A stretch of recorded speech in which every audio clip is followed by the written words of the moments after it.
this complexity, you see here a layered, a multi-formalism and multi-paradigm approach. What does it mean, multi-paradigm? Multi-paradigm means that you use more paradigms to model complex systems. For instance, you use different modeling languages, and you see in this image that we have some examples of generalized stochastic Petri nets. We have continuous time Markov chain state machines. We have fault trees and their extensions.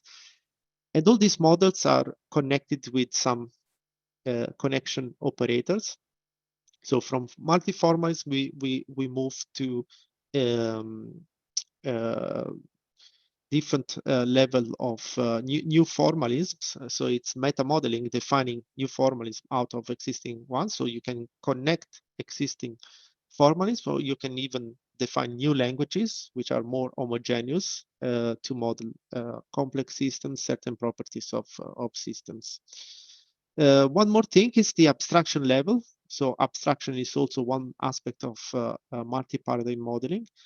Because depending on the part of the system or the subsystem, the layer of the system that you want to model, you will have a different level of abstraction, not only different formalisms possibly, but also a different level of abstraction. So the models will be more or less detailed. And here again, in this figure, you see different layers, layers that are more at the hardware level. And then as you move up, you have more functional levels. And this is appropriate to model complex systems. What does it mean complex? It means that the size is large, that the system is heterogeneous, so it's made up of different diverse components. And so it's and the distribution, which is also another important aspect. So you see here, for instance, this is an example from a railway system. That could be any other critical control systems. We have here onboard, trackside, line side. So you can imagine that railways are complex distributed systems that have different components that communicate with each other using different means of communications and technologies, and they are also distributed over a wide geographical area. So in this way, you can provide evidence of the safety of a system, for instance, in order to certify it. And that's what you need in the end. You need that a critical system, a safety critical system, is approved, certified by a third-party assessor in order to be put into operation. And this is very complex for complex systems. It's really time consuming and requires a lot of time. But it could even be worse. Why could be even be worse? Because in the last years, we have witnessed from this evolution from automation to autonomy. So from predictable algorithms and systems to something that is less predictable, which has a lot of uncertainty, and which operates as a black box. Of course, I'm talking about artificial intelligence and machine learning and their application to critical systems. And this opens a lot of new challenges. It was already difficult, but now it becomes even more difficult and challenging. And the obvious example here is the one of self-driving cars, but all self-driving vehicles used in transportations are a good example of something that is extremely challenging to certify. So in the end, the final goal is to certify, because if you certify the system, that means that you have been able to demonstrate that it's safe. And we all know that in self-driving cars, you have different levels of autonomy. So you can have this partial autonomy at level 2 that is quite common in ADAS, Advanced Driver Assistance Systems. But the objective in, I don't know how it will be in the short term, medium term, or long term objective is to move up to level 5, which is full autonomy. So you don't need anyone in the cabin, and you don't need a steering wheel. which of course needs to address the challenges and tackle the challenges related to trustworthy autonomy. So, for instance, explainability of deep learning systems and so on.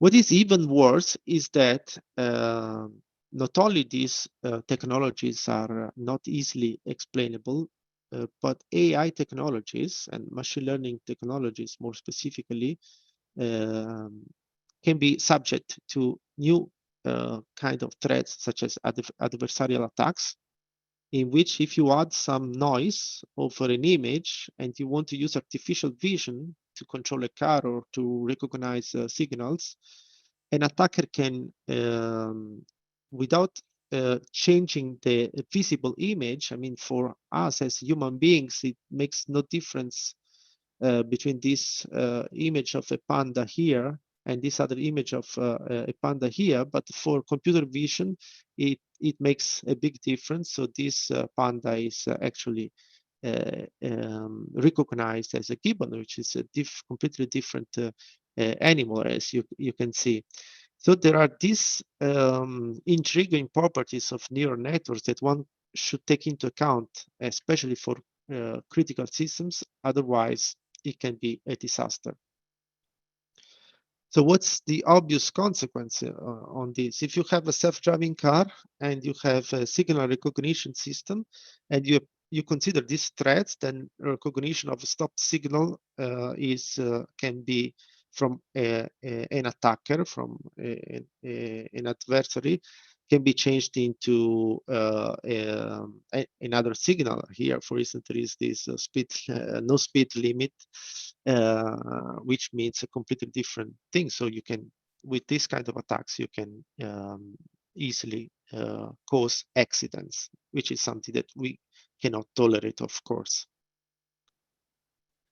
So we come to this relatively recent research area, which is the one of trustworthy artificial intelligence, which has been defined in different ways. For instance, I report here in this slide the definition from the high-level expert group of the European Union, in which trustworthy AI is the intersection of three main properties. One is the robustness. So you want AI systems that are robust, but they must also be lawful, so to be compliant to norms and regulations, especially privacy-related ones, but also ethical. So they must be such not to violate ethical principles. And we know that not everything that is legal is also ethical, and vice versa. So you see here in this other taxonomic class diagram, you can find in this paper. Then if you drop me an email, I can send the paper, of course. Is these three pillars of trustworthy AI can be further decomposed into more basic properties. For instance, robust is more technical property, which is associated to reliability, security, safety, accuracy, usability, interpretability. But you see here also that interpretability is something that is shared between technical and less technical properties, because it's also connected to explainability. To interpret something, you must be able to explain something, and transparency. And this explainability and transparency are more related to legal and ethical requirements. So the situation is becoming even more complex as before. So one of the key principles to consider if you want to develop trustworthy AI is explainability. Explainability is very important, because what you have today in machine learning systems is that you have training data, a machine learning process, something that the system learns automatically, and then you provide an output to humans, because we as humans are in the loop, are the end users. But humans must trust the system without knowing anything about how the system has generated the decision, how the machine learning model works, it has been built. which can generate huge issues, and for sure it will not allow certification, because you cannot give evidence that the system is safe in safety critical systems. While with explainable AI, what we aim at is to have a process which is explainable, and you have an explanation interface, something that can be interpretable by users, and not only by users but also by assessors, so you can demonstrate that the system is safe in case of safety critical systems, so you can have a certification, and the system can finally become operational. This is the case of self-driving cars, self-driving trains, and unmanned UAV, unmanned aerial vehicles, and so on. One possibility to become more structured is to try to break the black box and make it to some extent transparent. So divide the process of AI into sub processes. And one possibility to do this is to borrow the concept of autonomic computing, which is not a new concept, because it was first introduced in 2003, and it has evolved a lot in the last couple of decades. And there is a big community of researchers working on self-adaptive systems, self-adaptation, that has been using this MAPE-K autonomic controller, in which you have a monitoring part in which you probe data from a real system that you want, or the real environment. Then you analyze this data, and using this analysis phase, you make a plan, and then you execute this plan. So it's quite a straightforward loop: monitor, analyze, plan, execute. What is very important is this knowledge in the middle, because with knowledge-based systems, AI systems are very much based on knowledge and the representation of knowledge. So everything that is about semantic models, ontologies. Here you have at least a division into phases, a division into parts that make it a little bit easier to explain what is happening inside the box. Self-adaptation is something that is associated with self-healing. Because self-healing is basically a sub aspect of self-adaptation. If you have self-adaptation, you can make a system that is able to self-heal. And also the concept of explainable AI and the concept of digital twin that we are addressing in this seminar are technologies that are rapidly evolving. And here I'm showing this hype cycle from Gartner, and these are not the most recent, but these are dated 2018 and 2020, and it was where these technologies started to show up: self-healing, digital twin, and explainable AI. So there was an expectation, and there is still an expectation, that these technologies are some of the key technologies of the emerging technologies that companies should invest in. So we come to the concept of digital twins. We said that digital twins can support safe autonomy in cyber physical systems, for instance, transportation systems. But digital twins were born for monitoring basically the reliability of mechanical systems. So you have here, for instance, a representation of a turbine. So it was from mechanical engineering, having a real-time monitoring through instrumentation sensors of a real machine to predict failures. So for predictive maintenance and predictive analytics mainly. Now the concept has been extended and used in general in production industry, in which you have, for instance, in this figure, you have in the bottom part the physical components, and then in the upper part you have the cyber representation of those components. And you see on the right of this same slide as this to do this, which is easy in principle, in practice it becomes very complicated, because you need to have interconnection networks, the IoT, for instance, install these sensors, transmit data, analyze this data, have an interface for decision making. So in the end, digital twin is not an easy concept, and it has evolved over time. So nowadays in digital twinning, we don't only have representation of physical components, mechanical parts, but we also have the software part, which can be the same software or an abstraction of the software of the real system. So to make it a little bit more clear, sometimes people ask, okay, but what is the relationship between IoT, Internet of Things, cyber physical systems, digital twins, and so on and so forth. So in this representation, again, with the more formal view using UML class diagrams, you have in the middle here cyber physical systems, as I said, are composed by cyber part and physical part. Physical part is normally considered sensors and actuators and all the required hardware. And then the cyber part is the edge, fog, and cloud computing, which are the most important levels that we are considering nowadays.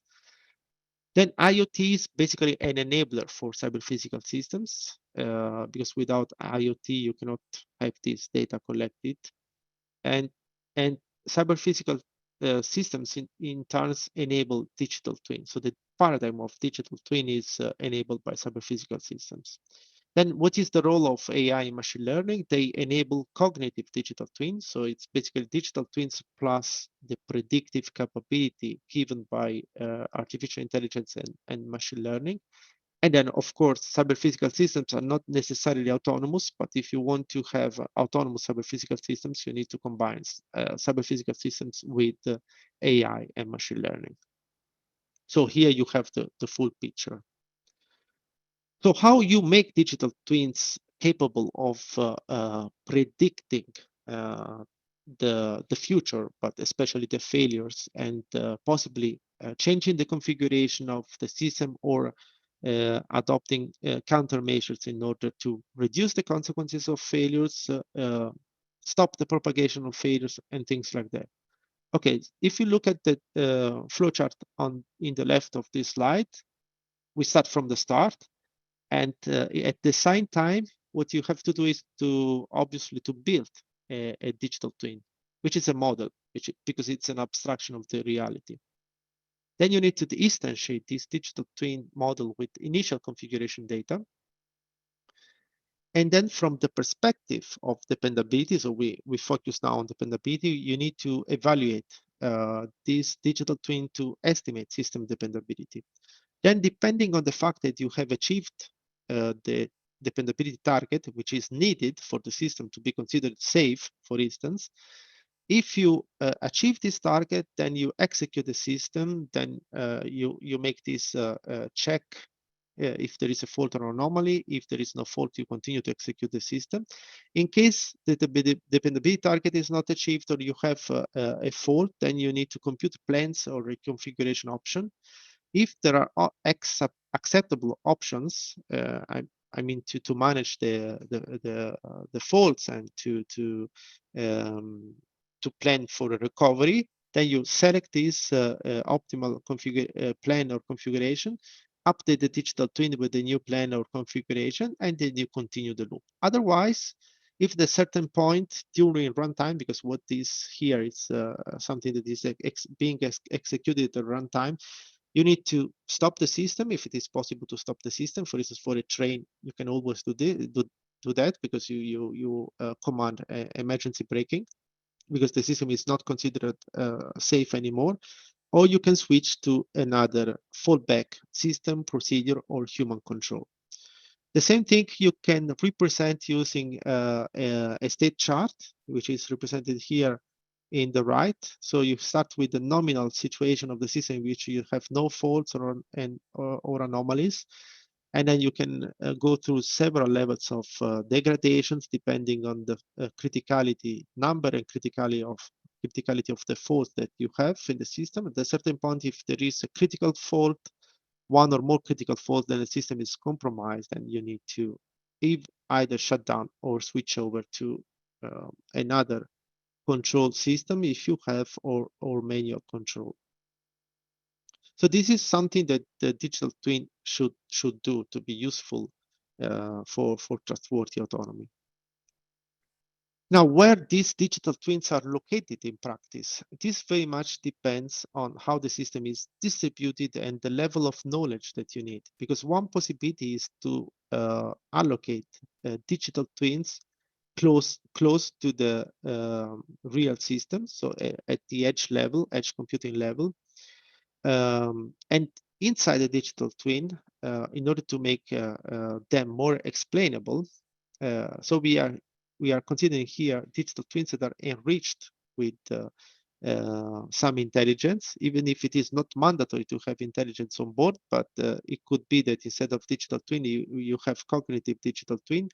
Then it's very important to structure their behavior using the MAPE-K loop of autonomic computing or self-adaptive systems.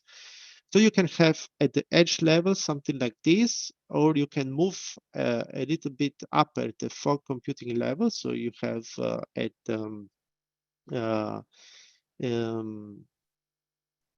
trackside level, at the control system level, in the same region where the system operates.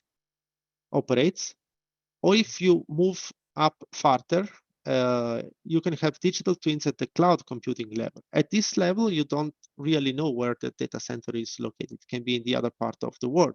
But on the other side, you have huge computing power, huge storage possibility. So you have basically a huge capability for knowledge. And the more knowledge, the more power you can have. So it's a trade-off of having, if you move down in this hierarchy, you have more confidentiality because you're not sharing data on the cloud to bring it to the cloud. You have a more real-time reaction because you have less latency and you have possibly more autonomy if you lose connection with the upper levels. But when you move up, as we said, you have more knowledge, more power, and possibly more cost effectiveness. So in the end, you need to consider the whole picture and find a good trade-off for your system. Now we make a real-world example of how you can use this paradigm in practice. And what we did in this paper that you find here in this slide as a reference, we considered one of the simplest case study, which is the vehicle detection using sensors. And the set of sensors that you can use is either non-intelligent sensors such as ultrasonic sensors, passive infrared radars, or you can have intelligent sensors such as video content analytics. So, of course, for to detect vehicles using video content analytics and artificial vision, you need to have some machine learning algorithms installed on the device, or at least working using the images coming from cameras. So you can have a lot of technologies that can be used to detect vehicles, and this diversity and redundancy of technology can be used, we would see, to make systems that are safer. So this is the same, basically the same diagrams that I have explained before, but in this case, they are customized to the case of sensing to detect vehicles using a combination of technologies and also possibly intelligent technologies such as artificial vision. I will not go again into the details, but this is just a transformation of what we have seen into something that is customized for the specific case study. And the same holds for this. It's the MAPE-K loop: monitor, analyze, plan, execute over the shared knowledge. Here, the shared knowledge is built with the dynamic Bayesian network, which is supporting explainable AI, because differently from neural networks, deep neural networks, with Bayesian networks, you have the model which is clearly white box, clearly explainable. And then the paradigm that is behind is that you have multiple detectors to detect the same event, which is the if the vehicle is present or not, for instance, at an intersection or at a level crossing. And then you have voting strategy, putting together the information from these different and heterogeneous sensors. What you can do, I mean, if you are interested in the details, I suggest that you read this paper. I can, of course, send this this paper to you directly if you drop me an email. What you can do using dynamic Bayesian networks, so time varying Bayesian networks, and it's an extension of Bayesian networks that takes into account the time and the state of the system. So it becomes state-based. You can compute the safety integrity level of the system in real time. So you start, for instance, from safety integrity level 2, and depending on the reconfiguration, you can move to SIL 1, safety integrity level 1, which is lower, so the system is less safe, so to speak, or you can move up to SIL 3. But of course, the more you move up in terms of safety, and the less can be the availability of the system. So because if you miss only one sensor, then the system will not operate. But this just to give you the feeling of how you can recompute the safety of the system in real time through reconfiguration. And depending on the safety integrity level, you can decide whether the system can be kept operational, or it must be shut down, or it must be assisted from by a human. So, for instance, in a self-driving car, you can wake up the driver to say, okay, I'm not safe anymore. You need to assist me because the safety integrity level, for instance, has moved from SIL 4 to SIL 3 or SIL 2. And that's a new paradigm that is very important to support autonomy. Then there are another couple of things that I wanted to mention in this talk, which are very important. And one is the concept of process mining, which is another paradigm that can be used to detect anomalies. This is more about behavior anomalies, possibly also timing anomalies, that can be detected by observing the behavior of the real system and comparing this behavior with a reference model of the system. And in this way, you can make conformance checking, so to check whether the system is behaving as expected. And this, again, you can do with digital twin and MAPE-K loop. Otherwise, you can consider countermeasures. And other two things that are important to mention is that you can have an enhancement of the system or of the model based on the observations. And in theory, you could also it's also possible not knowing the model in advance, but you can discover the model from the observation of the reality. It would be a data-driven learning of the reference model. So we are close to the end. One more thing that I wanted to mention here is recent work that we have done, and it is related to the building of a reference digital twin architecture for anomaly detection. So it's connected to what we have just seen. How you implement a digital twin from the perspective of a software architecture, what you need to do is to have multiple layers, starting from the physical space layer, which is connected to the managed subsystem, so the system that you want to model and control.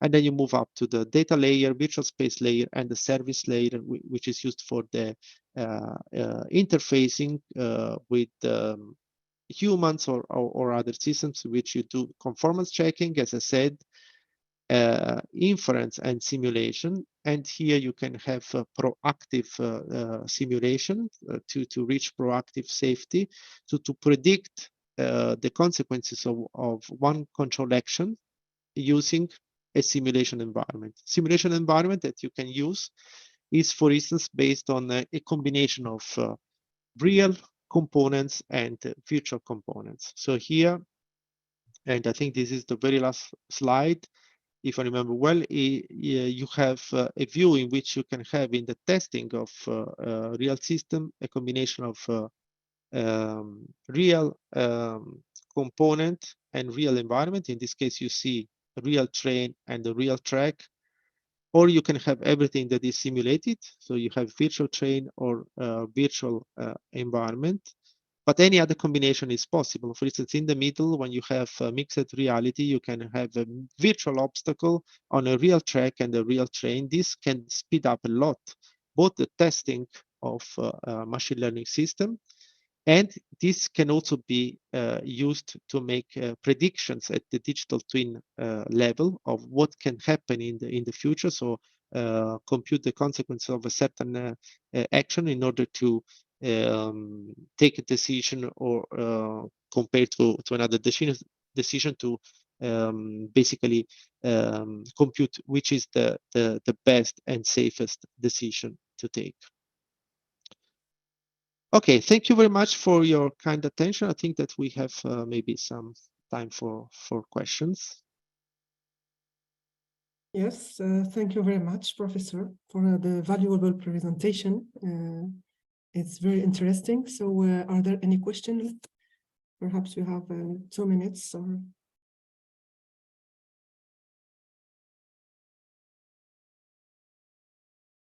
So personally, I have a question.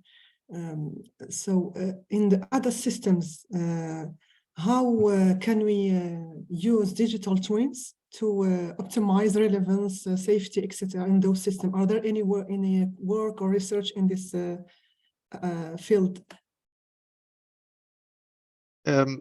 Sorry, I didn't get your question. Is about any specific system or ADAS, more in general? auto-driving systems. Okay, in ADAS. Okay, yes.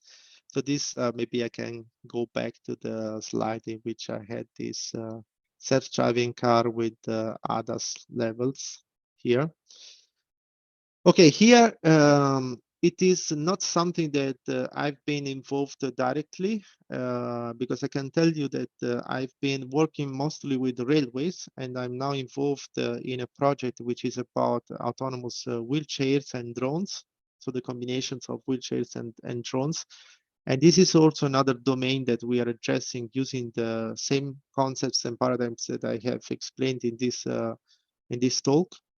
But I don't see much difference between self-driving trains and autonomous wheelchairs or drones and cars, because more or less you have different levels of autonomy, and you can switch from one level of autonomy to another level of autonomy depending on how safe you can demonstrate that the system is.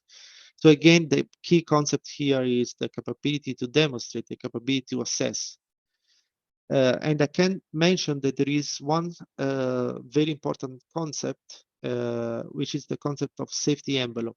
So if you can provide, even if the system itself is not fully explainable, because if you use artificial vision, then you use convolutional neural networks, so deep learning, so you cannot have full explainability, but you can have a safety envelope around your intelligent part or machine learning part of the system that ensures that regardless of how the system reasons to take a decision, then this decision will be protected into this safety envelope. This works well, for instance, in railways, in which you have automatic train protection systems, in which you have this envelope that leaves autonomy to the control systems to optimize the comfort of passengers, to optimize energy consumptions. But these optimizations cannot be such to have any negative impact on safety. So there is a distinction between the safety critical part that you normally certify to SIL 4, safety integrity level 4, and what's inside or below or inside this safety cage or safety envelope. So this is something that is not so easy to do in self-driving cars, because you have more degrees of freedom and less control over the environment, but it's a key concept that would need further investigations. Well, thank you. I would extend my gratitude and thank you for your presentation. Really, you enhanced our understanding in this cutting edge field. It's really interesting. So thank you Thanks again. a lot. Thank you very much. Yes, thank you. So with the great pleasure, now we move to our next session titled Connected Medical Device. Devices need cybersecurity by design too. So I'm delighted to introduce our esteemed moderator, Professor Phil Mani. He is a regional director in Egypt, Kenya, Nigeria Alliance Media Group, and within his portfolio runs the ISO Alliance, Egypt, Kenya, and Nigeria chapters, a closed door and exclusive community of IT and InfoSec leaders. So he is an economist graduated of Cardiff University with 15 years of experience in international business to business across sectors including IT, oil and energy, mining and security. So Professor Phil Mani, the floor is yours. Fantastic. Shukran. Thank you so much, Professor Miriam. I think, considering you're based in Algeria, I need to say merci beaucoup and thank you for the very warm introduction. So thank you, everybody, for the warm welcome today. I'd like to firstly take my hat off to the IEEE Computer Society for organizing the 24-hour session today. It's quite the mammoth task, as we'd say here in the UK. So we'd like to firstly thank everybody for putting together a monstrous organization today. So yeah, first of all, obviously, thank you for the introductions. Today, I'm going to be moderating a discussion which will be around connected medical device and why cybersecurity is important. So in terms of obviously the interaction today, I know obviously it's been quite a lengthy process so far, but I'd like everybody within the audience to contribute either by raising their hand or by using the chat function, and of course completing the feedback form, which I'll be putting into the chat function, because obviously it's all about improvement. We're working in a very, very lateral industry, which is IT and InfoSec. So in terms of today's session, we're going to have this led by hopefully I pronounced Martin's correct name in terms of the pronunciation. I know Norwegian pronunciations are a little bit tricky. So we have Martin Gilja Jatun, who I believe is the senior scientist with Sintef in Norway. So in terms of Sintef Digital in Trondheim, Martin graduated from the Norwegian Institute of Technology in 1992. He received the Dr. Philos degree in critical information infrastructure security from the University of Stavanger in 2015. He's also a adjunct professor at the University of Stavanger. He's the section chair editor of the Springer Journal of Cloud Computing, the associate editor of IEEE Industrial Electronics Magazine, associate editor of the Journal of Cybersecurity and Privacy. Previously, he held positions including scientist at the Norwegian Defence Research establishment. He's a senior lecturer in information security at the Bodo Graduate School of Business. His research interests include software security, security in cloud computing, and security in critical information infrastructures. Additionally, he's a vice chairman of the Cloud Computing Association, which is cloudcom.org, the vice chair of the IEEE Technical Committee on Cloud Computing, an IEEE Cybersecurity Ambassador, an IEEE Computer Society Distinguished Visitor, and finally an IEEE Computer Society distinguished contributor, and also a senior member of the IEEE. So the good thing about where we are as a world, we're working in a digital environment there. So Martin, I'm really glad we don't have to print off your physical CV, because it's very impressive, it's very lengthy. But welcome today, and thank you very much for taking some time to lead today's discussion. Thanks for the intro, Phil. I hope you can hear me okay? Yeah, absolutely. Good, thanks. You never know these various virtual platforms. I will now attempt to share my screen, and if that works, then I do believe in Christmas. Let's see. Share screen. And right. You might see my screen, but I don't. Just a sec. Yeah, it's nice and clear. Just needs to go into full slideshow view. Yes, let's try to do that and see if it works. Right, that seems to work. And you can still see the slides. Yes, correct. Great. Then, thank you again for the intro. And yes, I am going to try to talk to you all today about connected medical devices and try to argue why they need cybersecurity by design. And the background is that, as you probably know, the medical devices are increasingly becoming part of the Internet of Things, even to the extent that people are talking about the medical Internet of Things. And that should not be surprising then that there are new regulatory requirements, both from the EU, which has issued the medical device regulation, but also in the US, where the FDA has now new draft guidance documentation, which are explicit that security needs to be built in from the start, also for connected medical devices. But this is not something that happened yesterday.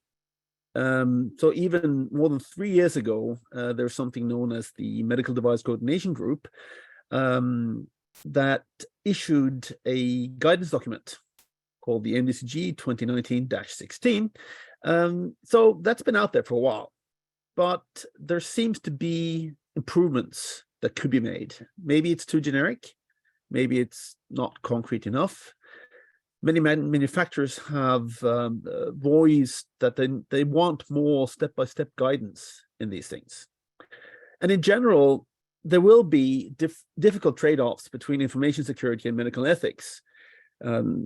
As for traditional cybersecurity professionals, it's easy to sort of get on our high horse and say, okay, we want absolute security. But in real life situations in the healthcare industry, it's not necessarily that easy. There's also been traditional risk analysis work, according to, for instance, ISO 14971, but this is typically focused on clinical risk and clinical benefit, and only to a smaller extent on cybersecurity. And in general, that seems to be the case, at least a few years back, that the medical profession they just want things to be secure. They don't want to bother with it. And therefore, there tends to be a lack of detail. So what we have done is to try to look at the literature to see what are the challenges for medical devices. So one sort of very obvious thing is that often we're talking about resource constrained devices. Of course, medical devices come in all forms, shapes, and colors. There are, of course, the big ones that are plugged into the wall, whatever, lung machines, MRIs, etc. But frequently, when we're talking about connected medical devices, they are small, resource constrained. They don't have much battery life. They don't have much processing power, etc. And secondly, these devices are often life critical, so you cannot sort of gloss over vulnerabilities and security problems, because people might die. And another aspect which is obvious is that connected medical devices typically contain sensitive data, so people's medical information, other personal information. And then the fourth challenge on this slide is the challenge of legacy integration. I'm going to talk a little bit more about that later. But the fact is there's lots of legacy infrastructure in hospitals, and you have to work with that, and it's a challenge. When it comes to regulatory challenges, that's also something. It's in other contexts, we've seen that laws and regulations are typically behind technology, and therefore there's often a lack of privacy risk and consideration in laws and regulations. It's also an issue that classification of medical devices, it's typically performed in terms of risk to the patient, etc. So, for an example, the U.S. Food and Drug Administration, they divide devices into 3 classes, class 1, 2, and 3. And for the 3rd class, they mandate rigorous review. So, for instance, for implantable devices such as pacemakers, etc. But not quite so clear where that leaves us with security. So, for instance, there are some class 2 devices which, at least according to the regulations, do not require such rigorous review, but they are still security critical. They might contain information that would be quite disturbing if they were actually released. There's also a challenge with lack of proper enforcement. It's, again, can be this issue that there are maybe rules, but the professionals in questions don't really bother with them. Lack of comprehensive guidance is a thing, and often there's a lack of security-related controls that are actually implemented.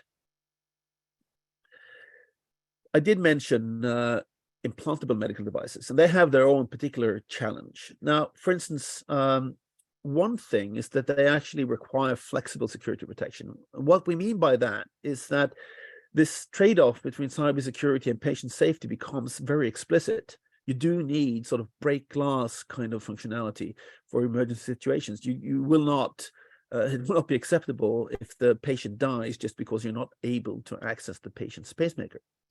There's also challenges in terms of pairing mechanisms. You need for various monitoring equipment for connecting to these implantable medical devices. It's not entirely straightforward how to do this in a secure manner. And of course, yes, they are miniaturized in size. So all these other challenges that we have in terms of processing power, battery life, etc., are absolutely there. We can also mention here that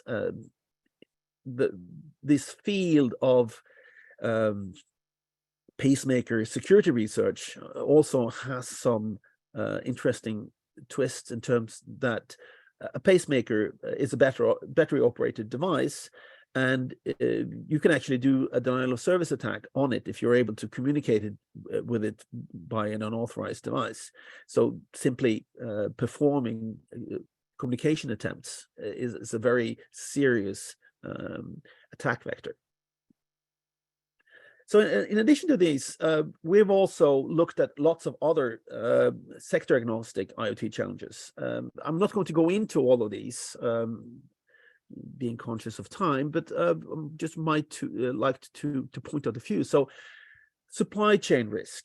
This is a very important part that also is relevant for medical device security. Typically, what we see is that in terms of software, there's hardly anybody these days that actually creates software from scratch, entirely from the ground up. Everyone, they're actually all using software libraries of one sort or another. Sometimes these software libraries are purchased from a vendor, which is some for-profit organization, but frequently you also find that many of these libraries are open source and basically maintained on a volunteer basis. And it's then very important to be able to keep track of exactly which kinds of libraries are part of your software, so that you're able to actually track when vulnerabilities are discovered and maybe take remediary actions when needed, and often so not necessarily waiting for your supplier to actually perform these actions. Another interesting aspect is incident reporting and response planning can be a bit of a challenge to actually know what to do. There's also, you might have heard cases where, for instance, pacemaker manufacturers have been notified about vulnerabilities, but still don't really know what to do about these notifications. And of course, cybersecurity awareness and training is an ever important thing, particularly in an environment that traditionally has not been very concerned with cybersecurity. We've also done a small number of interviews with various stakeholders to identify their concerns directly. And among the things they mention is privacy regulations. Well, privacy regulations in themselves, of course, need to be adhered to, but can introduce some interesting challenges. So in terms of Europe, the General Data Protection Regulation, can you actually sell a pacemaker that's monitored from the US in the EU? There's been a lot of back and forth in terms of how transfer of personal information between specifically the EU and the US can and cannot be done. I must admit that I should know this, but actually don't know what the state of the latest ruling from the Schrems II Commission that basically pulled the rug out of most cross EU-US personal data exchange.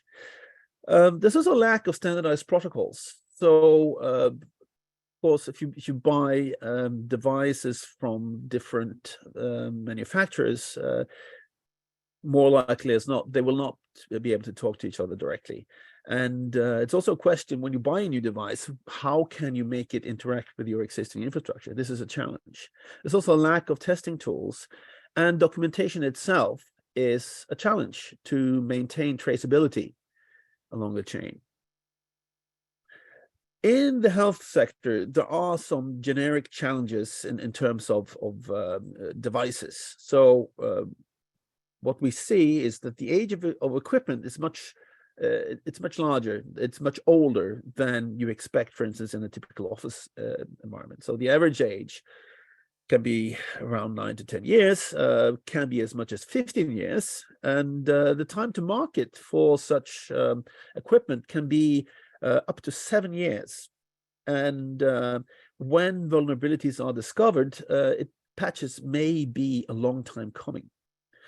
Now, if you're good at math, you could actually work out that in the worst case,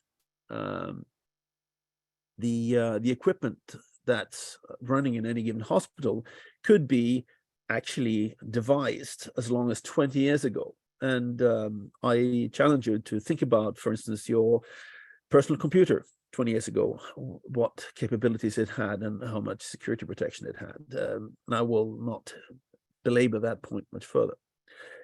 Another thing is that there is an automation trend. Certainly in Europe and the US, there are fewer hands to do the work in hospitals and so on. And so there is definitely a lot of effort to try to automate things to a much larger extent. And things like home care and remote care, everything powered by computers and connected medical devices. Another issue is that the ecosystems that these devices operate in, they tend to be closed, and this sort of is a reaffirmation of this previous point that I made about how can actually devices talk to each other. Another sort of more basic challenge is to ensure that you have a dialogue between IT professionals and healthcare professionals. Like I said, doctors and nurses, they care about saving lives. Maybe they're not so fascinating about computers, but there needs to be a communication across what are the important things and how can they be solved. And speaking of this, this can be a challenge, particularly for medical device manufacturers. So on the one hand, if you as a medical device manufacturer, if you go to your local hospital or your healthcare contacts, and you ask, okay, what kind of security requirements do you really have? You're likely to get very vague answers. However, if you go ahead and you make a device, and then you go back to your hospital and say, okay, I want to sell you this device, then suddenly you'll find that they actually do have quite strict security requirements that your product might be hard-pressed to fulfill. In general, there's a high sort of trade-off need in terms of usability versus security, also cost versus security, and also other issues that have to be traded off versus security. And as I mentioned, this issue of healthcare at home is definitely going to be a challenge going forward. Okay, so now I've presented you with all these challenges and problems. So what are we going to do about it? And I'm happy you asked, even if you didn't, because the response to this is a new project that we have been running since January, known as Nemesis. And I could basically stop here because this sort of presents the whole content of the project, but I'm conscious of the fact that this image is slightly overwhelming, so I'll try to break it down a little bit. So what are we doing in this project? Well, first of all, we're actually doing a systematic review of regulations and guidelines, not only in the EU, but also trying to look at things across the pond and other places. And this is something we're going to do to feed back to the Medical Device Coordination Group, and on looking to how this guide could potentially be improved. Then we have a work package which is dedicated to establishing a new risk-benefit analysis scheme. This is based on 2 existing systems created by the University of Southampton and SINTEF, respectively, known as the System Security Modeler and CORAS.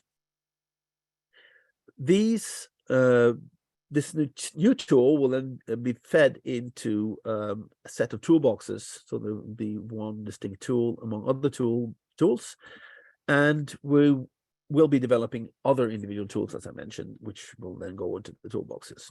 In addition to that, we're also going to try to collect existing good practice and available tools that can be useful to the various stakeholders that we have identified. And then all of this will be tested in 4 different case studies that we will be running. Also we will try to dog food our recommendations to see how they actually work in our case studies. Right, I mentioned the toolboxes and stakeholders. So we have in the project identified 3 distinct stakeholder groups. So first, on the top left, we have the medical device equipment manufacturers. Then we have the integrators that work to sort of take medical devices and integrate them in a given environment. And then finally, the healthcare providers or device operators themselves. For each of these stakeholder groups, we are creating a toolbox, which so the Secure Devices by Design toolbox is intended to tackle inherent risk of when you're developing a medical device. We also have a Secure Connected Devices toolbox, which we should handle risks from interconnection when you're actually deploying such devices. And then finally, for the healthcare providers, the Secure Usage Scenarios toolbox is intended to tackle risks from operational use. And we've tried to design this so that it actually reflects the medical device life cycle as we see it. So I'm going to say a little bit more about the various toolboxes. So for the equipment manufacturers, we are looking at trying to create a fairly simple tool we refer to as the compliance tool, which should help manufacturers to identify particularly requirements that they will need to address in a given market. So, for instance, in the EU, it's requirements that stem from the medical device regulation. In the US, it would be from the FDA pre-market requirements. Then there is a, as I mentioned, specific risk assessment tool that balances cybersecurity with clinical benefit. And this tool will actually be created in 3 versions, one for each of the stakeholder groups. So this is the manufacturer version of that tool. And then we have another particular challenge that we identified, and that is that whenever a medical device manufacturer will be submitting a request for approval of their device, they also need to assemble what is the current state of the art.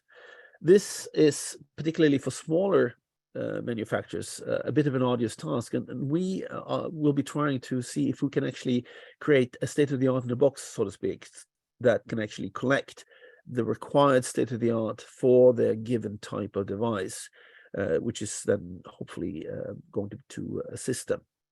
A final tool that we will be developing is a firmware fuzzer based on existing technology from other sectors, where we well, the intention is to be able to take the firmware for a given medical device and perform fuzzing tests out of the outside of the device itself. For the integrators, we will be creating a toolkit for secure integration of connected medical devices. We'll also be creating a hardware connector that will enable secure connection of medical devices, which cannot natively integrate with an IoT service mesh. And yes, also for the integrators, we have a version of the risk assessment tool.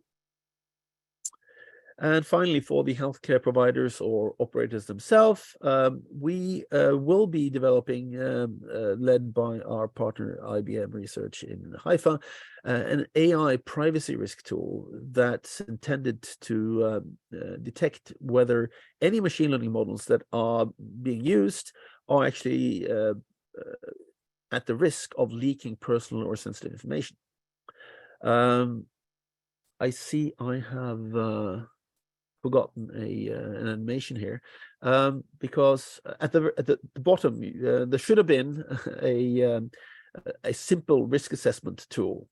Now, one of the things we've discovered in the early stages of this project is that it could actually be that instead of offering yet another tool, there might actually be a better solution might actually be to offer like a risk assessment as a service, where a risk professional might actually use our specific risk assessment tool that could be maybe too complicated to use by an end user, and simply offer this risk assessment as a service.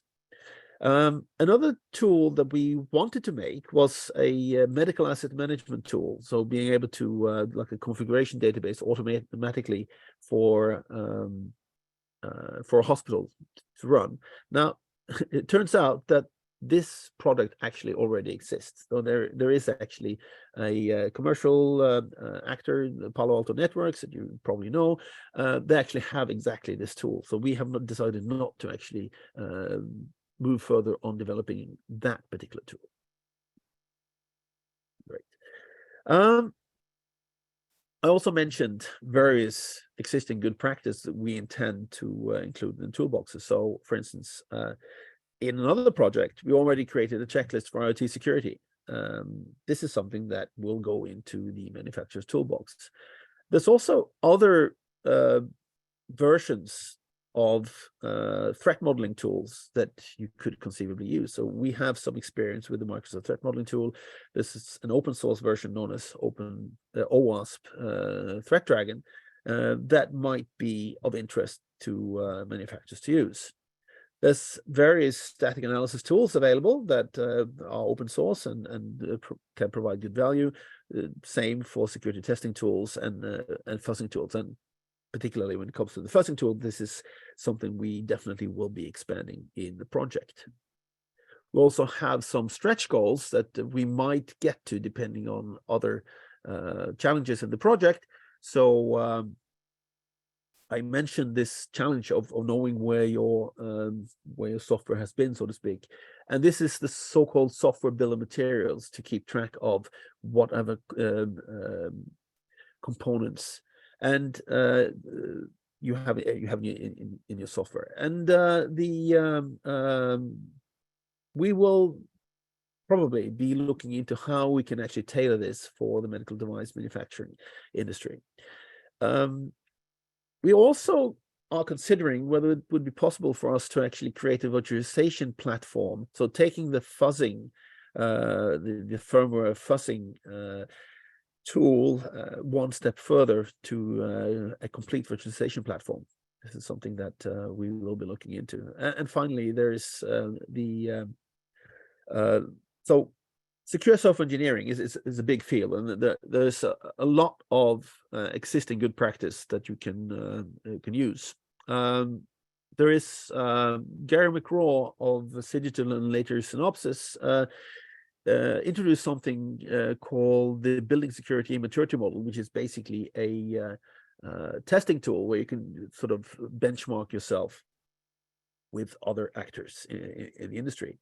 Now, the BSIM has a very long list of secure software engineering activities, and not all of them might be relevant for a given, particularly the smaller medical device manufacturers. So one of the things we've also been playing with is maybe to create a subset or a top 10 list that all medical device manufacturers should look at when they are developing software for their connected medical devices. I mentioned the case study. So in the Nemesis project, we will be running four case studies. So the first case study is based on a home dialysis scenario where our partner Mode Sensors will be deploying their sensor patch that is designed to measure hydration in patients. The second case study is of our partner PD Neuro Technology. They have a monitoring device for Parkinson's patients, and that's going to be tested in the second case study. We also have a third case study based on hospital point of care testing, where our partner Ospedale San Raffaele in Milan will be taking a slightly different approach to testing medical devices in terms of they will actually purchase a commercial medical device, and the case study will actually study how we can maximize security of such purchased devices where you don't actually have any control over the manufacturer itself. And finally, we have a case study of a mobile software as a medical device where our partner DBOtech will be testing one of their designs in accordance with the project tools. The project will also be doing extensive dissemination and exploitation. We will organize numerous consultation meetings and stakeholder engagement events in Europe. So the first one is taking place already in Brussels on July the 6th. We have secured, I would say, a good attendance to that workshop. We will organize more. Hopefully, when we build it, they will come. And the illustration here is, as you can tell, it's a beef eater holding a steak. So it's a stakeholder, and beef is a steak. So that should clear up that. Okay, the consortium of the Nemesis project looks like this. It's being coordinated by us, SINTEF, and we have a good selection of both medical partners and medical device manufacturers on board. And that is all I had planned to say. So if there are any questions, I would be very happy to take them. Good stuff. Thank you, Martin. Very comprehensive and a really interesting overview of how you're looking to tackle the CMD side of things. So first things first, as Martin mentioned, are there any questions from the audience they'd like to pose at this stage?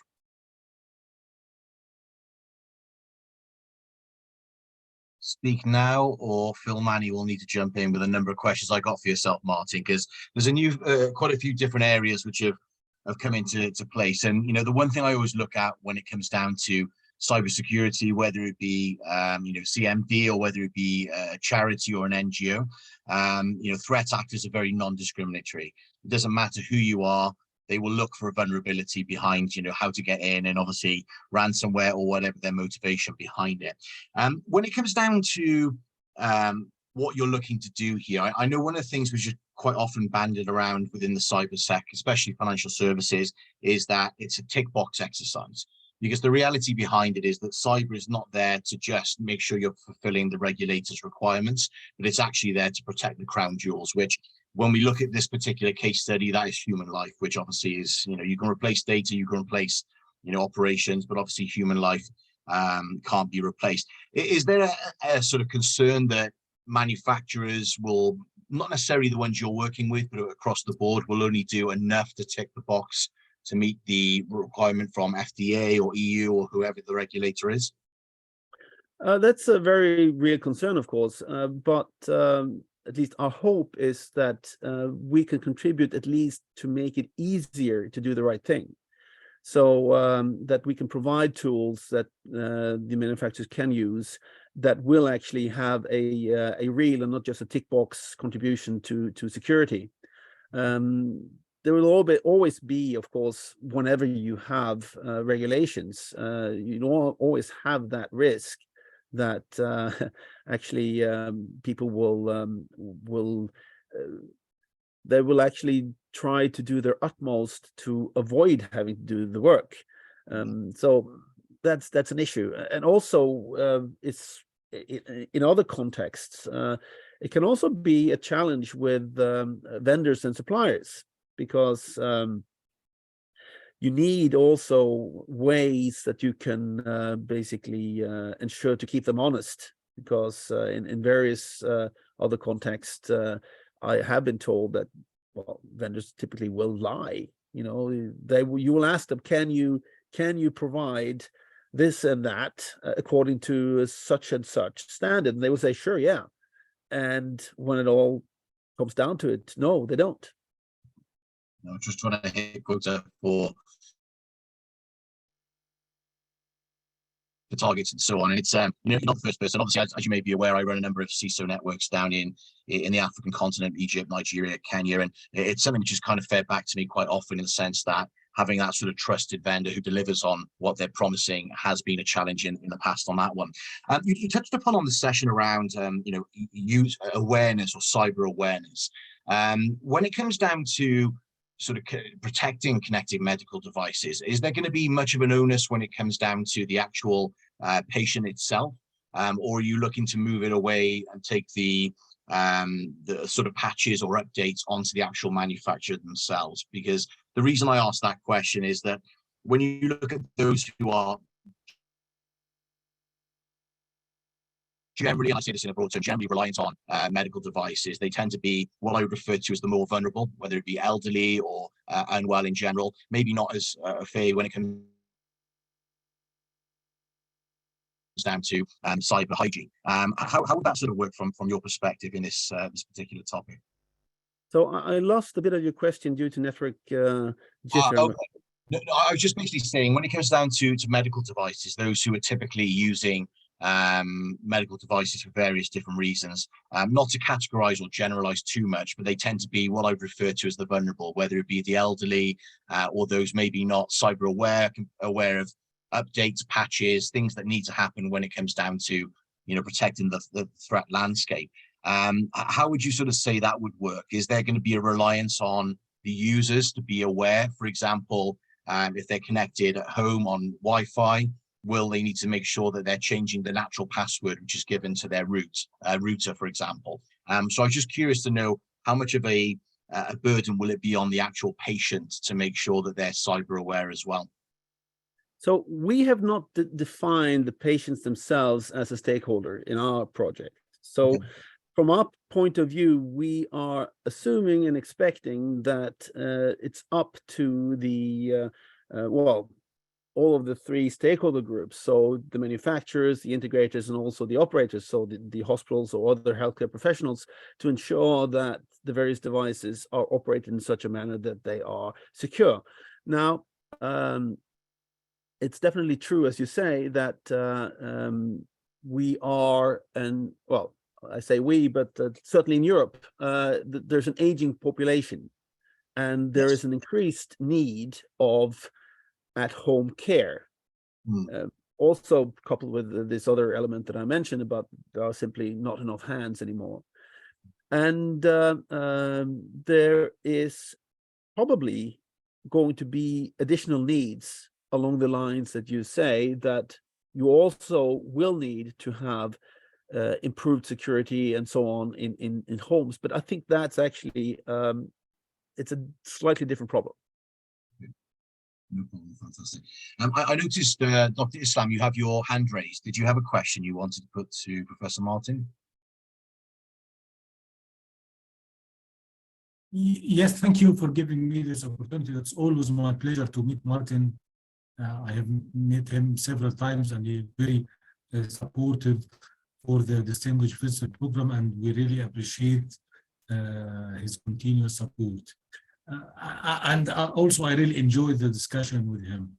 So my question here today about, we may have had a little discussion together about what's the difference between the regulations between the Europe and the Africa or Middle East nations. So, I believe developing such devices here, we can face several challenges in terms of laws or regulations. So how do you think that the regulations could be updated to ensure the privacy of the patients, to ensure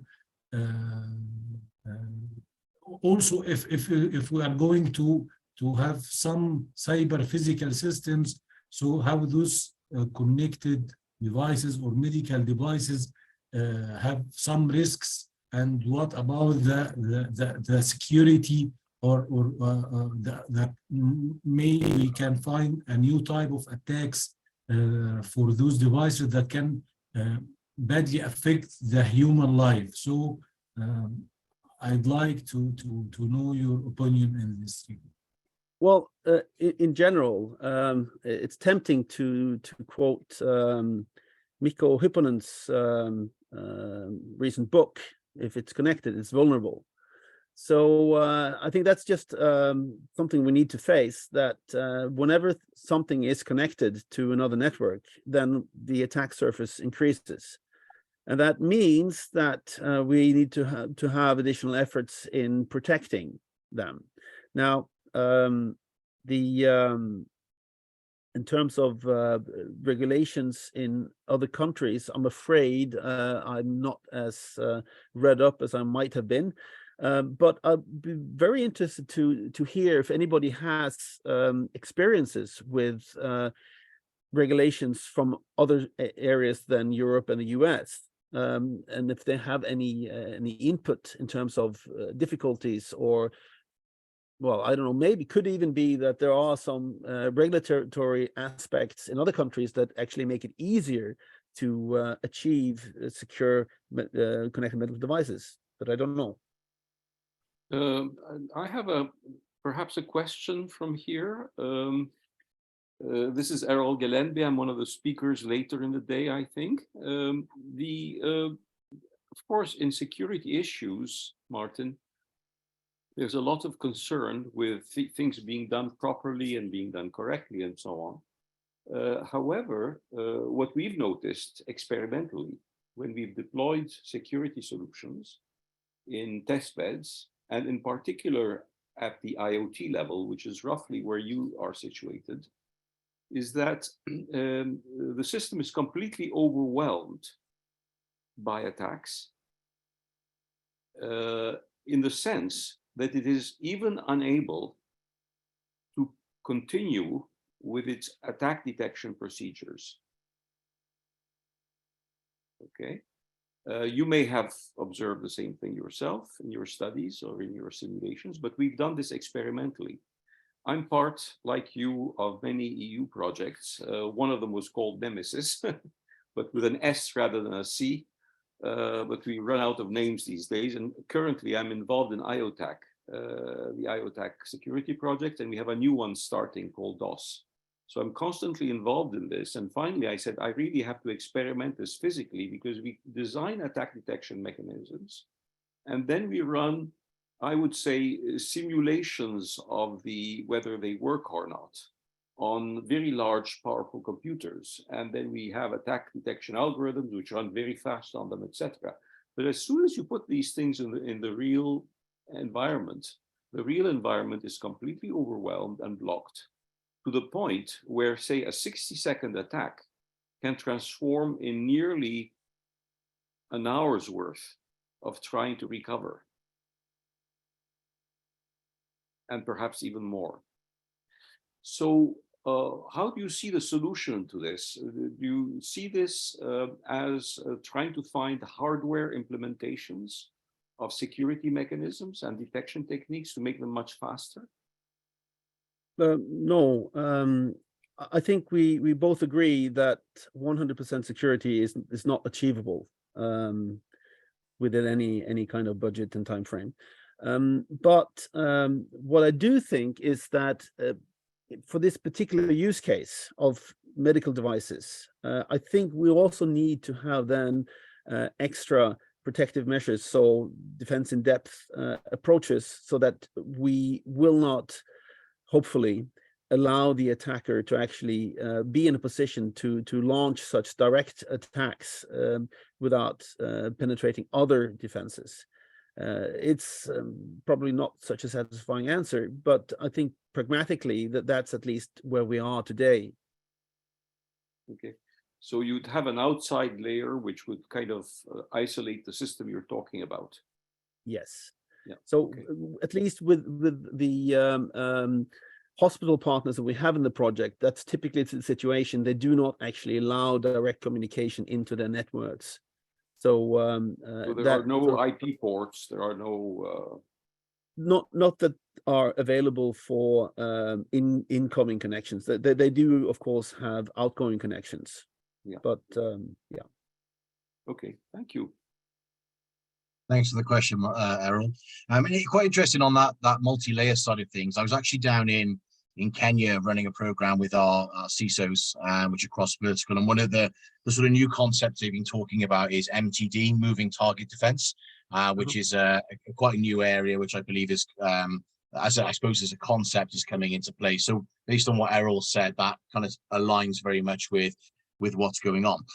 Just a question for you, Martin, when it comes down to the sort of on-prem versus the remote connected medical device. One thing we always look at is, lateral movement of threat actors. They obviously looking for the weak point, and then they can move in, because I think if we look at the sort of medical side of things, you've obviously got individual targeting, then stealing of health information, corrupting systems, and obviously poor effects in the sector as a whole. How do you sort of see that interlinking the remote versus the on-prem side of things? Because I know you've got, you know, stuff like pacemakers you talked about, drug infusion pumps, MRI devices, and so on. How does that sort of interlink, I guess? Because you've got the manufacturers, but then obviously those are on-prem, I guess.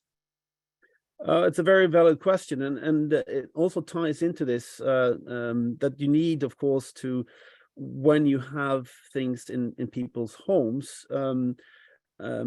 I personally, I don't see this as a solution where you would simply connect something to their Wi-Fi and it would work from there. It's not quite as simple as that.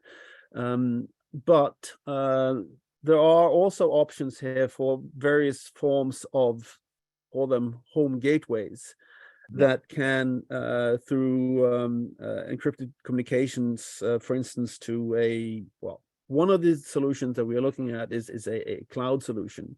So where the connection would go from the home environment to some home gateway up to a cloud solution somehow. And then the data that's to be exchanged would then be collected from the cloud solution, sort of in a kind of a message queue manner from the hospital side. It is true that even such a solution is not completely guaranteed invulnerable to attack. So we still need to worry about all these other traditional things, avoid SQL injections, etc., etc. Fantastic.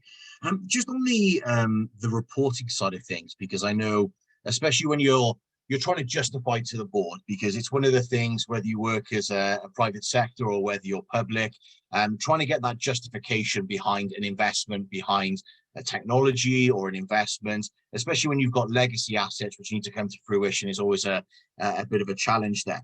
I was reading something just in preparation for our session today around, you know, attacks in the US medical sector.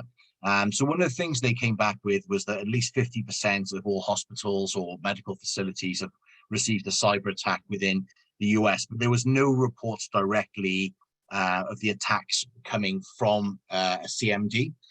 Is there any sort of, you know, reliable resources, or has there just not been reporting of it because it's not been thought to be that's the entry point? I'm not quite sure whether that question kind of makes sense, but I was curious to know if there was any data to support the reporting side of things. So we haven't actually seen that, but I think that's something that is whatever we can imagine somebody will do. You might have heard that some scientists actually managed to put a buffer overflow in a DNA sequence, which subsequently then managed to compromise the DNA analyzer that was trying to analyze that sequence. So it's sort of, whenever there are zeros and ones involved, somebody will be trying to exploit it.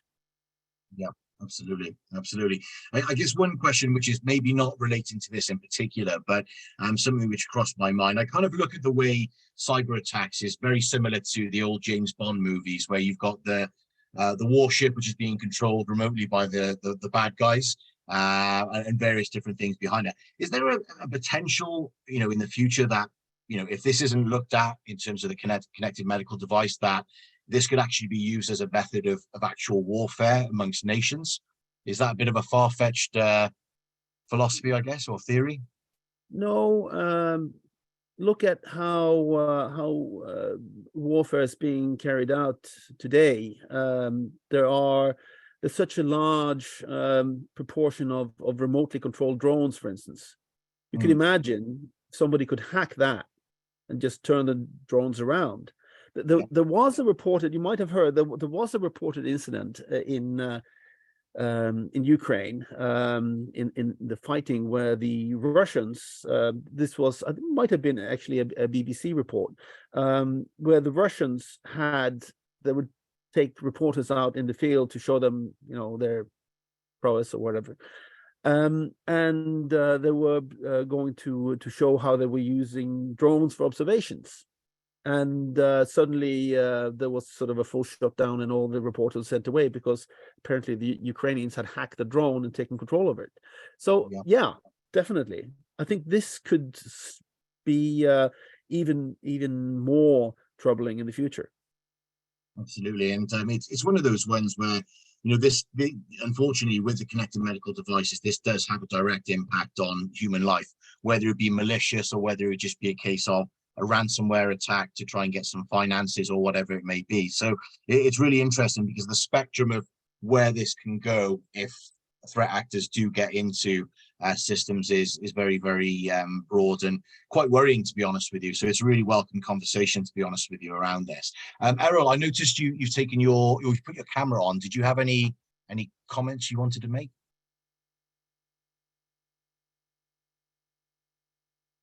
I think you may be muted. My comment would be that in all of these EU projects in general, especially since COVID, okay, we have gone away from actually setting up test beds and experimenting with them. And a lot of the work we do is based on simulations, exchange of software, verification, etc. I think that we sometimes forget about the real-time aspects of security. Knowing that there's been a very serious security breach in post-mortem fashion is frankly of limited use. I mean, it's good to know, and then perhaps we can learn some lessons for the future. But by that time, the attack has taken place. And we are all witnesses to such things. You know, we are always getting messages saying, I mean, we've lost so-and-so pieces of your data, they've been compromised. We're sorry about that, but we're sure it will never happen again, etc., etc. Okay. I think that in this field, we have to, I think, seriously set aside a real significant portion of any of our research projects so that, especially the multi-party projects where we, at the end, we really have no time, everyone's done their software and they're just running off. I think we need really to go into large-scale test beds from the beginning of our projects, where we actually experiment with things. Otherwise, most of the things we develop are going to be really not validated, in the sense of not tested in reality. Attacks are things that happen over short times and happen very intensely. And the purpose of the attacker is to get their benefits from a short intervention into the system space. Okay, so we have to be able to evaluate our systems under similar contexts. So I agree completely. And so for our project, we are sort of focusing on the creation of the devices and sort of deploying them. We're not actually covering the defense part of it after. Well, that was part of my initial question. Should we incorporate the defense aspects into low-level constructs rather than hoping that afterwards, through various layers of software, we're going to save ourselves? Also a good point. And it's something that at least I myself would be very interested to pursue, but it probably would be in the next project.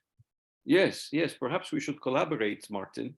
I would be very interested in a interested project with Syntef on digital twins, which did not fly. We were doing this with our colleagues in Nice, and some members of Syntef were involved. Perhaps we should exchange emails. If we should perhaps exchange contacts and see whether we can orient some project into the future really on the experimental side of things. That would be great. Yeah. Excellent, good stuff. Well, that's what it's all about. I think, you know, when when you look at how the evolving landscape is moving at paces where you're either one step ahead or one step behind, collaboration is the key there. So if anything from this session, firstly, Martin's given a brilliant breakdown in terms of why CMD needs to be considered strongly. And obviously now we've got potential collaboration between Martin and Errol. So that's a fantastic outcome. But thank you so much, obviously, for a really interactive discussion. I'm pretty sure this topic probably be done maybe over 2 days. It's so in depth where you can sort of look at the landscape and so on. But Martin, thanks so much for your contribution today. Really nice to obviously moderate today's discussion. Errol, thank you for your interactions, and obviously Dr. Islam, fantastic content as per always. So I think that takes us to the end of this particular session. So in terms of the next side of things, part of my moderating role is to introduce the next discussion. So that's going to be around cooperative Internet of Things, from edge computing to social vehicle. So we're going to have this moderated by Dr. Islam. So Dr. Islam is a good friend of mine. He, in terms of background, received his BSc and MSc degrees and his PhD degree in computer and systems engineering from the Faculty of Engineering, Ain Shams University, Cairo, Egypt. He is PhD thesis, which was granted the Best Thesis Award, so fantastic credibility. He's currently an assistant professor in the School of Information Technology and Computer Science at the Nile University, Giza, in Egypt. He has authored many research articles in various referees, conferences and journals, including the IEEE Intelligent Transportation System magazine, Computer Networks Elsevier, and Wireless Networks Springer. His current research interests include IoT, fog edge computing, mobile and wireless networks with emphasis on security and performance evaluation, and vehicular communication and 5G networks. He's a senior member of the IEEE and is currently appointed as IEEE Computer Society Region 8 Portfolio Chapter Vitality, as well as the chair of Awareness and Customer Advocacy Subcommittee in the DVP, the Distinguished Visitor Program. He's the founder and currently recorded as the chairman of the IEEE Egypt Section Consultants Network. And beside this, he has over 18 years of experience in the field of IT and digital transformation. He's participated in the development of the Digital Transformation Training Program for the Egyptian government, and also participated in numerous national projects, the Ministry of Finance, the Tax and Customs Authorities, and the Government Certificates Authority. Obtained many different certifications from global IT companies, including Cisco, Microsoft, and so on, and also contributed to the establishment and organization of several local and international conferences in the field of computer engineering and sciences. He's a member of several specialty technical committees, including the IEEE Computer Society Special Technical Community on Blockchain. So, Salam, Dr. Islam. I'd like to obviously pass the vertical, the visual microphone to yourself, so you can introduce the next topics. Thank you, Phil, for this wonderful moderating for the session. I'd like to thank you and Martin. And also, I just note that I have to make it more shorter to take a little bit more time. So I don't want to waste the time anymore. It's time to introduce our next speaker. By the way, I'm very glad to have such wonderful discussion between Martin, Errol, our distinguished visitors. So it's very interesting also. Now we are moving to our distinguished visitor, Professor Singh Luke, a professor in computer science at Deakin University, Australia. He currently co-directs the Platform and Applications Lab in the Center for Internet of Things Ecosystem Research and Experimentation, and directs the Center for Software Systems and Society at Deakin's School of Information Technology. Also, he was research team leader on Intelligent Built Environment in the Life Plus Smart Research Lab at Deakin's School of Architecture and Built Environment, and was previously an adjunct professor in the School of Engineering and Mathematical Sciences at La Trobe University, and an adjunct professor in the School of Business and Tourism at Southern Cross University. His interests include smart things, smart cities, and Internet of Things, from cooperative vehicle to edge computing.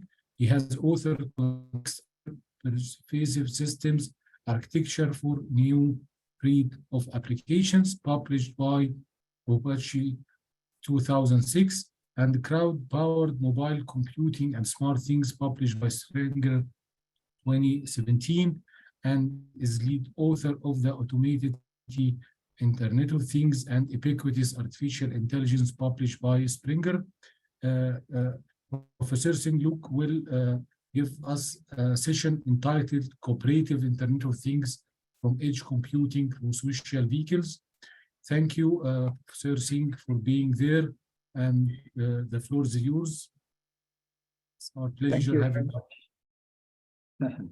Thank you very much, Islam, for the warm introduction, as well as good to see everyone here. And it's really quite a privilege to be able to give a talk today. So let me just share my screen and see. Okay, so I think everyone should be able to see my screen. Yeah, just checking. Yeah. Yes, we can see. Okay, thank you very much. So what I'm going to talk about today is what I call cooperative Internet of Things, and I'll explain what we mean by this. And we find that Internet of Things may mean different people to different things, and of course, in general, it will be things connected to the internet. But what I want to talk about today is how these things become smart, and they may interact or cooperate with one another in different ways. Right? So, and a lot of this work has been going on, for the last maybe 9 or 10 years. So I'll give references to work as I go, to these pieces of work as I go. So this talk won't really go into the technical details, but it will try and give an overview, and I will have references to the particular pieces of work. But the key point that I want to emphasize through this talk is that the idea of things cooperating. Right? So let me just explain a bit more about what this means. So I have this slide here about, if you ask different people what's the future of the Internet of Things, we all have some idea about Internet of Things. Where is it going to go in 5, 10, 15 years time?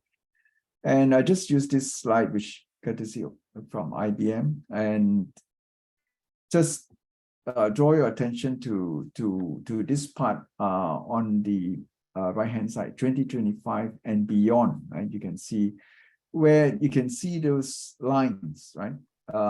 They are connecting things in almost in a P2P fashion, right?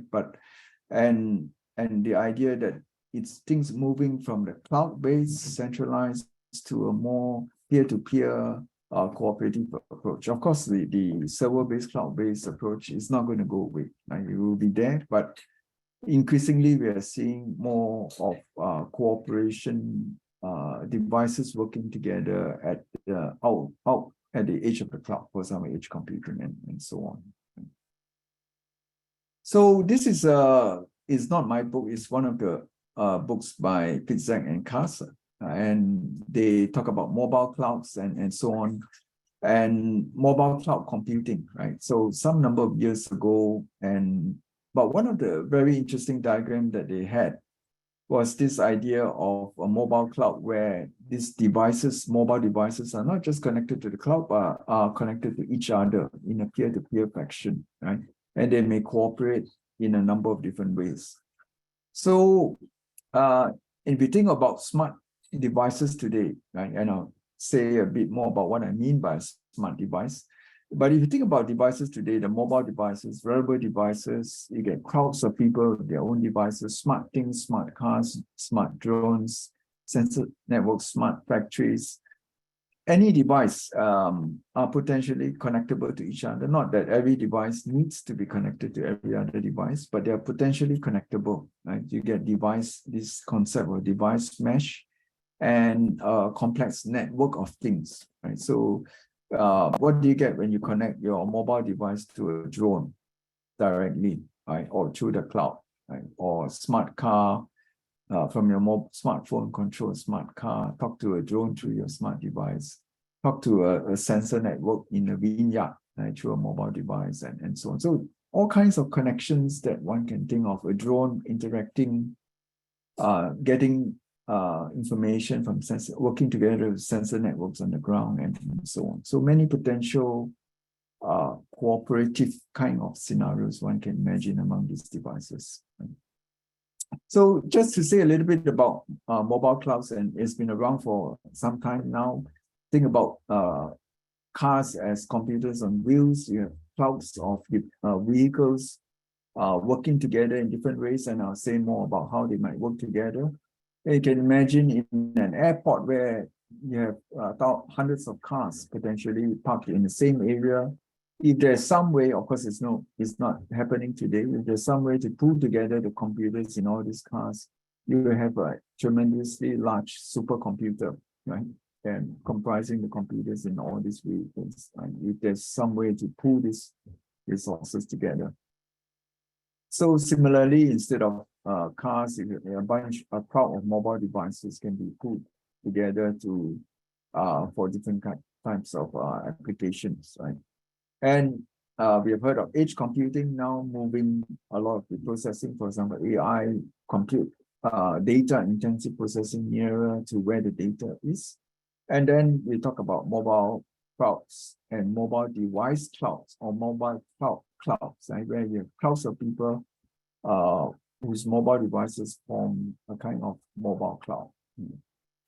So you can see, and that's been in developments in the past decade or so, right? All these concepts of vehicular clouds have been around, at least maybe the papers dating back around a decade, and we would say. And also in recent years, right, people still talk about vehicular clouds and so on. So what are things? Well, the evolving Internet of Things, if you consider things with computational ability, there's an embedded processor, is able to do some decision making, some reasoning, is networked, for example, and it may have some sensors and may have even actuators today, right? So these smart things have all these 4 types of features, and it could be to different degrees, different extents, depending on the application. But a direction here is that these devices, as they become more powerful, they may have increased autonomy and decision making, make decisions on their own, like a smart car. Right?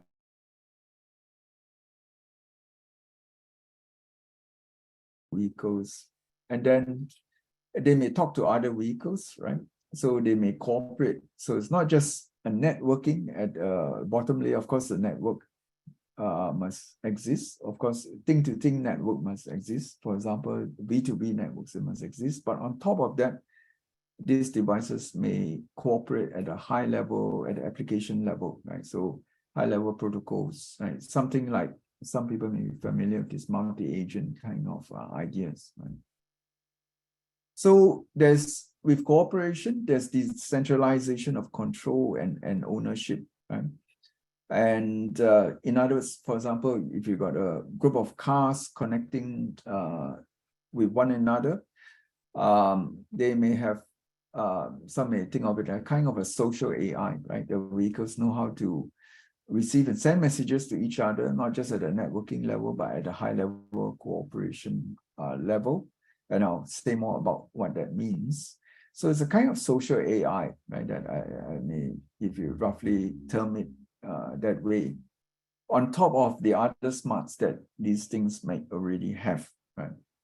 So, and there'll be more smart things than ever, right? Today, in 5, 10, 15 years time, and probably there will be more in the future. And what's interesting is to see how they cooperate, how they interact, not just their own, of course, their own functions will be interesting, but the potential for collaborating or cooperating is. So just to borrow an inspired quote from the physicists, just to say that there's plenty of room in between things, right? So I talk about all kinds of devices, and they can not necessary that every device has to talk with every other device, but potentially that connectivity and that ability to cooperate can be very interesting. Right? That's the idea here. Yeah. So when they cooperate, what might they do? So I'm sure you can think of more things than I, but there are two things that I can highlight today in this talk. One is cooperative awareness or cooperative sensing. They pull together the resources to sense some phenomena in the world. And they might also do the analytics, analyze the data that are sensed from sensor fusion and distributed types of sensor fusion and so on. Or they might also engage in cooperative action, right? So they exchange messages to each other, which I'll give more examples about. For example, vehicles are cooperating to do something together, right? To help each other find car park or to avoid congestion, to do routing and so on. So I'll talk a bit more about that. So two things that they might do together: cooperative awareness, the sensing, and cooperative action. So let's talk about cooperative awareness first, right? So this is kind of dated work now, and maybe many of the researchers here today also might have done work in mobile crowd sensing, where sensors on mobile devices are used to collect data, and by pooling together the sensor data from a number of different devices, you can do basically a kind of distributed sensing where the sensors are the mobile devices of people. And it's very interesting how all the data might be aggregated. For example, for a number of applications, just to determine where the crowds of people are in a city, let's say, or you might want to create a map of the bandwidth connectivity, right? The 4G or 5G connectivity in different regions of a city, right? You can just collect data from multiple mobile devices. So there are many interesting applications of this concept of crowd sensing. One of the applications could be, imagine a large concert, right? Where we want to determine where the crowds, what's the age of the crowd of a group of people might be, right? Because it's a large group of people that are gathered. Maybe it's some kind of rally, right? We want to determine what's the age of the rally, age of the crowd of these people, right? And they might send messages to each other in order to determine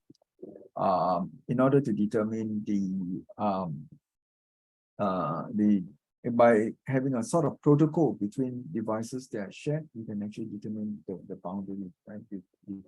Determine the age of where the crowd of people are. So kind of crowdsourcing, but determining the boundaries of this group of people in that rally. So activity recognition, right? So if you pull together the data from multiple devices, for example, the sensor data, it could be accelerometer data and so on, you can reason about the activities of a group of people. For example, a group of people are walking together, jogging together, doing stuff together, right? You can actually pull together and infer group activities, right? Maybe this group of people are doing particular activities together, and the sensor data is often quite revealing, especially when you aggregate the sensor data from the people who are involved in that activity. You can actually infer quite interesting group behaviors, group dynamics as well. So group activity recognition, if you like, apart from the individual human activity recognition, which we may know about. So there are many things that machines at the edge can cooperate, right? So we heard of edge processing, and from this book, with Zach and Carl's book, they talk about how you might pull together a number of mobile phones, right? And if they are all playing the same song in a synchronized way, it forms a 3D social 3D speaker, right? Because there are a number of mobile phones playing the same song at the same time, right? Quite interesting concept. Or you may imagine different crowds of different people seated at different places in a large stadium, right? Watching a football match. And imagine these people, well, with their mobile phones sharing images of it could be video or it could be images of the football match from their respective location to each other, right? So each person who's involved might then be able to see the same game, but from other people's mobile phone, right? So you have multiple perspectives on the same on the same game, for instance. Right? So if people could share their image, their videos, and so on. And this is also on the bottom right here, you can have number of screens that collaborate in different ways. So kind of very close together, collaborating, right, when the devices are in close proximity or in much, and different types of applications when the devices are much further apart. So we also done work where we put together a group of PDAs, a collection of tablets, and trying to see whether you can make a supercomputer out of a collection of tablets. And every tablet is very energy efficient, well, compared to the PC, let's say. So you can, if you put together enough tablets, you can create quite an energy efficient supercomputer, right? Yes.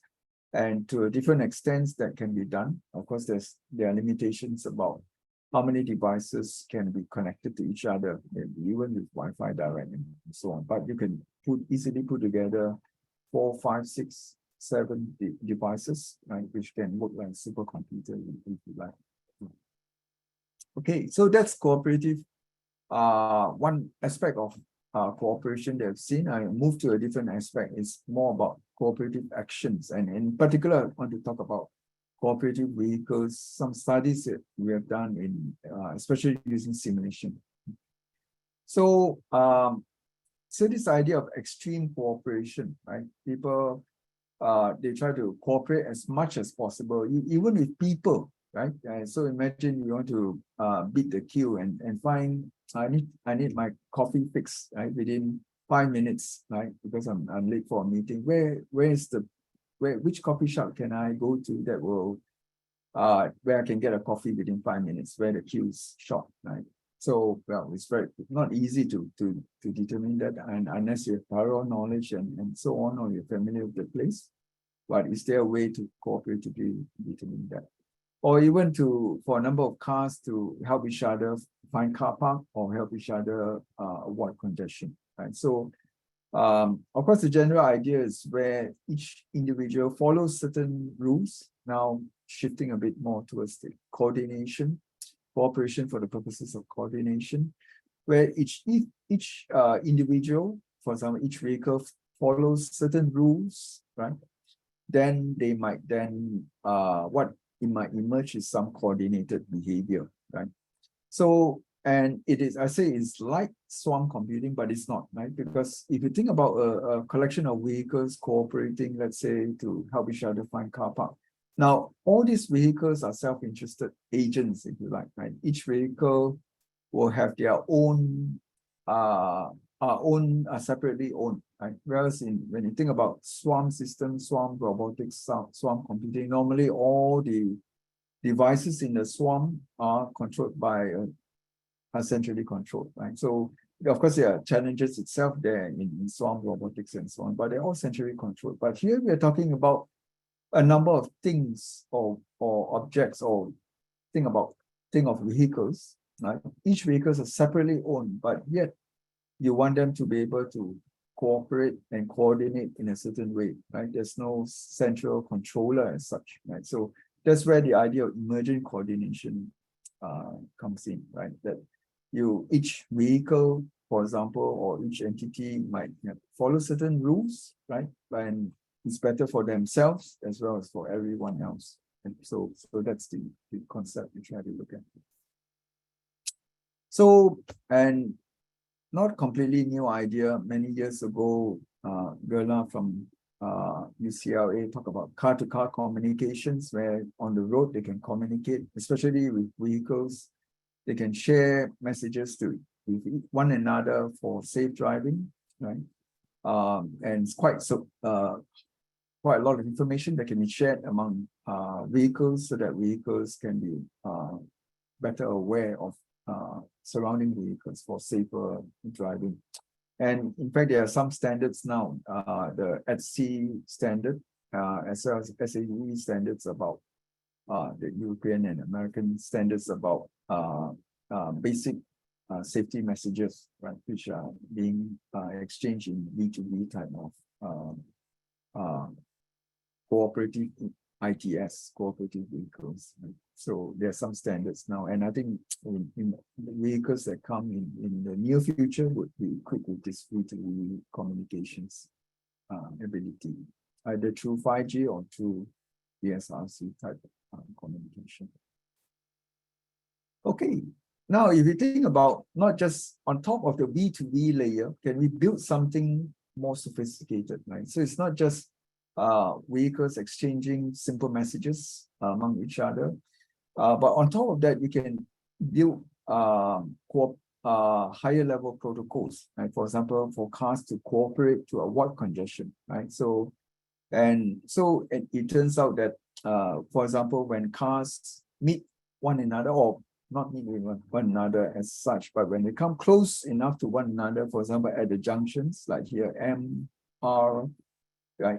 You can see some of the junctions are highlighted here. When vehicles come near to junctions, they can exchange a number of messages to cooperatively determine their route, right? So it's to avoid the scenario where everybody, all the vehicles just choose the shortest path, and you get congestion on the shortest path, whereas the longer path, which may be in terms of distance-wise is longer, but it may actually be a faster route, right? If some of the vehicles have taken that, instead of all the vehicles congesting on the shorter route, right? So that's the idea that when vehicles kind of close to each other at the junction, they can exchange messages and determine their route further on, right? And it turns out that when they do a bit of local coordination at the junctions, globally, it can lead to elevation of congestion, of traffic congestion, because intuitively you can see that, because instead of all the vehicles jamming in the shortest path, some of the vehicles will take the longer route, right? So-called longer route, but time-wise it may be shorter. Okay, so we did some studies, simulation studies, different number of vehicles, different number of junctions, and it shows that up to 20 to 30% gain in travel time, right? So for vehicles that use these protocols. Of course, there are a number of challenges. What happens if only some percentage of the vehicles use the protocol, some do not, right?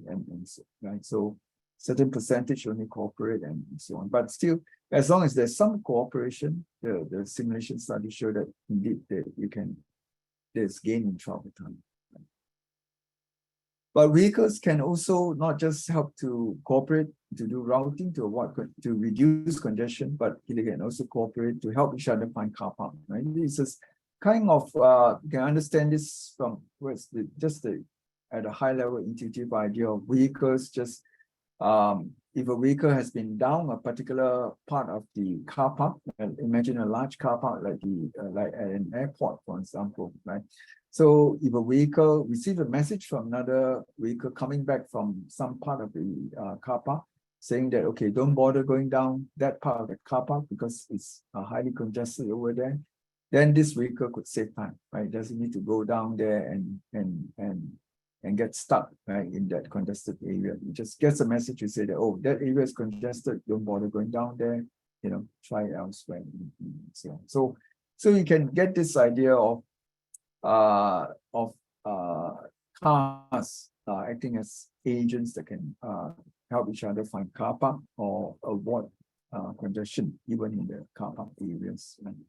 So, and in some of the simulation studies that we have done in different kinds of settings, different kinds of scenarios, quite comprehensive, in different number of cars and so on. And again, about 20-30% in terms of savings now in terms of time to park, right? So the amount of time it takes for a car from when it enters a particular large car park to the time that it actually gets gets parked, right? So the time to park can be shortened by 20-30% with this kind of cooperative protocol.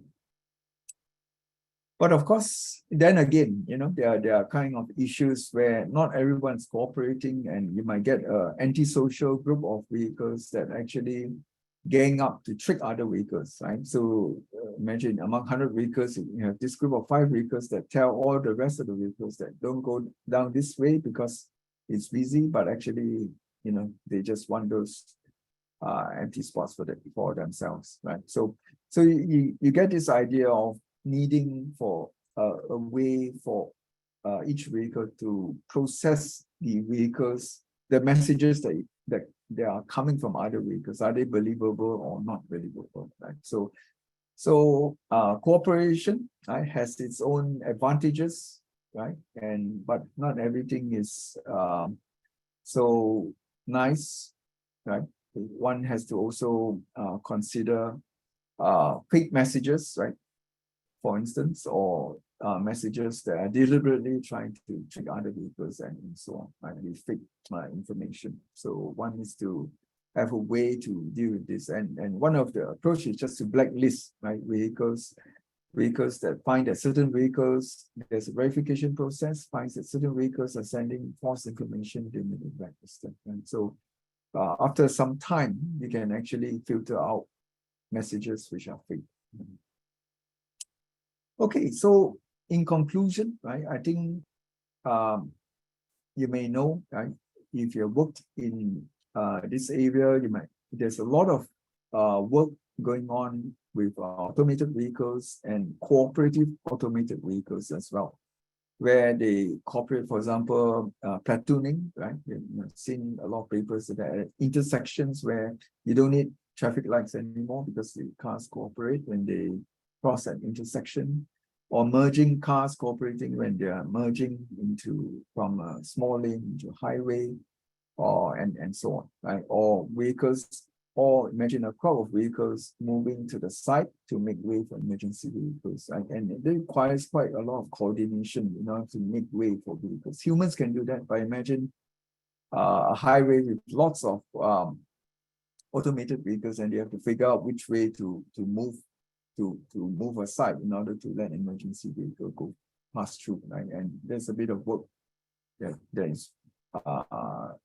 I'm aware of, can't remember the particular paper, but there's already people looking into this problem with automated vehicles. So can they be combined in a social brain, right? So what is interesting here is that a lot of the work focuses on one type of cooperative behavior. They talk about vehicle platooning, and that's it, right? Another paper talks about cars merging lanes, and that's it. Another one talks about intersections, right? Cooperating when crossing intersections, and that's about it. But actually, a vehicle to work in practice needs to be able to cooperate in all these different situations, right? It needs to be able to platoon at some time, and then when it reaches the intersection, it needs to be able to cooperate in order to cross the intersection. And when it needs to merge into another lane, it still needs to cooperate in different ways, right? So we are not there yet, right? This is still a gap, right? How can can we have a social brain for automated vehicles that are able to cooperate in different situations at different times, right? So this is still an open challenge. Okay, so from vehicles, I'll give another example of urban robots, and this is also something coming up in many different places. You might have seen pictures of robots in restaurants, right? So, which is not too bad, because if you're a restaurant owner, you can just manage or control all these robots, right? Robots in malls and shops are still not too bad, right? Because if all these robots are owned by the shop owners or managed by the shopping mall, right? There's still some central control. But so again, we're moving towards where these robots are owned by different people, right? So it's quite a different problem from the typical swarm robotics, where all the robots are controlled by one authority, if you like. So here you have different shops having different robots. Let's say, imagine in a large shopping mall, right? And they may or may not get into each other's ways, right? In the future, right? Imagine you have a companion robot. Maybe it is far into the future. Maybe the Tesla bot will come out and people will bring their companion robots to the shopping center, right? So is my companion robot going to get in the way of your companion robot and so on, right? So you can see that well, there's all kinds of interesting issues that might emerge. You can also have robots that are cleaning, right? So they're cleaning shopping centers or outside collecting rubbish from people or cleaning Singapore streets and all that, right? And you also have delivery robots, lots of different types of delivery robots. I just give some interesting snapshots here. Some are just in prototype, some are on the market, right? So the one on the bottom right, Agility Robotics, these are robots that don't do delivery now, they just work in a warehouse. The one that Ford, I think there was, I don't think it's, anyone can correct me if I'm wrong, I don't think it's production yet. It's just, was an interesting video there. Perhaps there's a prototype. And then the robots by this company here that you see in the middle, these are already in operation, right? And there are many types of these robots. Sometimes they are called public area mobile robots, PMRs, if you like. And it's interesting, right? Because there was a situation in this 3 days ago, this BBC article where these robots were being deployed in this area, and people on wheelchairs were being hindered by these robots, right? And sometimes endangering their lives to a certain extent, right? So when you get robots in the street, right, you get this problem from vehicles to vehicles cooperating on the road to urban robots cooperating on the sidewalk, right? So, and imagine someone sitting on a automated wheelchair, self-driving wheelchair, right? So it's going along someplace. This robotic wheelchair will need to cooperate with the delivery robot. And the delivery robots also need to cooperate with the cleaning robots, right? So that cleaning robots don't get in, they are cleaning the sidewalk, they don't get in the way of the delivery robots and so on. So you can imagine there's now the need for cooperation. And these robots will be owned again by different authorities, right? They are self-interested, different authorities, and there's a problem how they might cooperate. So this is another open, well, not quite a big problem yet because still only a few companies are using these delivery robots, but in the future might emerge as a bigger problem. And would the delivery robots get in the way of the police robots, right? So in Singapore, they have these auxiliary robots that have been on trial. I just took this photo a couple of 3-4 years ago. And California, you might have heard of this robot, right? It's already on the market, the security robots. So would security robots get in the way of cleaning robots and delivery robots, right? So you can see that there's a need for some means of coordination in the future, and that can be a problem. And there was an interesting case study, not even in the public, not even in outdoors, right, but indoors within the Singapore Changi General Hospital. And it was interesting that they deploy a lot of robots there, and because these robots were built by different companies, they got stuck in corridors and hallways, right? Because they're built by different companies, they don't know how to talk to each other, to cooperate, to give way to one another, and so on, right? So that was a very interesting problem, but there's already some work to try and address this issue. So way forward, different ways for this. So robots, so this is just a proposed way for behavior in these robotic things. Right? We may have cleaning robot, right? So each robot would need multiple layers of functionality, right? They need to be able to, at the first layer, do the stuff that they are supposed to do, right? Their purpose, which is a cleaning robot is to clean a walking path, for instance. And then the second layer is that it does not enter private properties, right? So the second layer is more like regulations kind of behavior, right? When it's cleaning the walking path, it should not enter private property and stay within certain areas and paths. And then what happens it's not just that it should follow these regulations about not entering any private properties, but it should also give way, right? It should also be polite, if you like, give way to people walking by, right? A robot that's cleaning a sideway should stop to let people walk past, right? I mean, we naturally would expect that, right? Or someone in a wheelchair passing by, the cleaning robot should let this person in a wheelchair pass by, right? So I don't think the robots are there yet in terms of functionality being able to do that. But you can think of these different layers of behavior. It's not enough to just be able to function correctly. It needs to be able to obey certain rules. Not enough to just to be able to obey certain rules. It needs to be to exhibit some good social behavior. That's the idea here. Trying to think about layering the functionality for these things. Okay, so I think it becomes an ethical issue now, right? So the good social behavior becomes an ethical issue, right? If companies were to deploy these things on our streets, then they should be able to behave well in a certain way. And perhaps one thing they should be able to do is to cooperate, right? So cleaning robots, delivery robots, police robots, they need to be some kind of, they obey certain rules and should be able to cooperate. And we have written a bit more about this if anyone is interested. Yeah.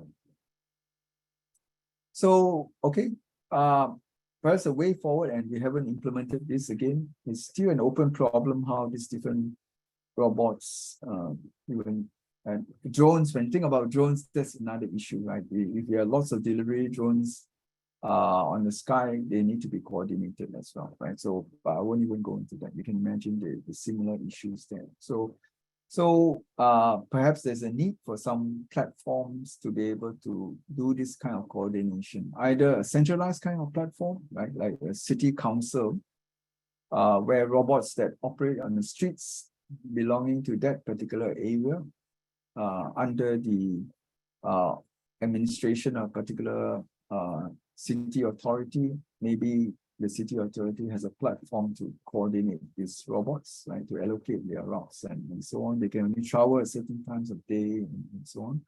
Or there might be a more decentralized kind of routing where the robots download rules and they just follow those rules, right, and try and self-organize, if you like. Maybe the solution could be some combination of this two. Another way to approach this problem is through standards, and if anyone is interested, can go to the Urban Robotics Foundation. It's a kind of it's a foundation is set up to trying to develop an ISO standard for PMRs, for public area urban robots. And the public area urban robots are those that I just mentioned, the delivery robots. It could be cleaning robots and so on, right? For some, they look some standards for their behavior, if you like. For example, when they go about, they try to make their presence known. I shouldn't just sneak up on people and so on and so forth. Right? So they need to announce their presence in a certain way. They may need to give way and so on. So there's a group called Urban Robotics Foundation that's pursuing ISO standards for this public area urban mobile robots. Okay, I think I'll end here.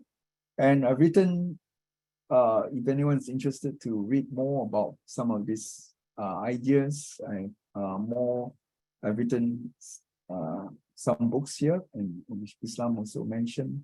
So please have a look if you like. And the key message here is that of this talk here is that there are many possible interactions and cooperation among devices, among these smart devices. So it's a very interesting area to look at, and there will, I think, be outstanding problems remaining. Thank you very much for listening.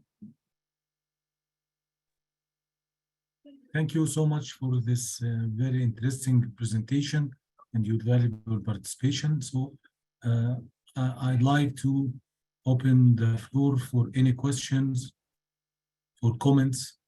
I know there are many guys here that are interested in the IoT, and so I'd like to open the floor.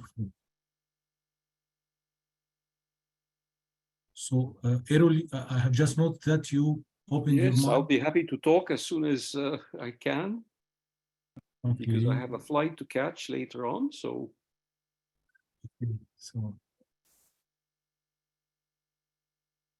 So if there are any questions,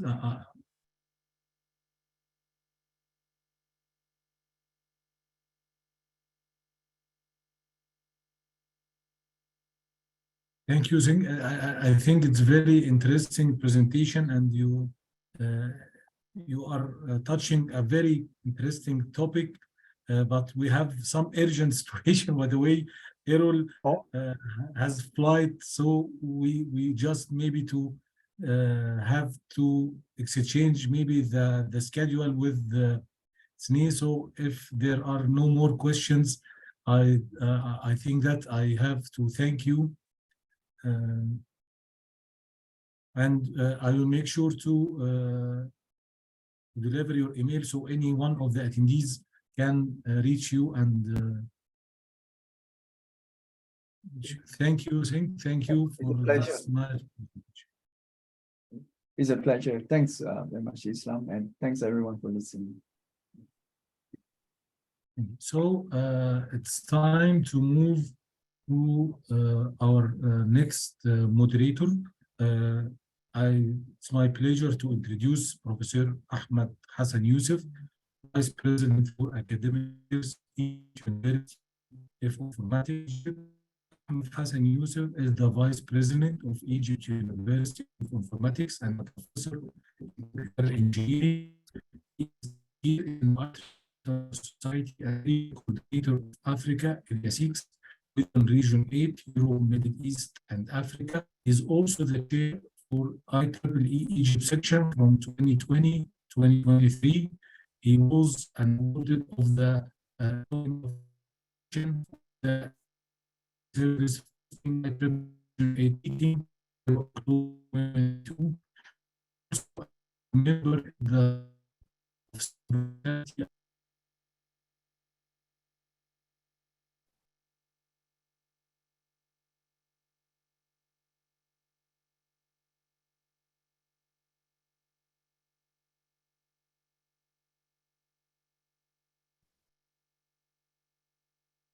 I lost the connection. I'll continue.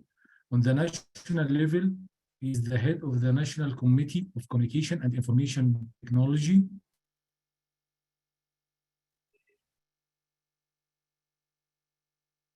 Academy for Scientific Research and Technology, Egypt from 2023-2026. He's an IT strategic expert who updated Egypt Agenda Vision 2023. Sustainable Development Agenda for Digital Infrastructure, Digital Economy, Digital Inclusion, and Cybersecurity. On the regional level,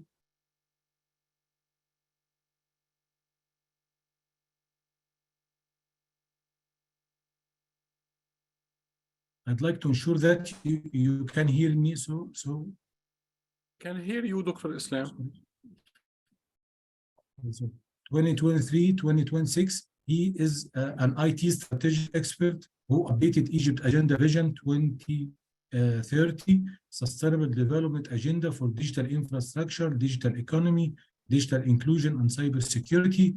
On the regional level, he was an ISCO expert who participated in the concept note of PIRIN, Pan-Islamic Research and Education Network, an ALISCO expert who organized the workshop of Big Data and Sustainable Development Goals, Cairo 2023, with 30 speakers, head of the founding committee of Computer Science and Engineering, and the Leadership Selection Manual for the Jalallah University, King Salman University, New Mansoura University, and Al-Amin International University, former strategic planner for information technology in higher education, and representing MOHE and SU in Digital Transformation National Committee and Egyptian Knowledge Bank. He was also the founder of Top IT, a training and consultation firm that provides service in Europe, Middle East, and Africa. It's really our pleasure and honor. Personally, I know Dr. Ahmed Hassan very well, and in addition to all those activities, he is doing a great inspiration for all his colleagues. He advised me several times, and I also pleasure always to get his guidance, advices. Thank you, Prof. Ahmed Hassan. Thank you for having you with us. The floor is yours. Thank you. Thank you, Dr. Islam. I think Errol has a flight to catch, so I will try to be very brief. The talk is about the following title: AI drives network routing. Errol is a fellow ACM. He is working to pioneer performance analysis methods and machine learning techniques for large-scale interconnected computing and communication systems. He develops mathematical models and test beds to evaluate and optimize large-scale autonomous systems, including their quality of service and energy consumption. This gives you the background of this talk. He is currently a professor in the Institute of Theoretical and Applied Informatics of the Polish Academy of Science and many universities as well in France. So without any further delay, I'm giving the floor to Errol, and we are all ears to listen to you. Thank you very much, Professor Ahmed. Thank you for the introduction, also Professor Islam, and the allowing me to talk at this time. Yes, so I should also add that I'm a fellow of the IEEE since 1986, so that's a long time ago. I've been in these activities for a very long time. Sorry for missing this important point. I'm a fellow of many other things, but I just wanted to mention that because this is an IEEE meeting. Yes, I should probably, first of all, share my screen. Is that possible? Yes, please. So I'm sharing my screen, and through this video, it's in fact a video of an experiment. So I'm showing you a video taken during an experiment. And let me just explain what the experiment is. On the left-hand side of the picture, you see a network of computers. Okay, so each node is a computer which is serving as a router. And you also see the interconnected topology of the network. So you see the different nodes and their possible connections. But what is going to be interesting is that these connections are dynamic. And this is how it is going on. So the connections are dynamic, and the color codes, you see different colors on these connections, they represent paths. So when I say connection, I don't mean a connection from node A to node B only. I mean the connection from a source to a destination. So I'm using the terminology that people use in networks. So a connection is a connection from source to destination. And currently, this system is being attacked. It's being attacked by simply a viral infection, which is a set of worms which are blocking the passage of traffic between certain adjacent nodes. So certain node-to-node links are being attacked and blocked by the worm. And what is going on is that the algorithm that is running this network as a whole is finding new paths so that the connections, that is the end-to-end service, can continue despite the fact that certain links are being blocked. So how do we see that the connections are proceeding or continuing? We see it on the right-hand side.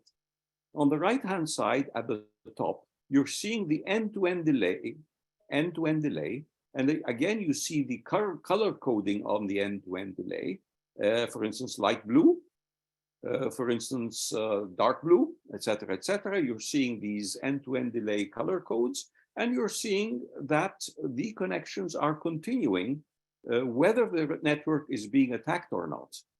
And on the bottom, what is also being shown is the jitter. It's a secondary metric of performance, okay?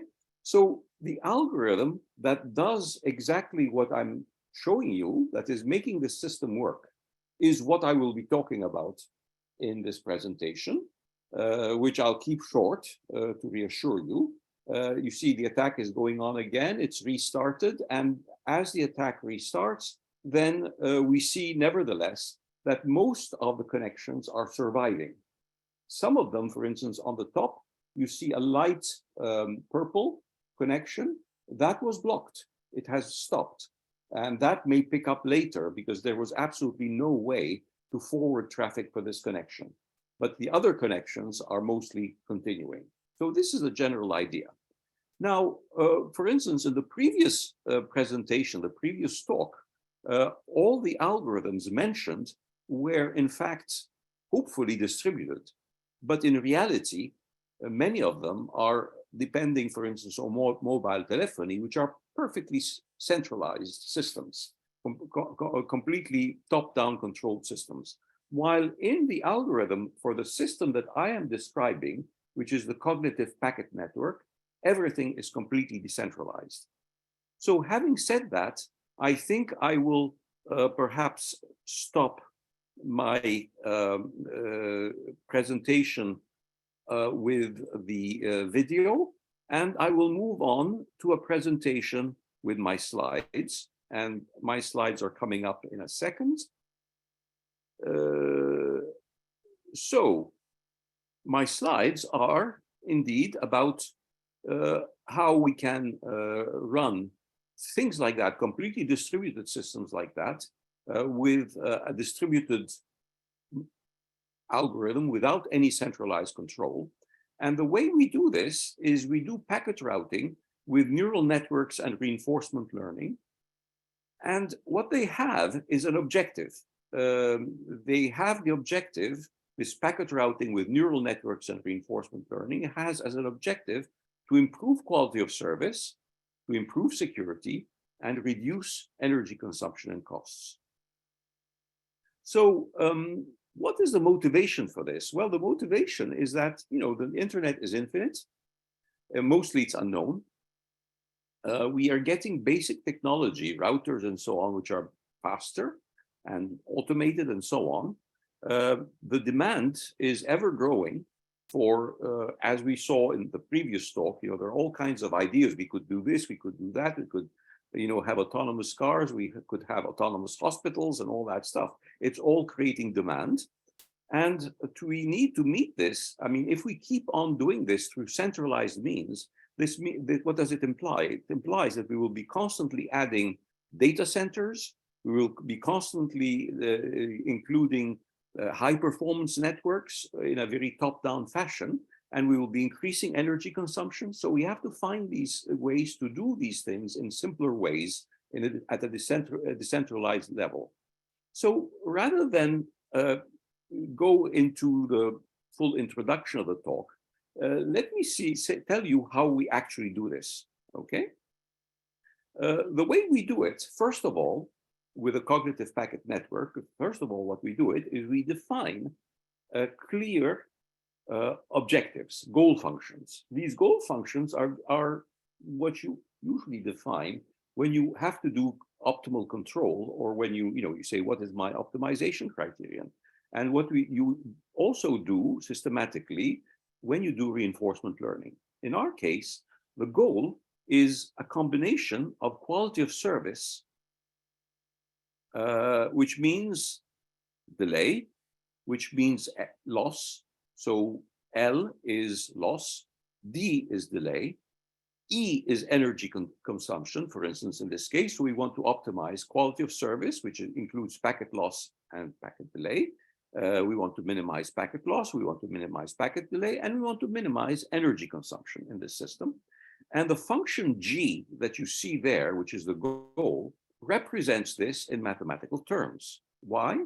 Because L is a loss in a percentage or in a fraction, okay? So what the formula says is that if there is loss, okay, then the delay will have to be repeated. In fact, the whole goal will have to be repeated because we will have to repeat. Hi, Errol. We couldn't see that page. We're still seeing this video thing. Oh, I'm sorry. Yeah, thank you.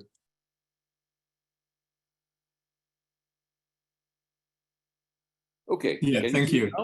Yeah. So yeah. What you're seeing here now, go down to goal, the world goal optimized online with delay, loss, energy. Delay, loss, and energy are being measured, okay? And the optimization algorithm is using these measurements to try to minimize the impact of delay, loss, and energy consumption. And this is through this goal function, which combines the three quantities. So you have A multiplied by small a multiplied the quality of service metrics, which are delay and loss, and B by energy. So you have these two things being represented. And if you work out the very simple mathematics that's there, you will see that this boils down to the third formula, which says AD plus BE divided by 1 minus A plus B times loss, okay? So you have this goal function that you want to minimize, and the quantities that you can measure are D, E, and L. Now, the question is, how do you measure these quantities? Well, it's not that difficult because let me go up again there, because delay of packets you can measure by sending packets out. And when you get the acknowledgement, you look at the time at which the acknowledgement arrives to you. You know when the packet was sent, because that information is contained in the acknowledgement for the packet, and you get back the information about the round trip delay, okay? Regarding loss, that is also quite easy to measure, and we were measuring these things in the example I gave you. That was an experiment. It's not a simulation. It is an experiment on a real test bed. So we were measuring the loss as well. And how do you measure the loss? You send forward packets, you count the number you send forward, you see the number of acknowledgements you're getting back, and of course, what you don't get back is a loss, okay? And how about energy? Energy is just about a little bit more tricky. If you want to measure energy consumption per packet, for instance, in a router, well, what you can do is measure the power consumption of the router while it is carrying a certain traffic rate. So you have, for instance, 1,000 packets per second, okay? And you have the power.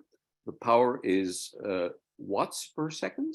If you divide watts per second by packets per second, by the throughput, you can estimate the energy consumption per packet at that particular router. So you can, all of the quantities that I'm indicating to you are quantities that you can actually measure, okay?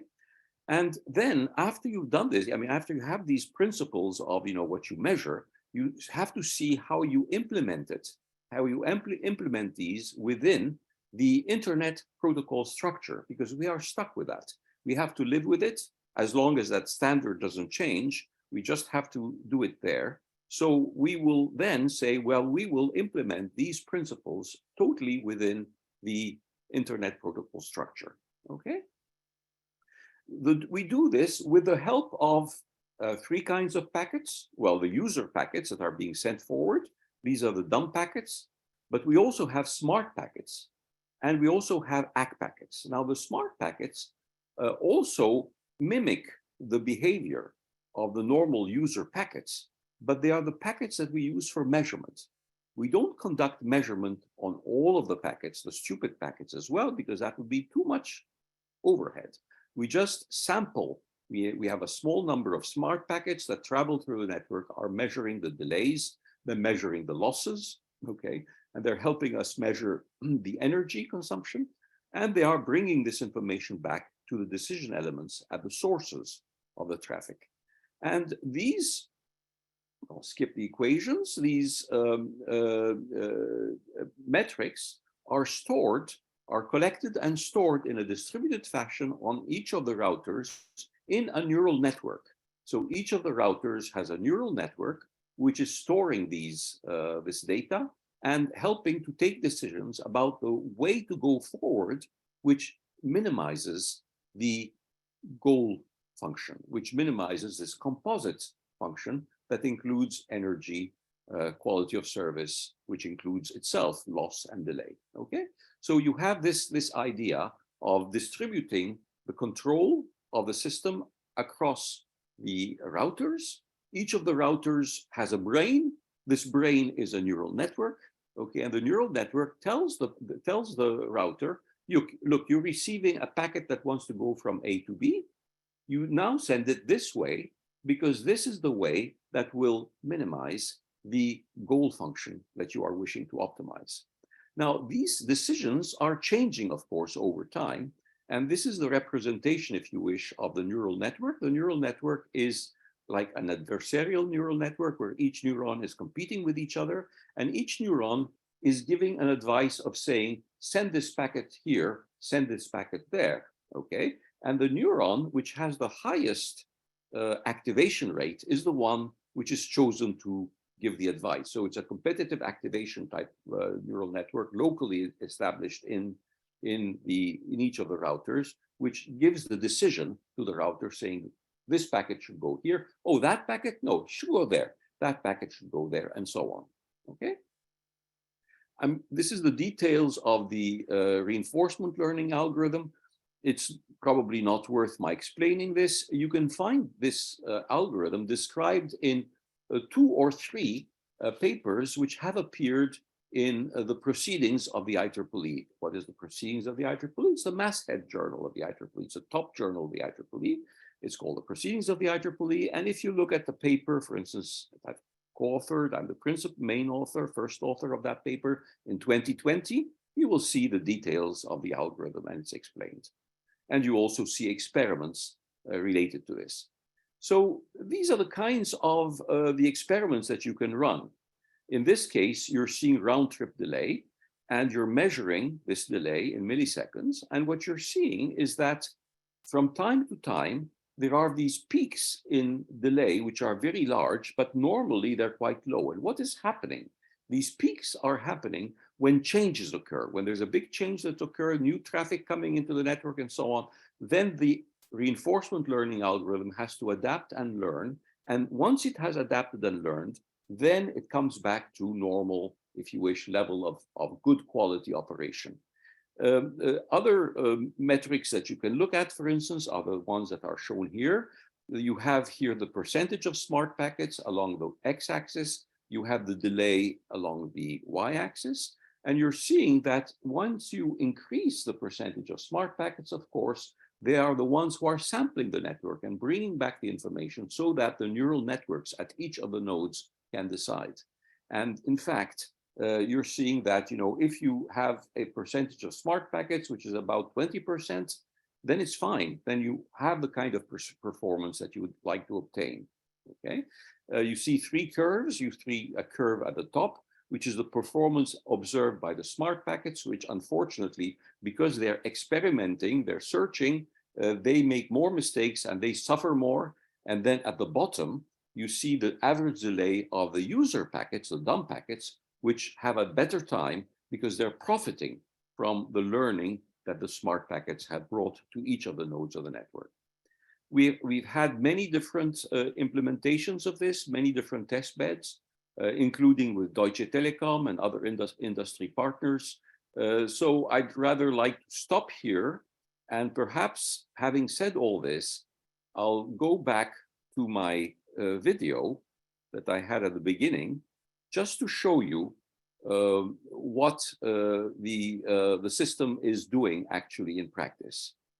So let's see if I can manage to go to that. I'm getting out of my, here I am with the videos, show the screen again, click on the videos and just observe what is going on. So the neural networks are implemented at each of the different router nodes, which are collectively taking decisions so that the paths are being able to allow connections safely from source to destination. While the network, for instance, in this case, is being impeded from operation by an attack. Thank you very much. I will stop there and pause for some questions, and then perhaps I will explain things further because I have a little bit of extra time.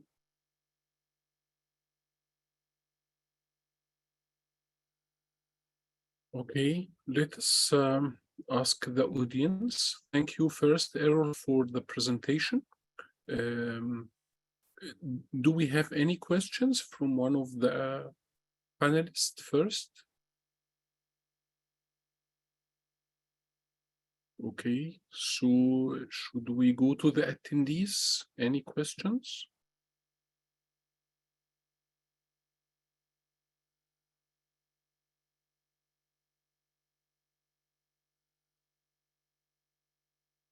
So we have no questions, Errol. Would you like to add some conclusion? I hope it was clear rather than puzzling. Yeah, I think the video was clear and it identified the main concept behind, because simulations at some time talks more than speeches. It's not a simulation, it's an experiment. Yeah. This is not a simulation. It's really, in this picture, there are approximately 30 routers, and they are physically existing routers with physical connections. So we are in real time now. Source to destination. So we are in real time now. That's right. You are now seeing real time. Okay. So maybe this is an addition, at least for me, because I thought that the experiment was conducted, not as being conducted right now. No, it's not real time now. It's real time. The time that you see in the video is the real time. This is a video taken of a real experiment. Okay, so the experiment is conducted at some time, and the video is representing what happened at that time. Normally, the system is working 24 hours a day. Okay. So would you like to add some more information for our audience? Such as what? I mean, if I don't know what is missing, I cannot add the proper information. Okay, may I ask if this system is available for other researchers, maybe to collaborate with you? Definitely, it is available. They would have to. I mean, there are two different kinds of situations. Since this is a physical system, and it is operating at the operating system level.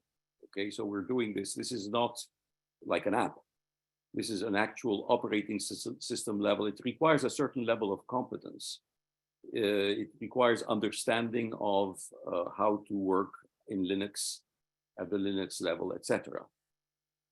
But it is available for collaboration. If people have ideas they want to test, then perhaps we can help them to test them.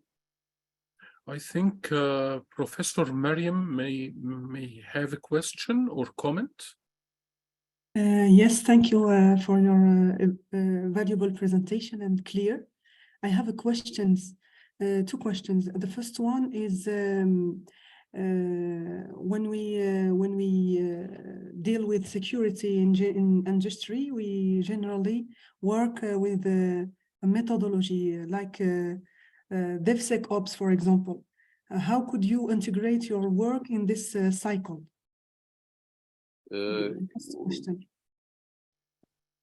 Okay, so I never mentioned security. No.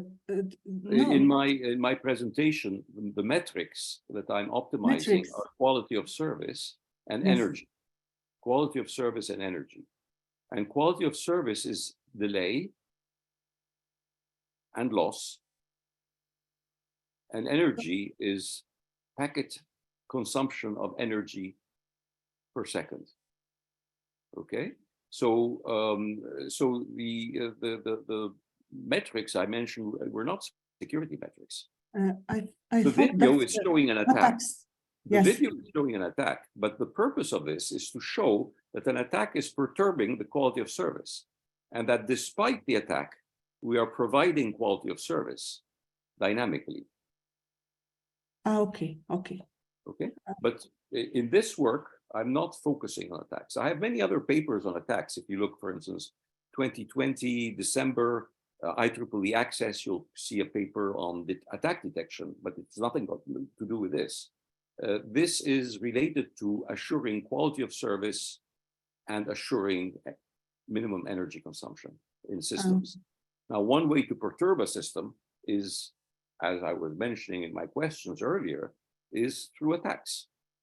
And the system must be able to react, so that the quality of service is preserved, even though you're having an attack.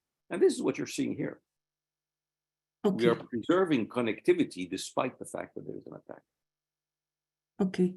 So just I want to understand in general in attacks, how to deal with attacks inside the DevSecOps on your other work, if you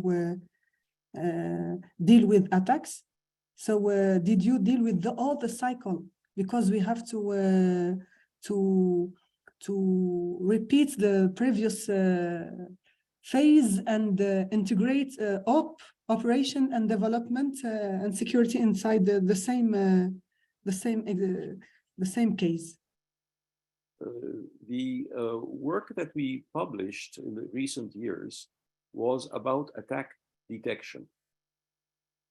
Attack detection is based on the methods that we use are based on looking at packet traces coming into a node, into an IP address.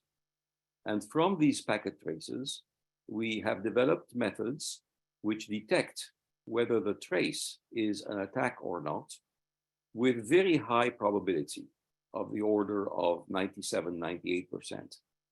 Okay? We have also separately developed techniques which allow you to evaluate whether software is vulnerable. So our work is not about producing some kind of system development environment. Our purpose is to provide modules for attack detection or vulnerability prediction in systems. What we do is research. We're not doing work for consulting or industry, et cetera, et cetera. We're doing research which is funded by the European Union.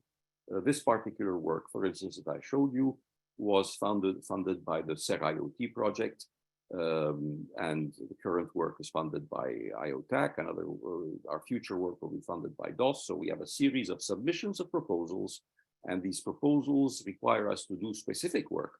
They don't require us to do work that some company is asking us.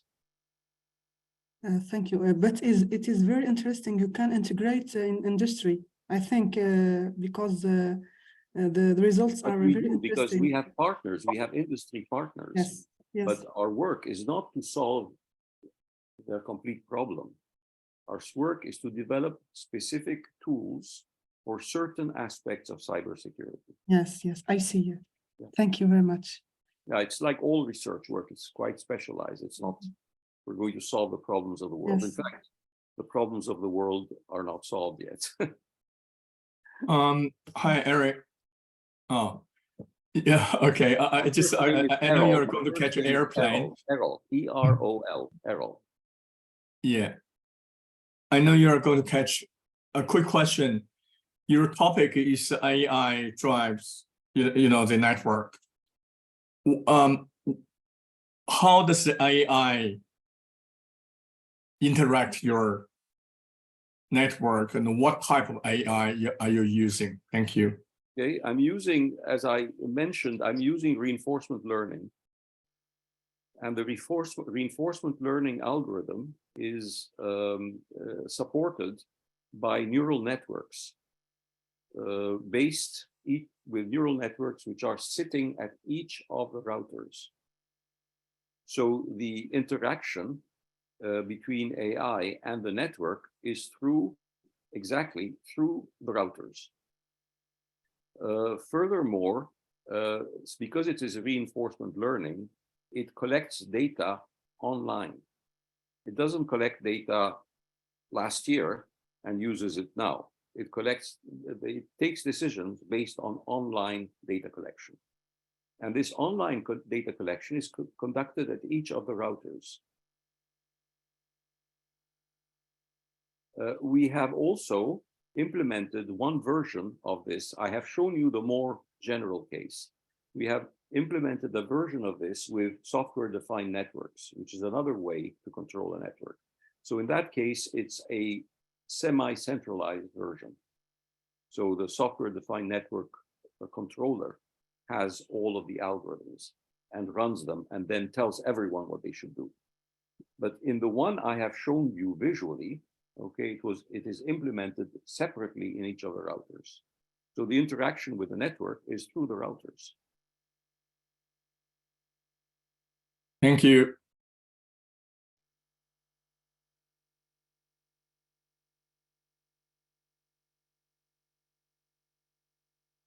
Amir, do you have a question or comment? Yeah. I have a question.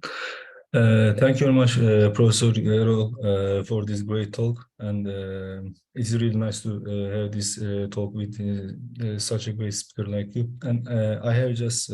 I actually, Ömer, I actually have the same talk, very similar talk in YouTube in Turkish. Maybe I missed that. But I'm just suggesting have a look because it's much longer and it's complete talk that I gave for Bilim Akademisi in Istanbul. So it's available in Turkish, unfortunately not in English, but in Turkish.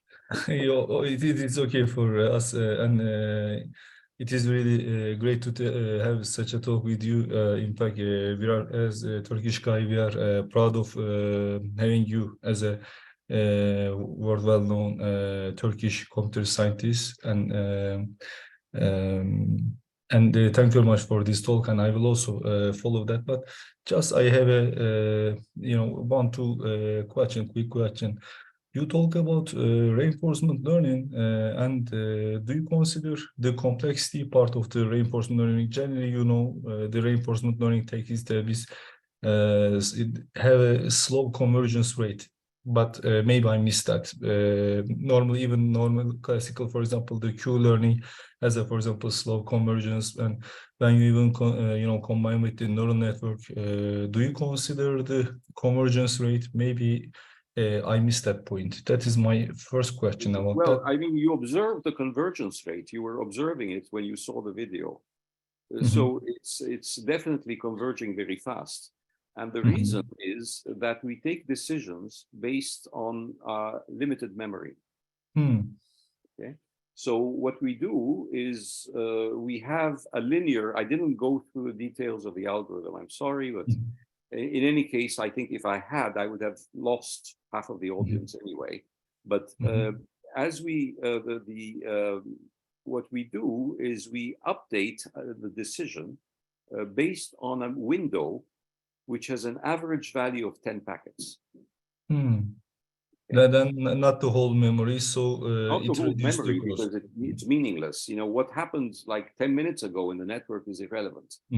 What is relevant is what's happened in the last 100 milliseconds. Exactly.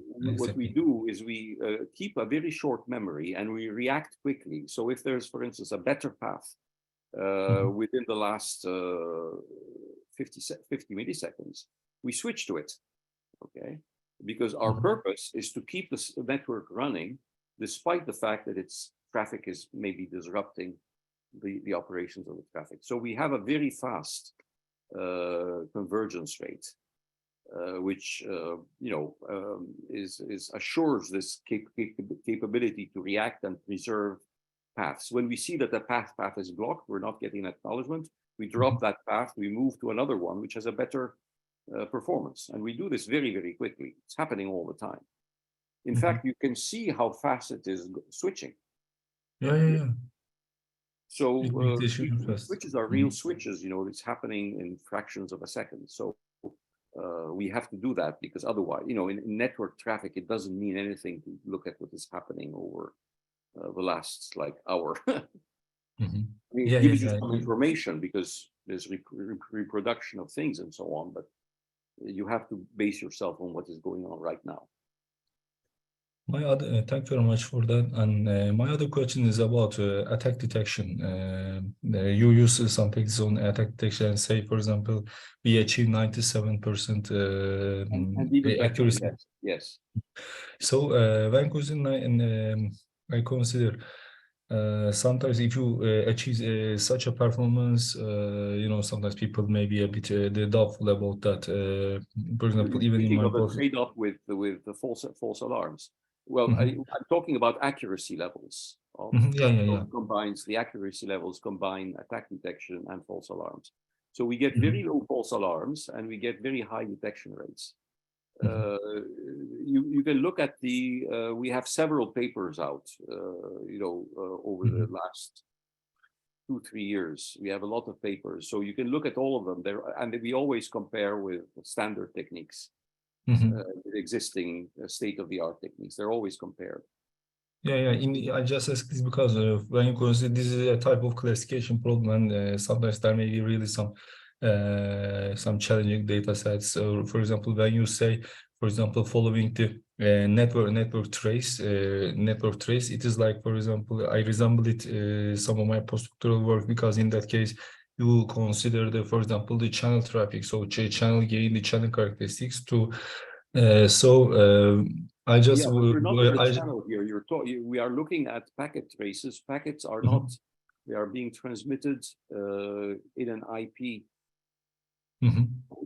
So the packets carry some data, and we have the timing information from the packets themselves.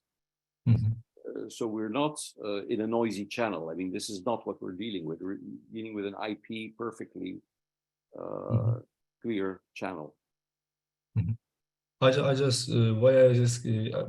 I just asked that whether to understand the data set is really challenging or not. So, We're because using if it is, standard data sets. We always compare with standard data sets. They're available online. There are data sets created by DARPA. There are data sets created by other organizations. There are lots of data sets for botnets, for instance.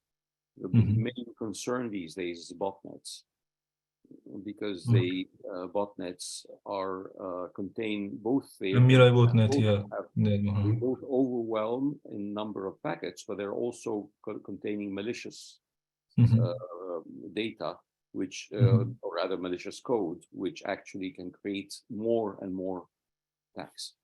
So we use those standard data sets, which are. Thank you very much. Thank you very much for the replies. We don't create our own data sets because you have to compare to some standards and to what other people have done. And the only way to do this is to use standard data sets. Because sometimes in some problem, for example, first when you apply some technique, it doesn't work well. For example, average size is 70 or 80, but in that case, you need to improve. For example, you need to add a new stage. That is why I want to ask that. And thank you very much for the replies and for the great webinar. And that's okay for me. That's all for me. Thank you very much. Okay, thank you. Thank you. Thank you, Errol. Do we have any more questions from any of the participants, attendees, panelists? So, Errol, thank you very much. Thank you. We appreciate a lot, especially that you have a flight to catch. So thank you very much for your time and for attending with us. Professor Ahmed and Professor Islam, I really appreciate the opportunity to be here and to talk, and perhaps we will meet somewhere in Cairo sometime, who knows. You are most welcomed. You are most welcome. We are waiting you, Errol, next October. Yes, you mentioned that. The problem is I'm juggling several things in October. One of them, I have to give a keynote in Doha at the end of October, which I had already accepted last year. Then I have to give a keynote at a conference in Shenzhen in early October. So it's going to be a tricky period for travel, but So I have 2 Q-Shine conference in Shenzhen. I have IEEE ICNC in Doha. So let's see what I manage to do. Hopefully, because they are waiting you now, and I hope you can enjoy your visit to Egypt, I'm sure. Thank you so much. Thank you. Thank you, and have a safe trip. We should do a good continuation, and congratulations for the courage and organization it takes to put something like this together. All of these mates. Thank you very much. Have a safe trip, and wishing you all the best. Thank you. Let me see if I can switch off so that other people can switch on.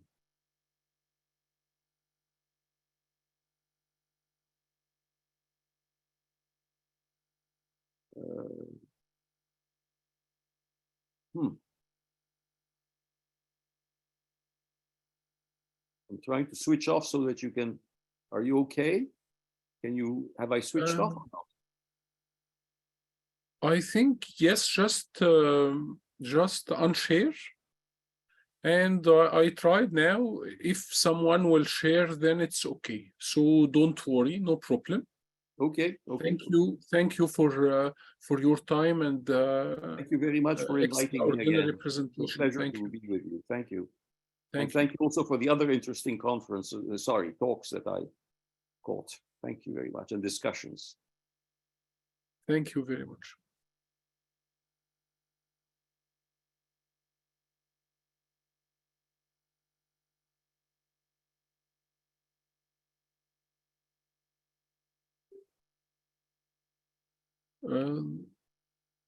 The next speaker is Saniha Hedge. She will have a talk about how to empower the next generation, unleashing the power of students and young professionals in the computer society. So her presentation will be very relevant to our day today. She is a postdoctoral researcher in the École Centrale de Lyon, France. She is currently employed there, and she recently completed her doctoral study in electronics at the University of Montpellier, France. Her expertise lies in the field of high voltage DC systems, dielectrics, electrical insulations, space charge measurements, partial discharge measurements, non-intrusive sensors, electric field mapping, and numerical simulations. Since 2019, Dr. Hedge has been a member of the IEEE and DEIS, assuming the role of Europe representative for DIS Young Professional in September 2022.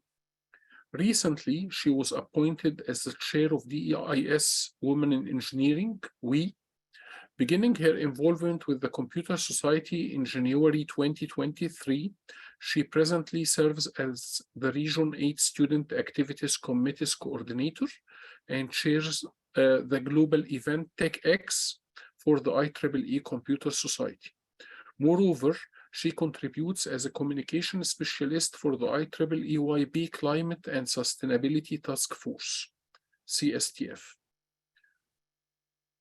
Are you ready? Can you see the slides? Yes, we can see the slides clearly.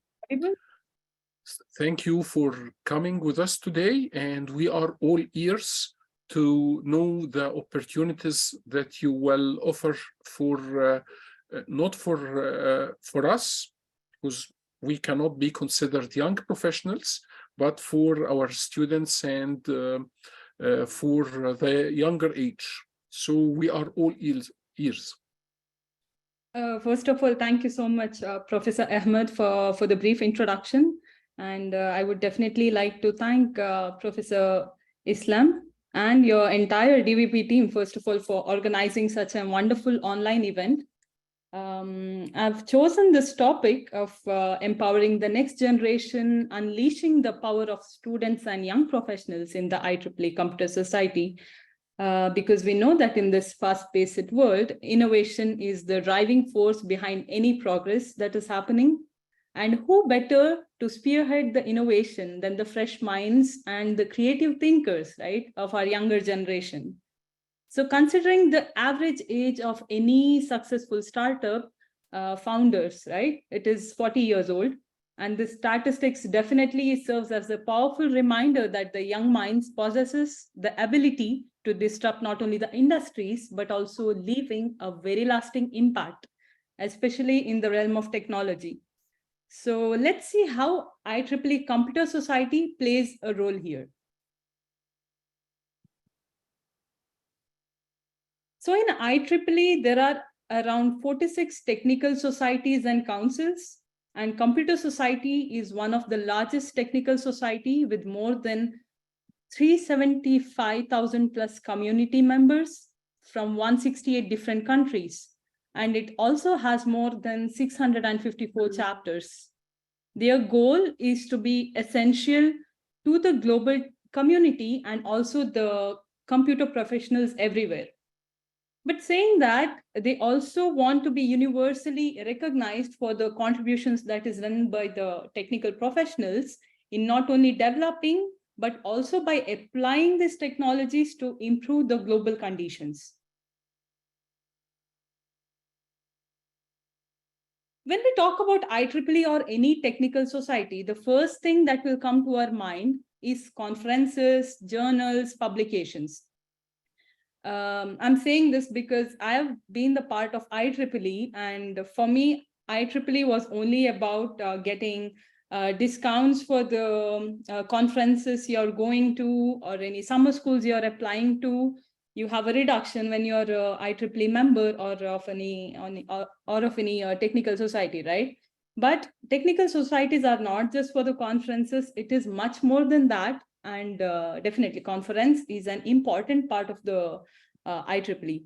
So here the technology we rely on today all started, for example, in the minds of a creative innovators collaborating. Maybe it might be in the university laboratory, a company conference room, a cafe, or an unexpected location. So researchers looking here for any in-depth details, for example, of any conference proceedings, we have more than 893,000 plus articles in the Computer Society Digital Library.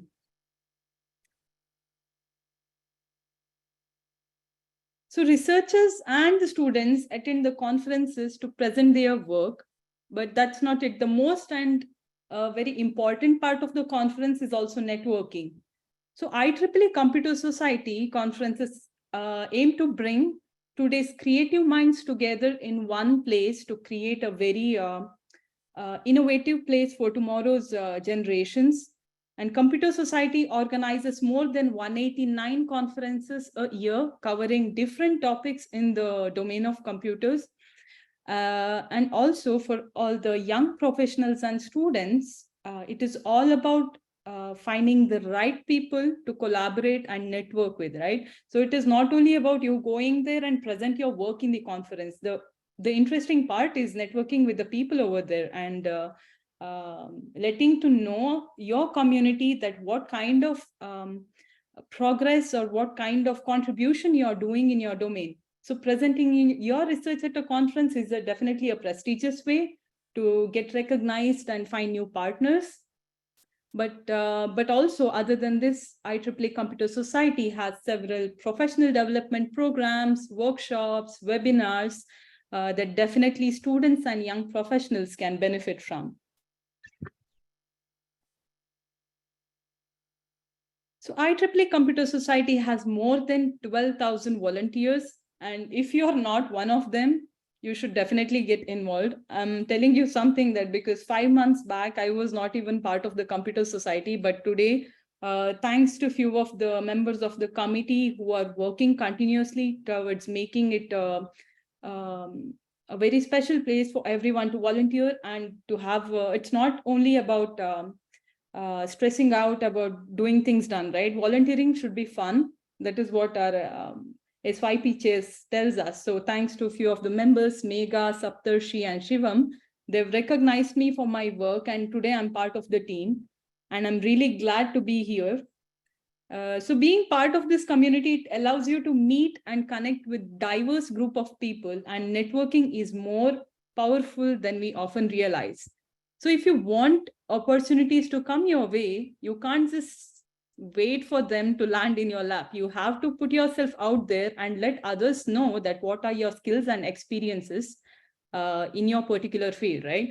So by joining IEEE Computer Society, you will have n number of opportunities to showcase your abilities and make valuable connections that you can shape not only your personal, but also your professional journey.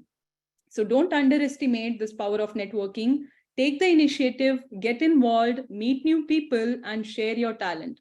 So it's only through active participation and volunteering that you can open doors to the existing opportunities that we have here in the computer society, and also let others see what exactly you're capable of. So IEEE Computer Society offers more than $40,000 in student scholarships to recognize students and volunteers in the community. It can be IEEE student branches or student branch chapters who show promise in their not only academic, but also personal efforts. So there are different types of awards that we have in Computer Society, but these are the few famous ones that that we have here for the students. The first one is the Lance Stafford Larson Best Paper Award, which is provided by the Larson family, which includes our past IEEE president, Robert Larson, who created this award to encourage students to develop their excellence in their communication skills and motivate students towards achievement in the field of computer science. So by saying this, we have our own committee members who have already been the recipient of these kind of awards. And definitely these kind of awards and scholarship, it motivates students, right? So I would like to invite Omar, who's also a recipient of this kind of award. Omar, would you like to share about your experience about getting this scholarship? Thank you very much, Sina, for the talk, and I will just want to add a few one based on my experience. Thank you for the opportunity. And in fact, these scholarships the scholarship and awards are really nice, and you know, they are really motivating. And when you consider Lance Stafford Larson Best Paper Award, it separates from the other two, because even you haven't started, for example, started to be active volunteering in computer society, still you can be considered as a part of, you can be considered as a candidate for this award. For this award, in fact, you need to produce some good research results, and you need to publish a paper which is not longer than 20 pages, and they are pretty welcome to all the publishers. In fact, I can already you know, already explain that. But when you consider Lance Stafford Larson, something about that. It has a history of 40 years, 4 decades, and think about your work will be appreciated, is appreciated by a very strong scientific committee. For example, there may be some professors or experts, even from, for example, MIT. And when you consider the past list of the, for example, past winners, so you can see many great researchers from the students researcher, graduate students researcher from some top universities, including UC Berkeley, Cambridge, or for example, University of Illinois Urbana-Champaign, or for example, UCLA. You can see such great, you know, awardees. So being a part of that list, it is a really great experience, and it is a really great recognition. So I definitely suggest you to, if you trust, or if you believe in your work, the quality of your work, I definitely suggest you to apply this great recognition, the Lance Stafford Larson Best Paper Award. It is a really big honor to be becoming one of the awardee, and it also motivates me to be an active volunteer for the CS. So it is really, you know, it is really a great opportunity for a graduate student, I think. Thank you very much, Sina. Thank you, Omar, for sharing your experience.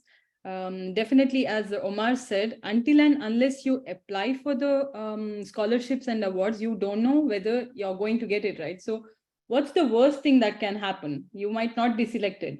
So if you're not going to apply, you never know. May I also add, you know, in 2021, I was the vice chair for YP activities at the IEEE Computer Society SYP team. And in that year, we organized a panel on how to write a paper or some paper writing tips on Lance Stafford Larson Award at IEEE Computer Society YouTube channel. I will also share that one. So if you care about applying to Lance Stafford Larson Award, you can also watch that video as a resource. It may give you some tips, some clues. Yeah, I want that. Thank you very much. Thank you once again, Omar. So yeah, other than this Larson Award, we have two other awards, that is Epsilon Pi Epsilon Honor Society Award, which is raising the importance of the academic achievement in our future computing professionals. So up to 4 awards of $1,000 each are given each year for the competition winners. So another famous award in the Computer Society is the Richard E. Merwin Student Scholarship, which recognizes and rewards the active student volunteer leaders in the IEEE Computer Society.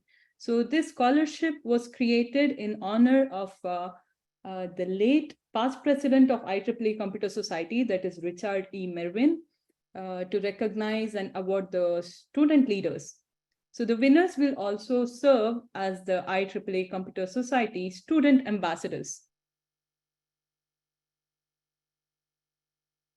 So if you want any other further information, definitely you can go and look into the website. We have all the details for, regarding the scholarships and awards in the website. So saying that, Computer Society students and young professionals, the main aim of not only Computer Society, but IEEE this year, or since past so many years, has been the diversity and inclusion, which is a very important and vital part of Computer Society's strategic vision, right? So following this path in CS students and young professionals, we have also brought in this geographical and professional diversity, starting with our own core team. So we want to add the students and young professional volunteers and members from different regions, because we know that for the Computer Society, it is very concentrated in the region 10, and we are trying to get in the students and volunteers from the regions with less presence and do activities in order to not only retain our current members, but also to get them active in their regions. We have created roles to ensure that every region is taking participation in the committee, and to have young professionals across industry and academia to have increased collaboration and participation among them, right? So it is always good to have a collaboration between academia, industry, and kind of a brainstorm. Actual issues that happen in the professional world when they are gets together with the people who are working in academia. That's how we advance in our community. Not just Computer Society, but in general. That's how we all work towards it, right? So we are also, in terms of activities in SYP, we are conducting not only global activities, but also local and regional activities. We have a lot of online or hybrid events for the volunteers or members to engage. And there are a lot of volunteering opportunities as well in these kind of events. And we post it online whenever the opportunities are out. So we do regional specific activities targeted towards the nature of the region to engage specific regional students and young professional members. So saying this, according to a survey that was taken place in Computer Society, 47% of our audience, they wish that they had started networking earlier in their career, and I'm definitely one among the 47%. I always feel that I should have joined in the volunteering activities much more earlier, but it's never too late. Today I'm here as a part of the DVP program. I'm really happy about this. So to drive to drive the evolution and advance in the field, you need to just come out and volunteer in your field, network with and advise with the professionals worldwide, sharpen your professional skills, grow professionally through these opportunities. So people in your domain, they start recognizing you for the work and the service that you do towards your community, right? So it is very important to just go out there and volunteer in your own field. And there are a lot of resources and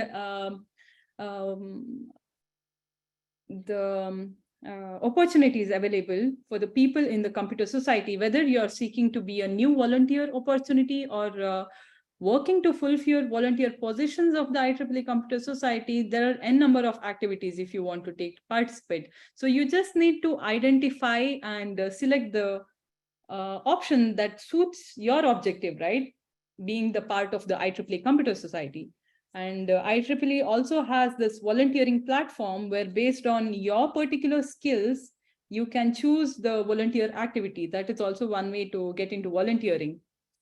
Or else you can get in touch with the committee members. You can say that, hey, I'm able to help with the conference you're going to handle. I can organize an event. So you just need to go out there and say this. Or you can contribute also to the technical community by writing newsletters, articles, maintaining websites, a number of opportunities, as I already told you before. Yeah. So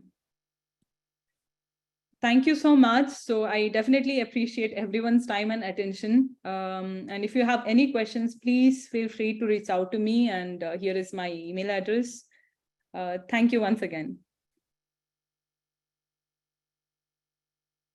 Any questions from the audience? Okay, so should I ask one question? What are the nearest conferences in Region 8, maybe useful to open heads about that? Oh, that's a pretty good question. I'm sure that in computer society, we have so many conferences. It is very difficult to keep track of which conference is happening when. So even I get to know about the conferences when you receive the e-notices in your email, right? Okay, this conference is happening at this point of time at this particular location. So I cannot exactly point out which particular. So we should not memorize, but maybe it may be useful, for example, if Umair share this to the audience, yes, so yes, they can know. I think also Dr. Islam has a list of registered people, so we can send them the subscription email, maybe, so they can be updated with yes. with the conferences, or they can ask the conference chairs maybe to participate in the review process or something, so they can volunteer in a smaller scale initially, then they can go beyond this after a while. So do we have any other questions from anyone? Any comment from Umair or Dr. Islam? Thank you, Dr. Ahmed. Thank you, Snia, for your great presentation and valuable participation. I don't know if you know that Egypt, and Dr. Ahmed has an Egypt section, will organize the SYB. Yes, I heard that there is going to be a Region 8 in North Africa Students and Young Professional Conference, which is going to be in August. And also YesIst 12, which is also going to be beginning of September, if I'm not wrong. YesIst. So the last week in August, and it may be very useful if you can attend, if Umair can attend. Yes, planning to attend YesIst and also the Region 8 North Africa Conference. Hopefully, yeah, we'll be able to meet there. This would be great. Okay, so and I'd I would like to. Please go ahead, Dr. Islam. Please go ahead. Thank you. So I hope I'd like to utilize such conference for the computer society to enrich and to motivate our young students to participate in the computer society. So I think we can think together in the upcoming weeks how we can collaborate to achieve such goals. So Definitely, I agree with always you. giving us this support. That would be great. We'll definitely talk about this later, and maybe we can have some activities from the students and young professionals during the conference, and it would be a great platform for everyone. Thank you. Okay, so great. I would like also to extend the invitation to all the participants and panelists. And I will share right now the URL of the North Africa Student and Young Professional Congress. So thank you very much, Sneha, for your presentation. It was a very nice presentation. And I would like to get your permission to introduce the next speaker. Initially, it was the role of Kostas to introduce the next speaker, but because of some commitments for him, he cannot join us. So the next speaker is Katarina Dineva. Katarina Dineva will talk about she is an assistant professor in the Faculty of Computer Science. Maybe I mixed the way. Katarina is not here, and I should. Okay, so Katarina is here, Kostas is here, so I think I should not talk anymore. So Katarina, please go ahead. Kostas, you are welcomed, and I can stop here. Thank you all. Thank you very much. I hope you can hear me, right? Yes. Great. Very great. clear. Thank you. Thank you very much for the introduction. I would like now to start the next session. Actually, I would like to. If you please, I'd like to introduce you first for the audience. Okay. Thank you. Thank you. I'd like to welcome Katrina. Katrina was born in 1986 in Komovo, Macedonia. She started her studies at the Faculty of Electrical Engineering and Information Technologies, Cryle Methodology University in Skopje, Macedonia in 2004. She graduated at the same faculty in June 2008 with an average grade of 10. She finished her master's studies in May 2010. She received her PhD degree at the Faculty of Computer Science and Engineering, CERN and Methodist University in Suzhou in January 2018. As the best students in the generation, she was awarded with an engineering ring by the Engineering Institution of Macedonia and with gold coin by the CERN and Methodist University. She obtained her initial working experience at the Faculty for Computer Science, European University in school in 2008. She worked at the Faculty of Electrical Engineering and Information Technologies from October 2008 to September 2011. From October 2011 to July 2014, she worked as a junior assistant at the Faculty of Computer Science and Engineering. She worked as an assistant at the same faculty from August 2014 to April 2018. She was promoted to assistant professor at the same faculty in May 2018. Her research is focused on content-based image retrieval, neuroimage retrieval, data mining, and machine learning. She is fluent in English and has some knowledge of the German language. She is a member of IEEE and ISMRM. Thank you, Katrina, for being with us. It's our pleasure, and you can start your session now. Thank you. Thank you very much for the introduction. I'm really pleased to be part of this event. I will now introduce our next speaker, which is who is Kostas Karpouzis.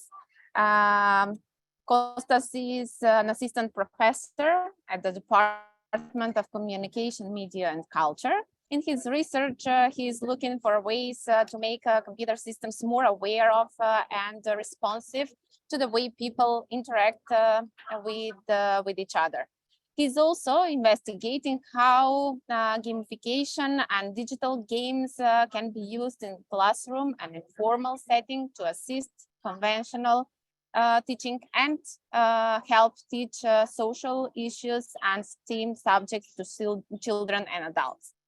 Since 1998, he has participated in more than 20 research projects funded by Greek and European bodies, most notably by Humane Network of Excellence, a leading research effort in emotion modeling and recognition, the FP6 project, where he served as area leader of effective applications, the FP7 project, which was voted the best learning game in Europe for 2013 by the Games and Learning Alliance Network of Excellence, the Horizon 2020 IRED project, which produced the winner, in fact, of the Gala Series Games computation for 1918, and the Horizon 2020 Co-Web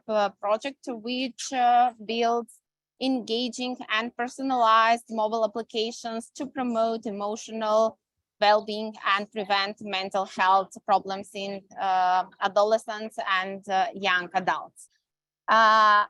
During this event, in fact, during the presentation, Kostas will talk about very interesting, very attractive topic. In fact, he will talk about the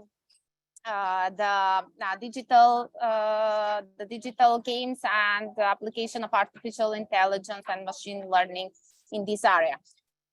His talk will be connected to the, as I said, digital games that have recently emerged as a very powerful research instrument for a number of reasons.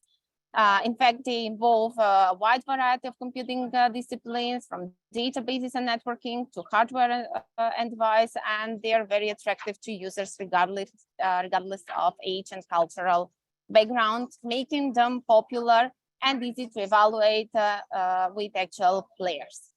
In the fields of artificial intelligence and machine learning, games are used in a twofold manner to collect information about the players' individual characteristics, player modeling, expressivity, affective computing, and playing style, adaptivity, and also to develop artificial intelligence-based player bots to assist and face the human players and as a test bed for contemporary AI algorithms. During the talk, he will discuss both approaches that relate artificial intelligence and machine learning to games, starting from a theoretical review of user or player modeling concepts. And he will also discuss how we can collect data from the users during the gameplay and use them to adopt the player experience or model the players themselves. Following that, he will discuss the artificial intelligence and machine learning algorithms used to train computer-based players and how these can be used in context outside game. At the end, he will discuss player modeling in contexts related to serious gaming, such as health and education. And I will not go further with the introduction. I will give the floor to Kostas to present, to make his presentation. But just for sure, before giving the floor to Kostas, I would also like to thank the hosting chapter chair for this session, which is Professor Durgesh Mishra. Thank you very much for co-hosting this session. In fact, now we can proceed with the presentation. Kostas. Thank you very much, Katarina, for thank you very much for the introduction and the summary of my talk.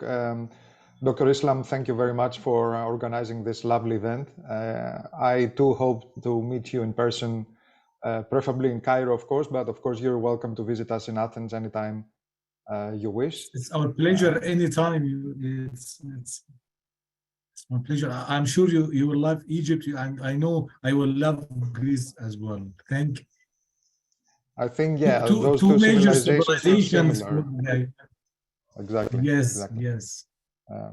Thank you. It's our pleasure and honor being with us. As Katarina mentioned in her presentation, in her introduction, the interplay between games and artificial intelligence has been in the forefront of attention for the past 5 or 10 years. And I think that the most prominent example is the emergence of a company that started making hardware for games, that is NVIDIA. And this hardware was initially restrained in rendering high-performance games, 3D graphics and so on, and has been now hosting the vast majority of artificial intelligence platforms such as ChatGPT, thanks to its powers of parallel computation. So I think that games have been one of the major driving forces for artificial intelligence over the past few years. And of course, in the context of this presentation, I'm only going to scratch the surface, so to speak. I welcome you to read one of the most important publications in the field, which is IEEE Journal on Games, a very, I should say, timely publication. It stemmed from the old conference on games and then was transformed to transactions on games.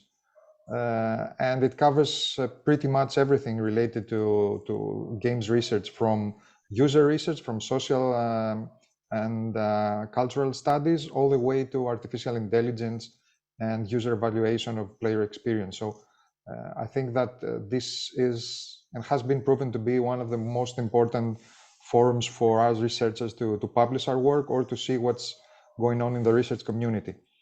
So in the first part of my presentation, I'm going to discuss the why and the how of getting information from the players, either before they play the game or during gameplay, which is the most, I should say, usual manner of retrieving information, since we don't want to bother players with filling in questionnaires or, I don't know, logging in with their Facebook account so that we can retrieve information about their preferences and so on.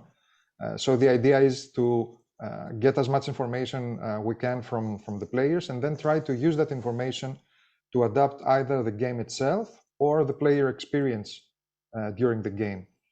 We have to note that creating games is, of course, a very expensive hobby, so to speak. So games companies are very large these days.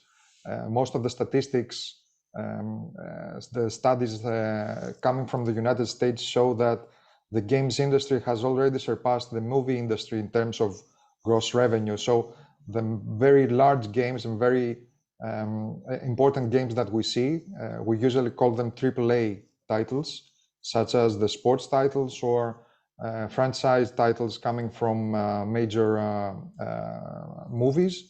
They typically cost between $80 and $100 million.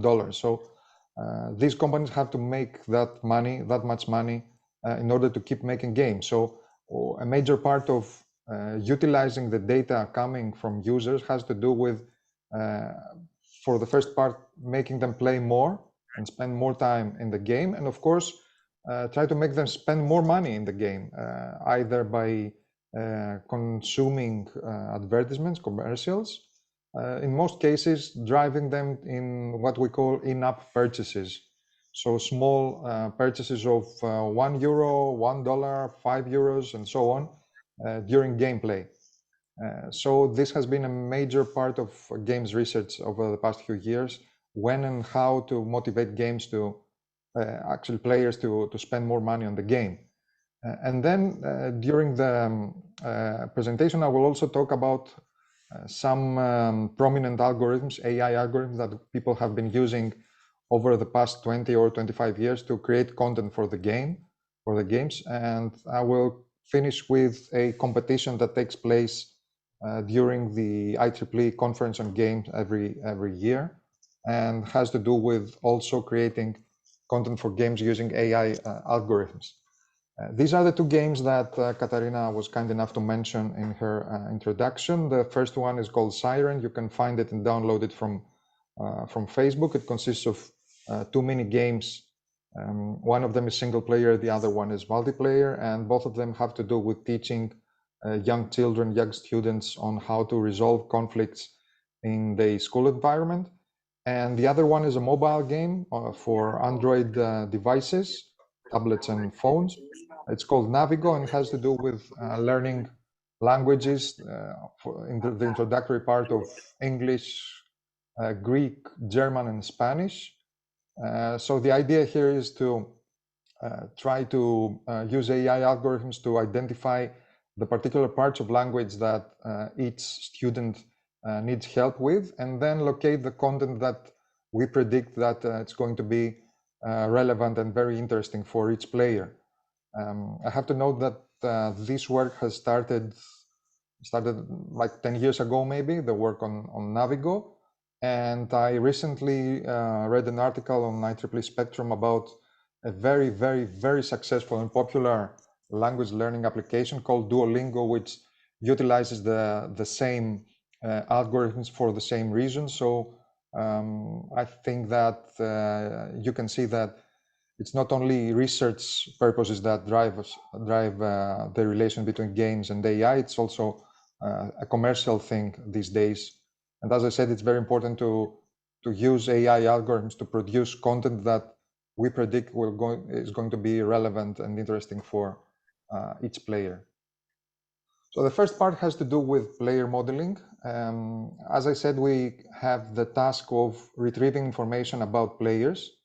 And the first question is, of course, why should we bother with player modeling? And the easy answer is that if we make a game that is too easy, then the players will be bored and then drop the game, which is actually a catastrophe for us researchers, because we're not going to get the results or the input that we need. And of course, it's also a catastrophe for games companies, because players are not going to spend any more money on that particular game. And on top of that, they might write a negative review on Play Store or on other forums such as Reddit, and then hamper any additional sales of the game.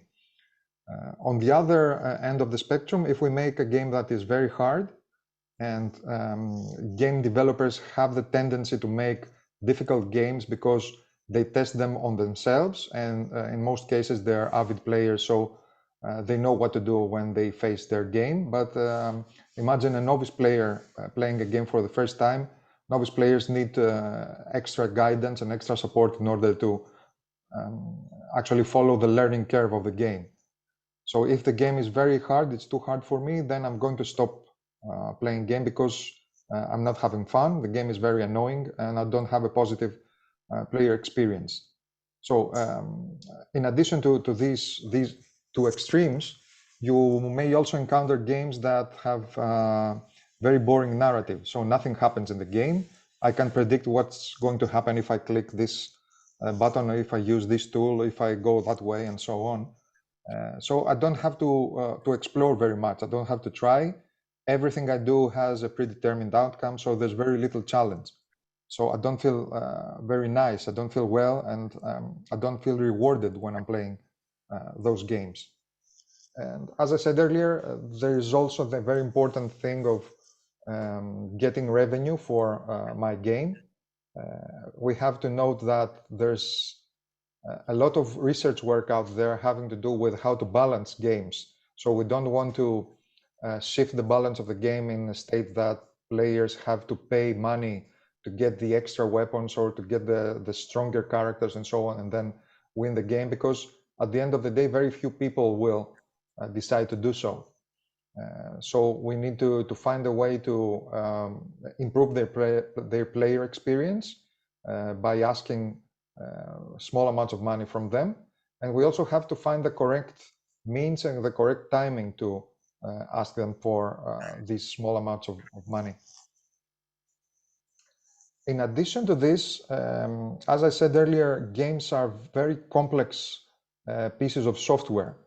And I mentioned NVIDIA, which was and still is actually a graphics card company, a hardware company. They started selling hardware dedicated to games. And the reason that they did that was that games were very demanding in terms of not only graphics, they were also demanding in terms of, for instance, network performance. You can imagine 100 people playing in the same level of Fortnite, and they all have to share the same information about the game world. And any transaction that takes place and any communication that takes place between the server and each client has to be completed within a matter of a few milliseconds. Now, I cannot imagine, maybe with the exception of the stock market, I cannot imagine many applications using the internet being so demanding. Besides the player modeling part and the customization of the in-app purchases part, we also have the opportunity to collect information that have to do with the performance of the devices in which our people play the games, the players play the games. Performance has to do with the frame rate, for instance, in which the graphics are shown in its device. These days, most people use mobile devices, mobile phones to play games, and you have to provide the same experience in a €100 Android device with, for instance, a 1500 Samsung or Apple phone. These people have spent different kinds of money to get their device, but we as software developers, as game developers, should guarantee at least a comparable player experience. An additional source of information has to do with what players do and how they use the game. For instance, if you have a game that includes a maze, a labyrinth, you can get the information from the routes that the players follow in order to identify parts of the maze that the players never go to. And this is very important because, as I said, most game developers actually play test the games themselves. And this has very often nothing to do with the way that actual players play the game. So what they do is use these analytics information after they release the game to see if there's anything wrong with their game design. Over the past 5 or 10 years, we've also seen the emergence of very popular forum sites such as Reddit, which I mentioned earlier. And this, along with Twitter, has been actually the main source of information related to the communities behind games.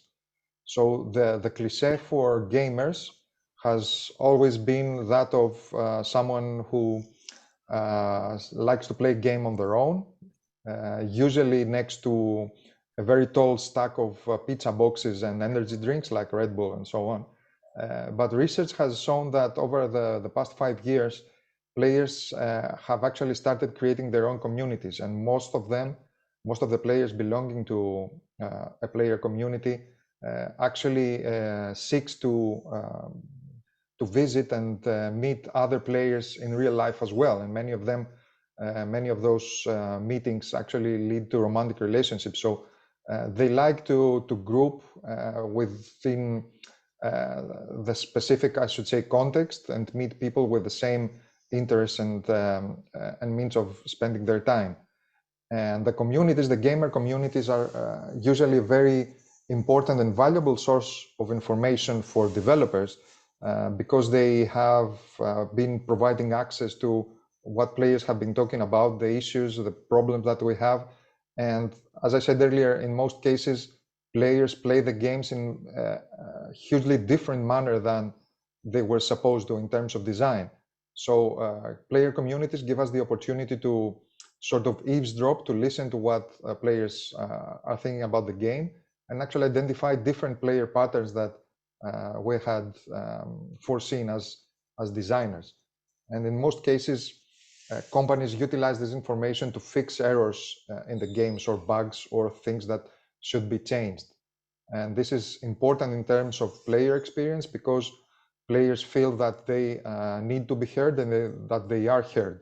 So if they report a complaint about the game in an online forum such as Reddit or Twitter, and the company goes on and fixes it, then they know that someone is listening to them and they're not just paying customers.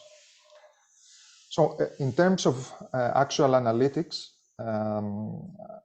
I should say that the lowest level of logged data that we can get during gameplay is behavioral metrics. I mentioned the example of a maze. This is a similar example where we're using the concept of heat maps to collect and visualize information about the different parts of that particular game level where players lose. So this is a very important source of information for game designers because they're showing in a very illustrative manner the parts of the stage that are very difficult and sometimes impossible for players to go beyond. And if you look closely to that screenshot, you may see that on the bottom, for instance, there's a very big blob, a large blob of red pixels, which amount to a lot of players losing a life. And this has to do with players not timing their jump correctly over that part of the stage, which also has some thorns. So the idea is that you should time your jump and avoid the thorns in order to keep playing and not lose a life. And another scenario where people have been, or game developers have been using heat maps to visualize information, as I said, it was the different trajectories of the different routes that players utilize when playing games. For instance, in Super Mario, you can use this information to identify parts of the stage where players don't go to. And this is important because if they don't visit, for instance, one particular part of the stage, then they may miss out on specific power-ups or specific objects that need to be picked up in order to be used later on in the game. This is the example that I was talking about because it's not very easy to just use the horizontal and vertical position of the player, of the character, Super Mario in this case, and just draw a line. What we usually do in most practical cases is try to also report and record the immediate neighborhood. So we draw a small grid, in this case is a 7x7 grid, around the character, and besides the vertical and horizontal displacement or the position of the player, we're also recording what's around them in each case. So in this case, we see that Super Mario is standing on a platform, but beneath the platform, there's a set of coins that the player sometimes opts to go that way in order to pick up those coins and get a higher score. So in this context, in this experiment, besides the actual position that is recorded in the heat map or in the analytics part, we're also recording the contextual information about the stage, because in some cases, especially with platform games, it's not easy to know beforehand what is around the player, because, for instance, you can see at the bottom part of the screen, there's an enemy who moves left and right. Players may opt to kill that enemy and eliminate them. So it's important to know at any stage what's around the player, so as to have a better idea of why each player chose a particular way to go. An additional part of analytics has to do with the online tools that players have been using. So if we're showing information to one particular player, for instance, that there's an object to be picked up or that there's a danger around them, Fortnite typically does this by showing flashing arrows to indicate the direction where each player is receiving fire from. So we can see whether players are responding to this information. And if we think as game developers that this information is important, it's critical, then if people aren't responding, if players are not responding to the information that we present to them, then maybe we can find a different way, a different means of presenting that information, or maybe at the end of the day, it's not as important as we thought it was. Moving on to adapting the player experience, in some cases, games and their design predict some positions in which to create newly created objects in which where to place them. So in this example, this is a health pack, which is an object that replenishes the player's health, for instance. The actual screenshot comes from one of the oldest first-person shooter games called Doom, which is about, should I say, 30 years old now. And the idea is that we want to place these objects in parts of the stage that matter to the game, to the players.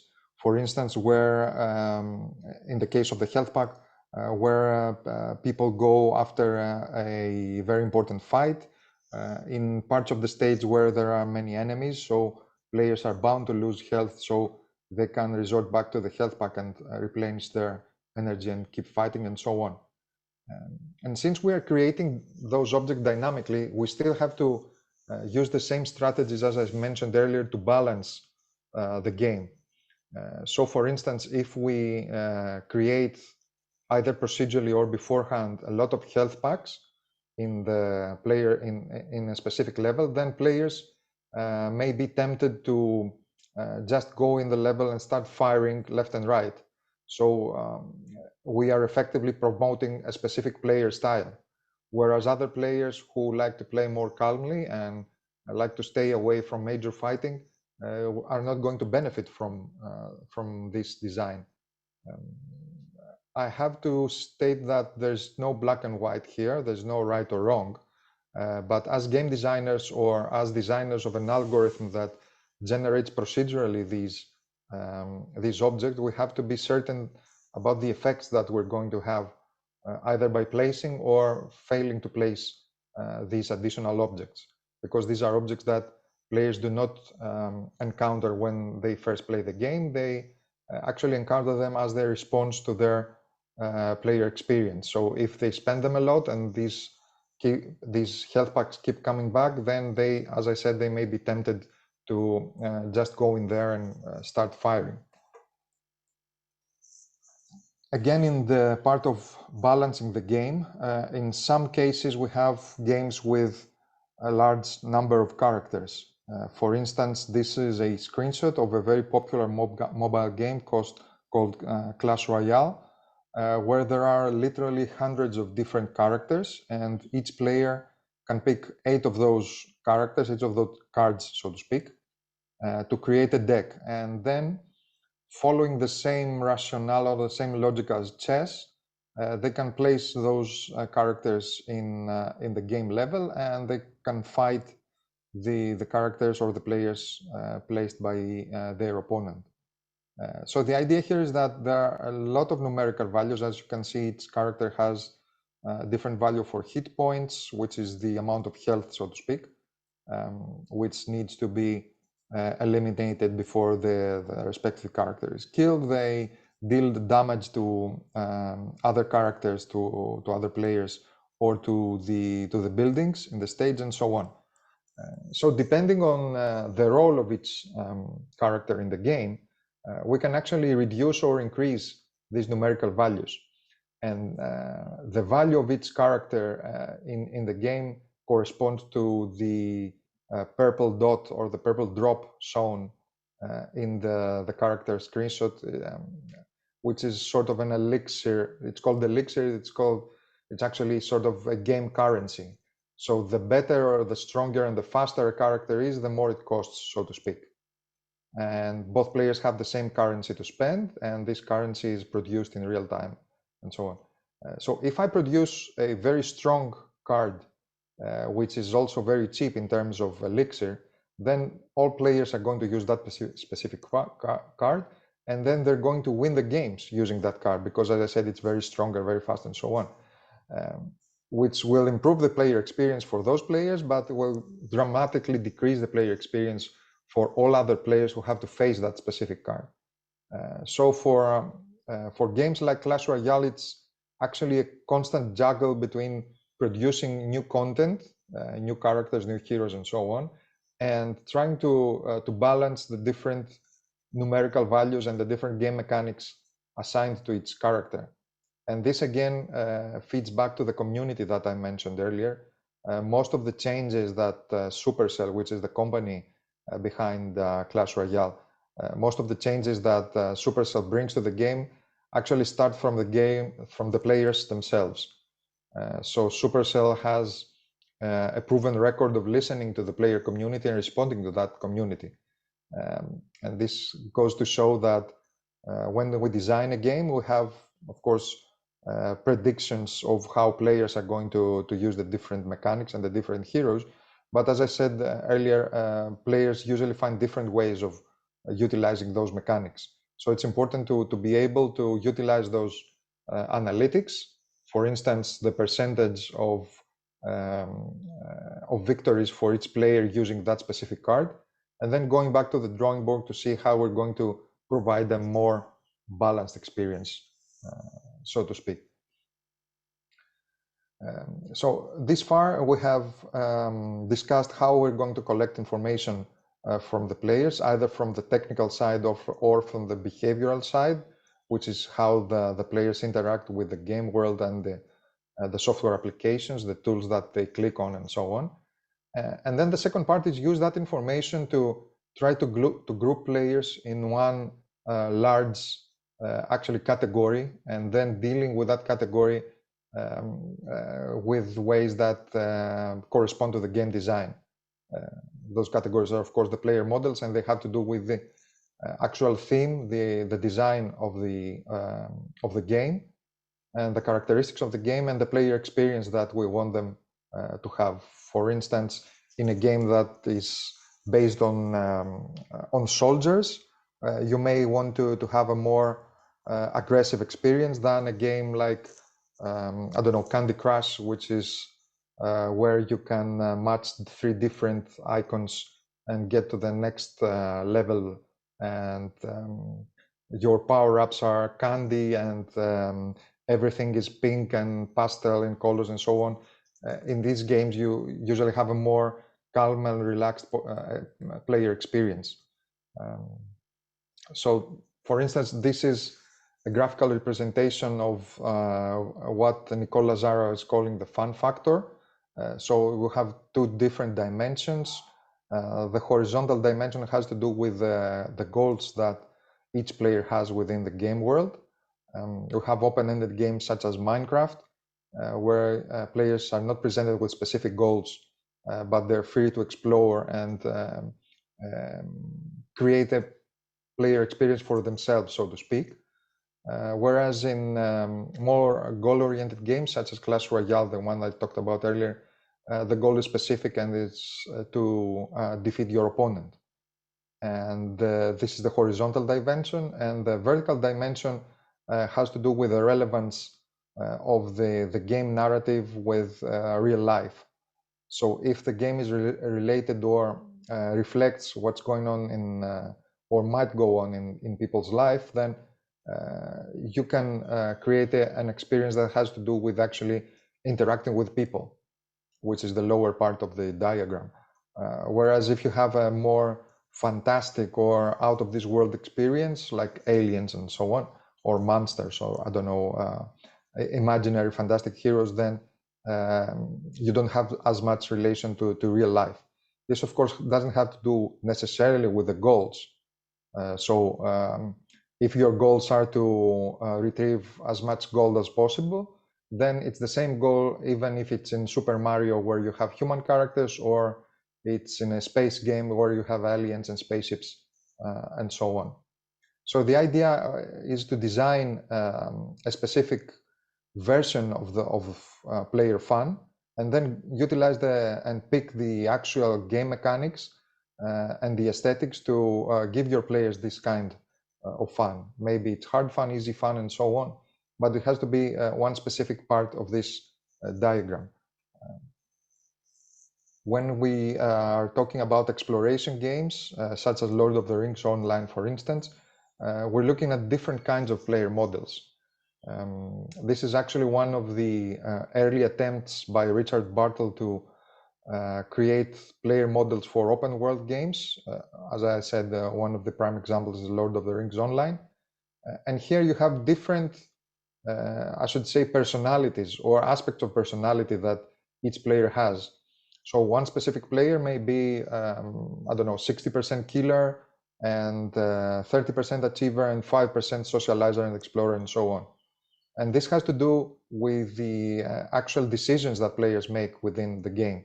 So explorers, for instance, are those people who try to go to every part of the map, not necessarily engaging into battle or not necessarily following and pursuing the goals that they're supposed to. Achievers are those who always go to, I don't know, pick up all the gold or complete all the quests and the side quests, and they are mostly goal-oriented, while socializers are trying to interact with other players in the game world.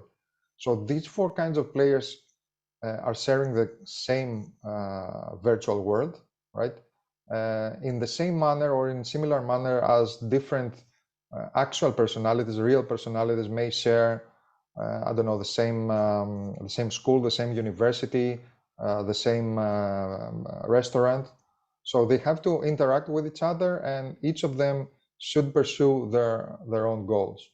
So this categorization starts from game design, but we have the opportunity, utilizing the different data that we get from the players, to actually categorize them in one of these player models and try, for instance, to suggest groupings or user or player groups or teams or clans or whatever the terminology is in each specific game that has talent and competencies from each part of this categorization.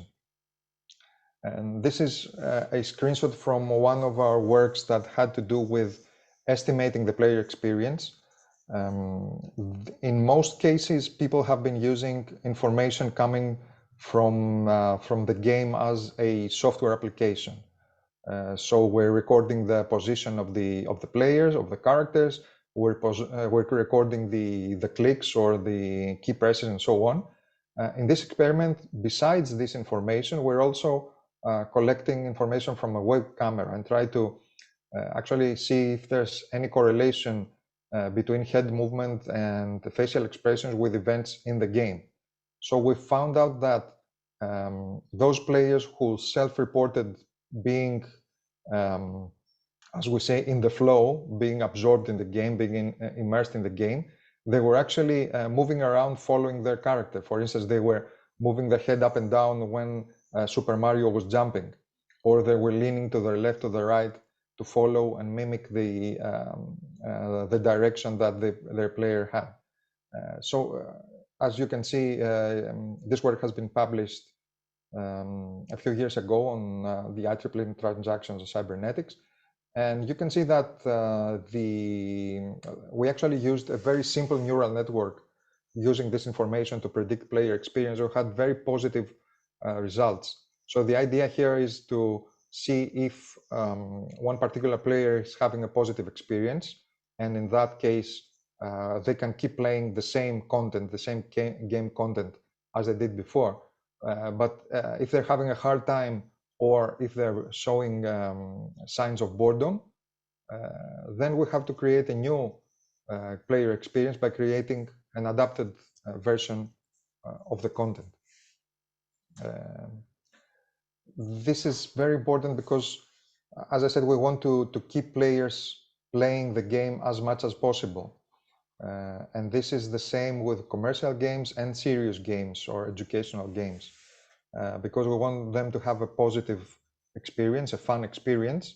And one of the means of having a fun experience is creating a custom game level for each player that's predicted to be as easy or as difficult or challenging it has to be to engage them and fulfill their needs, so to speak, as players.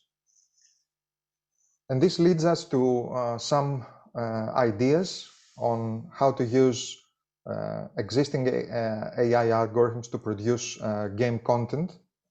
And the first discussion has to do with what constitutes content.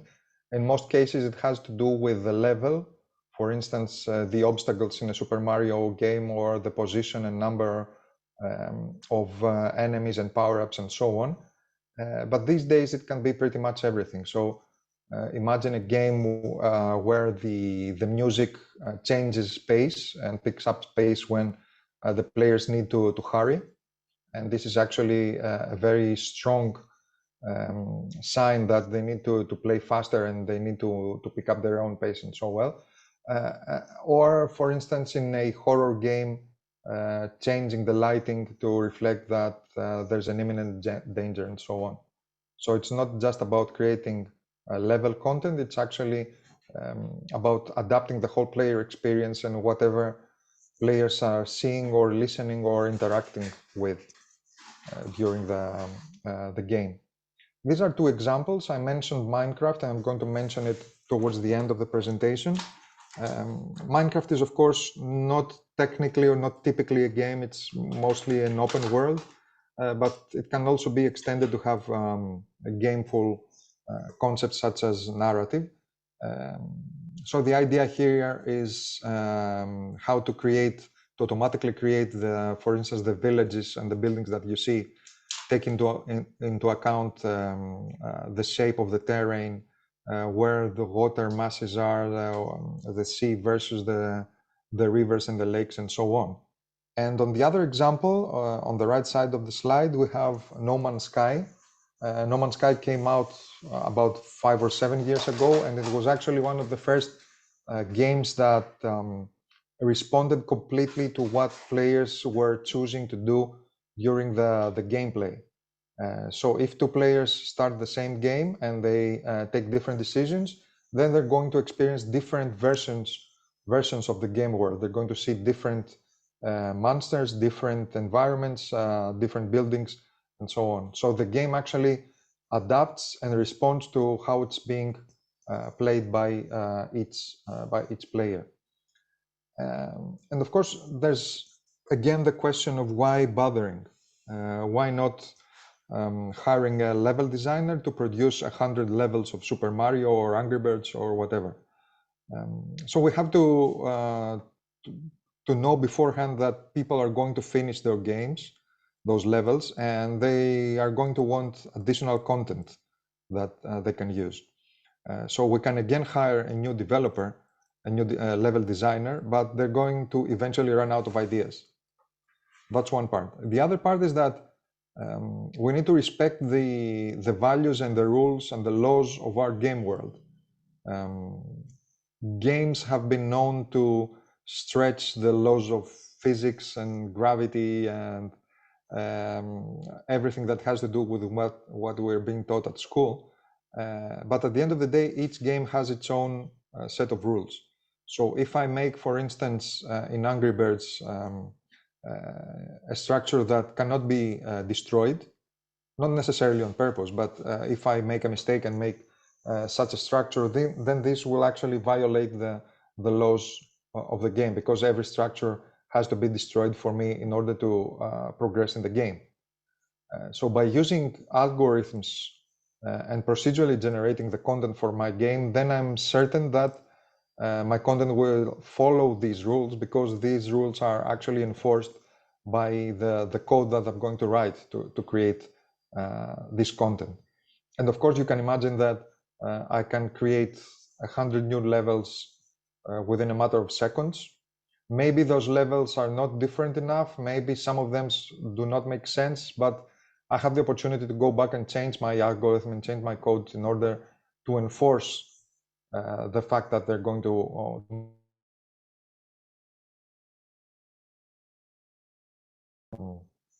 and of course, this follows actually a discussion about ChatGPT and all those generative AI algorithms that have been emerging.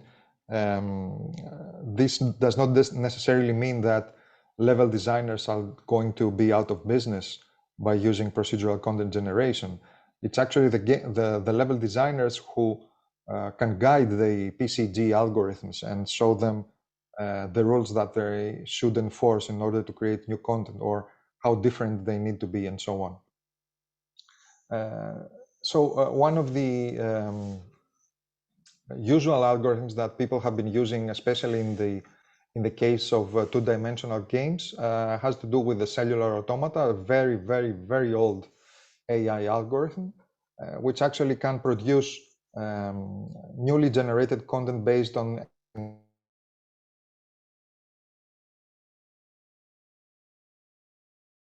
square and colors it either black or white based on the setup of the previous state. And this can be used, of course, to create new maps without having without having a level designer create the whole of the grid, for instance. And depending on the algorithm and what we want to mimic, I will show you an example in the next slide. You can have different expansion strategies, which, as I said, is a very old tool. It is a very, I should say,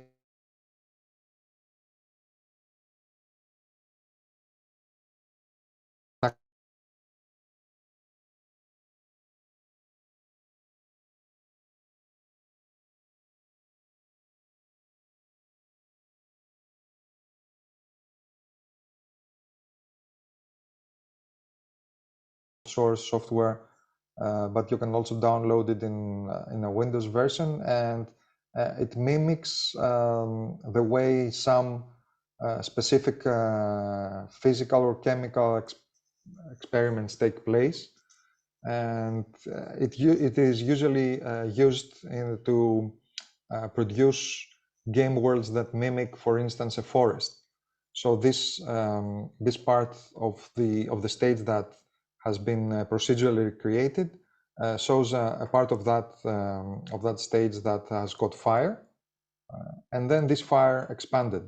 So what the algorithm actually does is control the means and how the fire expands. So it starts at a randomly assigned position over here, for instance, and then it expands in nearby pixels, turning them to orange, then red, and then black to indicate that they're burned. And then at the later stage of the simulation, you can see that on the black parts of the stage, the burned part of the stage, we have the emergence of green pixels to show that the nature is regenerating and so on. These kinds of simulations can also be used, of course, to mimic the spread of a virus or a fungus. They have been used in games such as Plague to mimic how different diseases can spread between different countries and continents, and then the player has to stop the spread of this disease and so on. So it's a very simple idea, but it's very effective because it mimics successfully a function, a procedure that takes place in real life. Another very simple tool that people have been using to produce buildings or larger game worlds has to do with grammar-based procedural content generation. Again, here we have a set of rules. For instance, here we're starting with the letter B, and then we have the option of producing the letter A. And then from A, we can either produce A and B. So in the case of letters, of course, that doesn't make much sense, but you can imagine that instead of A and B, you can have cubes, or you can have, I don't know, spheres. And then when you produce a sequence like that, at the end, you have a very complex 3D object. And every time you run this algorithm, because the production from A to either A or B is random, then you can have a different 3D object. Maybe A is a wall and B is a door or a window, then you can have different buildings. So you can make a village with different buildings, but all those buildings follow the same rules though. So you're not going to have, for instance, a building that has no windows or a building that has too many windows.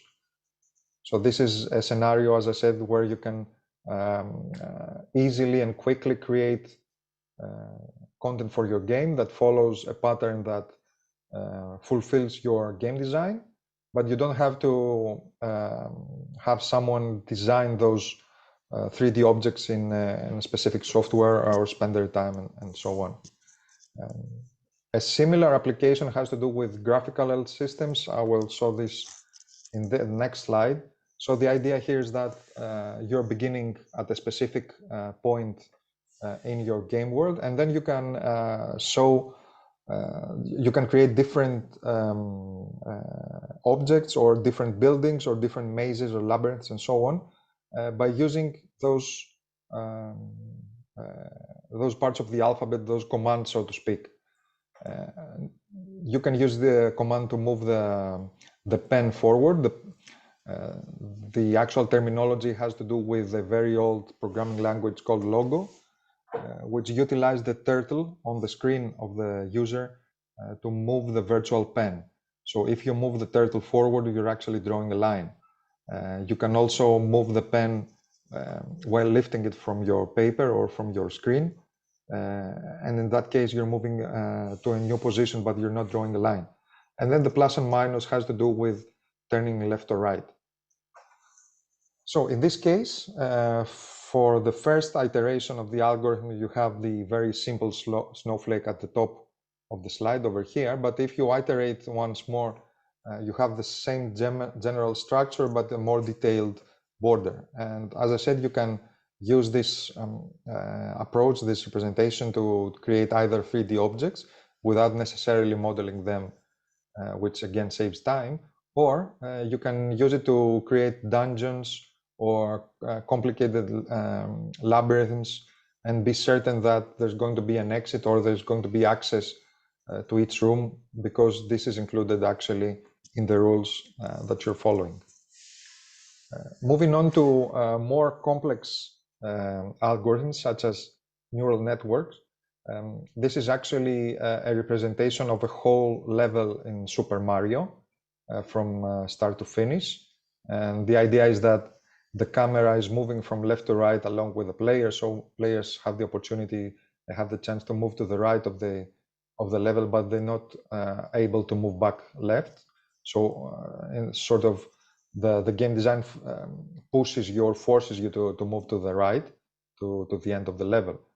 And the idea here is that researchers needed to find a way to represent the whole stage, the whole level, in such a manner that would enable them to create the different objects, the different parts of the platforms, the different bricks, the parts of the ground in which the Super Mario character sits on or lies on at the beginning of the stage, the question mark platforms, which typically hide some sort of extra item, such as a power-up or a coin, and of course the enemies and the traps in which if the player falls, they lose a life. So these are the different objects, and the LSTM algorithm actually can create those in real time.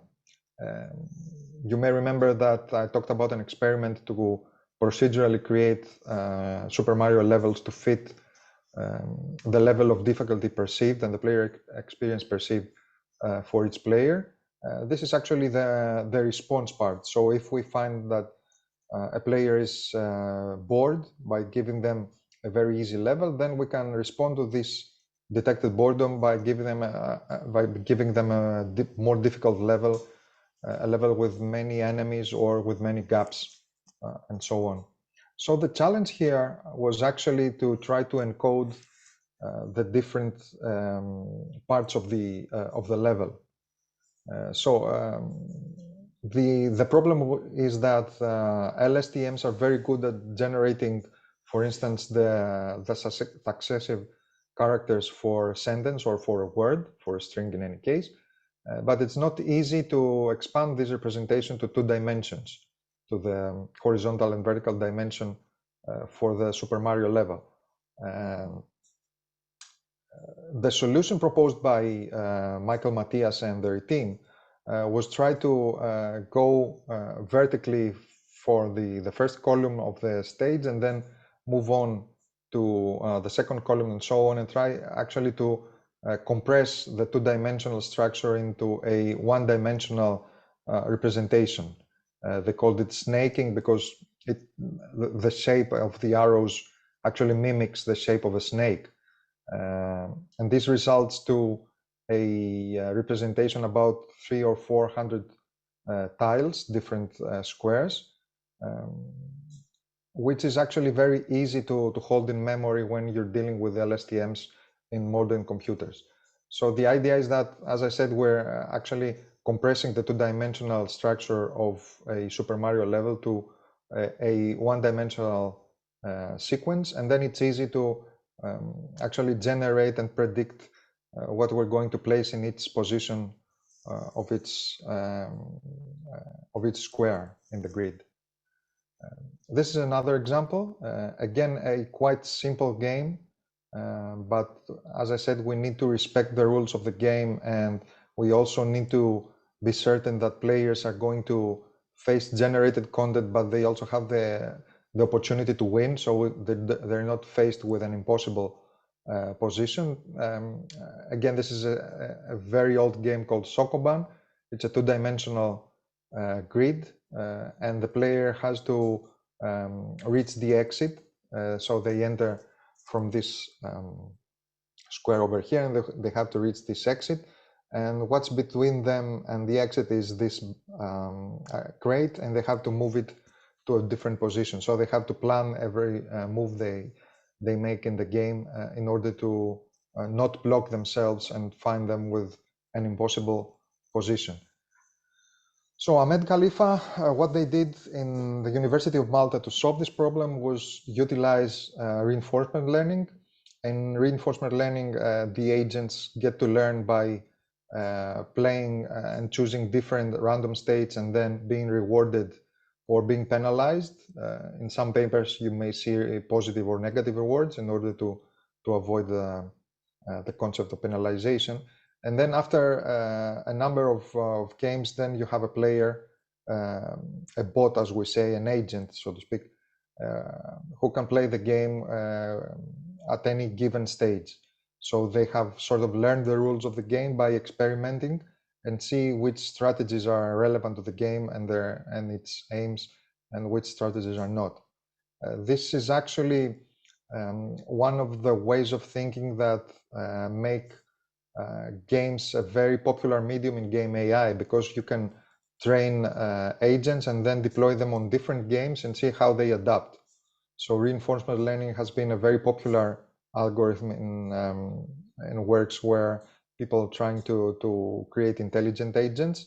It's not as popular in generating content, but here you can actually create characters, intelligent characters or agents, in order to expand your game. And one of the reasons that they're not very popular in content creation is that it's not very easy to differentiate between positive and negative rewards. So when you're creating, for instance, content for Super Mario, it's not easy to say that this kind of block is positive, this kind of the other kind of block is negative, so I'm going to do this and that, or you don't have actually a means to say that this action should be penalized or should be rewarded positively, and so on. So it's not a perfect fit for all games, but in most games where you can experiment with a very well-defined set of rules and set of objectives, reinforcement learning is very popular, as I said, when you want to create bots or agents. Now, finally, I'm going to discuss the generative design in Minecraft competition. As I said, this is a competition that takes place mostly within the framework of the IEEE Conference on Games.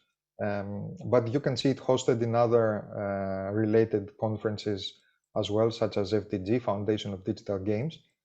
And the challenge here is to automatically create a settlement, a small village, so to speak, given an unknown map of Minecraft. So what's difficult here is that a map of Minecraft may have mountains, it may have different parts of the stage that some of them are people are able, or characters are able to cultivate crops on, and others they can mine redstone, or they can mine stone to build, for instance, buildings in the, from that area. You can also differentiate between rivers with water that people can drink or they can use to irrigate their crops, and of course the sea. So you have different means of how to exploit the terrain in a Minecraft map and take advantage of it to build your settlement. So this is a settlement, for instance, an example settlement that fits perfectly to the state and the shape of the state that was created, the virtual world that was given to that particular experiment. It's not very pleasant, of course, but it does the job because it follows the rules. And also it doesn't, it gives you the means to visit every single of those buildings. There are different borders between each building block and so on. So it could make sense to some cities in Western Europe, I don't know, or settlements that exist in reality. This is actually another example which looks very strange because buildings have been placed in the sea.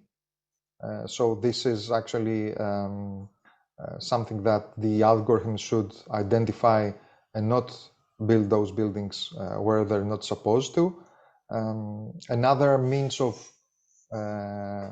exploiting or taking advantage of the map has to do with extra information, for instance, fortification or how to build walls around your city. So you should be able to fortify and protect all the buildings in your settlement without exposing some of them in some outside danger, for instance, or even placing your crops close to water that they can use for irrigation, mostly lakes and rivers, as I said earlier.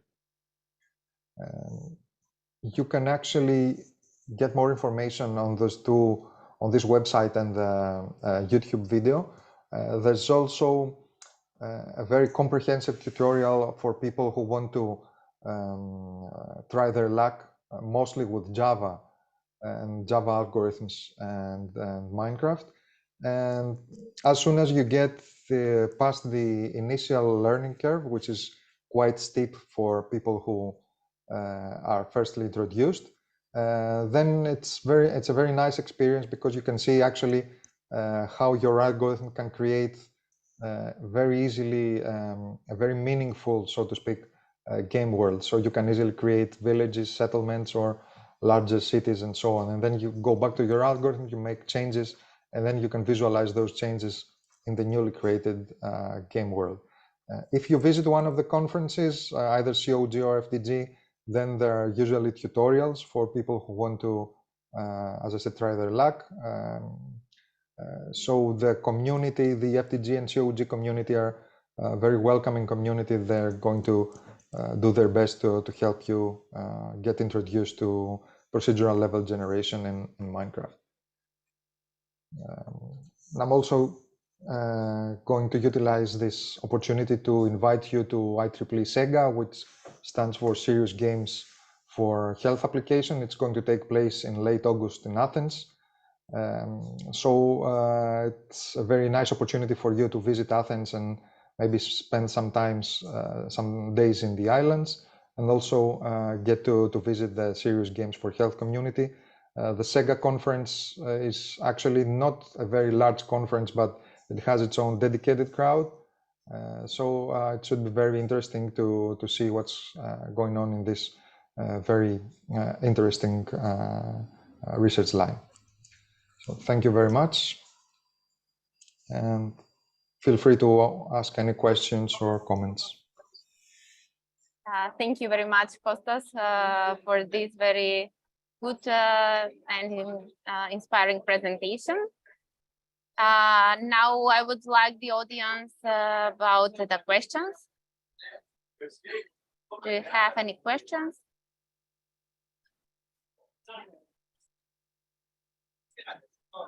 Okay, in the meantime. I'd like to thank you for this very interesting topic. It's not a question, but I have comment and I'd like to discuss it with you from the industry perspective. I recently heard a lot about the market and the investment in the games. By the way, we find a near company in Saudi Arabia bought a games company for about $4.9 billion. I found this very interesting. So how do you think that the market trend for the games, and especially with the evolution of the virtual reality and augmented reality can be progressed, and how we can benefit from such improvement? So as I said earlier, over the past 5 years, the games industry has surpassed the movie industry in terms of revenue. And I'm pretty sure that you can say in your university that your students are on their phone the whole time, right? Hopefully not during lectures, but in between lectures, they're using their phone all the time. And it's very easy for them to download games, in most cases free-to-play games, and spend their time there. And then they start spending $1, €1, $2, and so on, spending small amounts of money. So the games companies have recently shifted their commercial model to expanding their player base and receiving smaller payments from more people. Of course, there are very expensive games such as the sports franchises or the movie franchise games, PlayStation 5 and so on. Recent games cost about $60 or $70. Okay, but there are quite a few companies, especially those specializing in mobile games, that get very small payments from a large number of players. And this actually enables our students to make small companies and try to make small games using Unity 3D, for instance, which is a free game engine. So if they're competent enough, they're good developers, they can use Unity to put together a small mobile game and then start earning money. It doesn't require much of an investment from them. And especially if they're competent in AI, they can make a game that's responsive.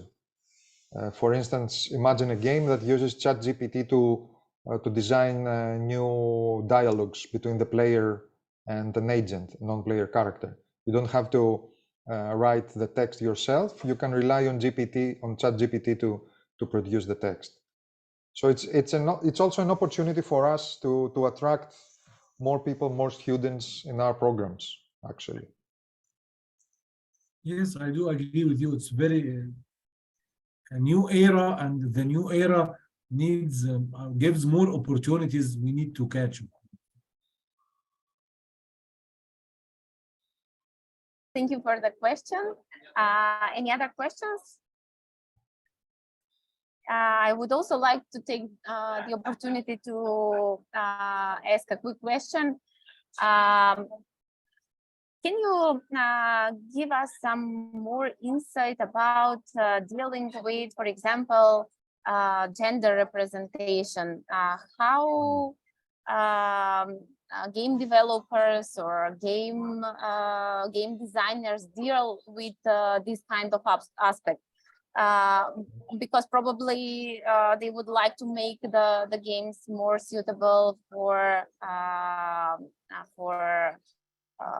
wider audience, for the whole population or the goal group. So do they make some analysis regarding for example, the gender representation, and what are the most important adoptions that might arise? So yes, that's actually a very interesting question. I'm actually very close to completing a paper on this. If we had this discussion about 20 years ago, we would agree that games are the most sexist medium ever. So they would only feature male characters, which were, you know, strong and alpha males and macho characters and so on. Mm-hmm. And the female players were very rare. They would very rarely speak or contribute to the narrative. And they would be portrayed as being overly sexualized, sort of in order to deserve to be close to the alpha male. Which is usually the case with rap songs and videos and all this culture that portrays women in this particular role.